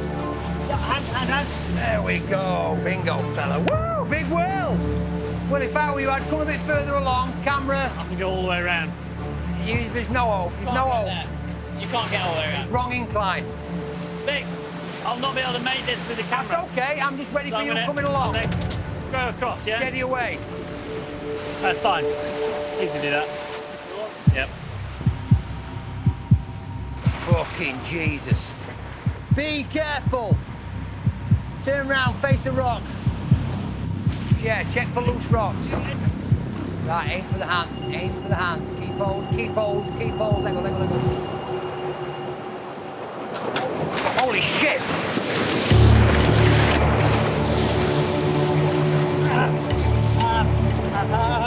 You okay? You okay? Okay, okay, just come on. Just get the fucking camera off! I'm trying. Fucking camera off. Stop it. Stay still. Stay still. Are you okay? Give me. Let's get off the danger area and then assess the casualty, yeah? Okay, that's nasty. Will is losing blood and is in a state of shock. Let's move on before we get stuck again, okay? Yeah. Dr. Piers needs to get him back to camp urgently so he can examine the injury properly. Son of a bitch. I tell you what, that was a massive fall. Totally unexpected. To see that cut was pretty scary. Okay, well. Well, Dude. it's actually quite serious. Yeah, nice. Oh shit. Dr. Piers can finally make a proper assessment. What is that you can see underneath it? Is that a muscle or is that bone? I think he's severed one of his tendons. It's bad. I mean, I wouldn't be happy just to patch that up here. That needs a surgical exploration in an operating theatre.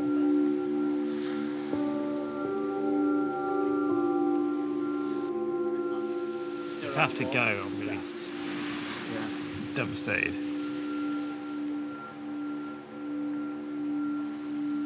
And at the end of the day, Will, remember you're right-handed. It's your livelihood. And we've got to be sensible and realistic. Fuck. Not good at all, this. Okay, guys. Just give me a minute, yeah? Give a minute, lads. He's such a valued part of our team. If he leaves, I would totally feel gutted. So I'm desperate for him to stay with us. Knowing Will's injury is serious, Dr. Piers has no option but to call the emergency paramedic team for a second opinion. You think he's going off your hands? I do, yeah. I want him to go, in fact. It's something that can't be dealt with on the island, okay? You need a surgeon that's trained, you need a sterile operating theatre. It's a real no-brainer.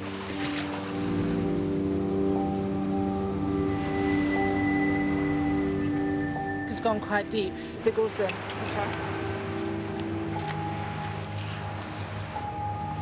Injury is muscular and not just superficial, so he needs to be evacuated. Then get your stuff together, okay? Yeah. All right, fantastic. Keep Brilliant. those for you guys. After 5 weeks on the island, Will's time is over. Smallest things. It's a simple fall like that, and it's cut my experience off.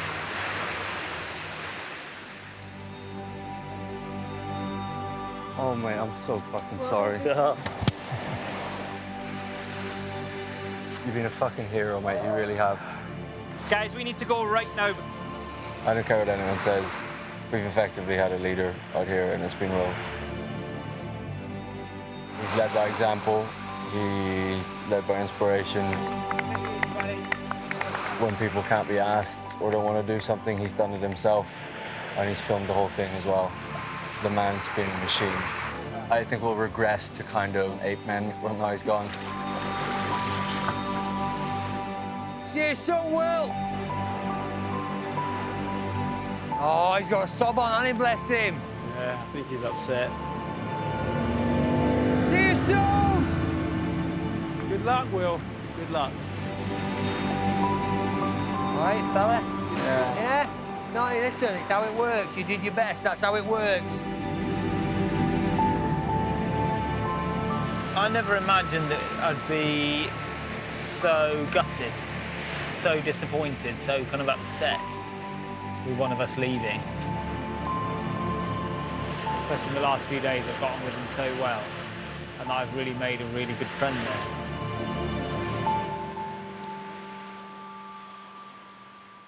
Next time on the final instalment of the Women's Island. No supper for us tonight. Starve. You're doing a poo in the ocean? Yeah. What? We are completely dysfunctional as a group. We need leadership. So you're not here for the team anymore. Are you trying to start an argument? I'm asking that for you. You are trying to start an argument. Do you know what, Jamie? You're a fucking twat. We're going to end up killing each other by the end of this.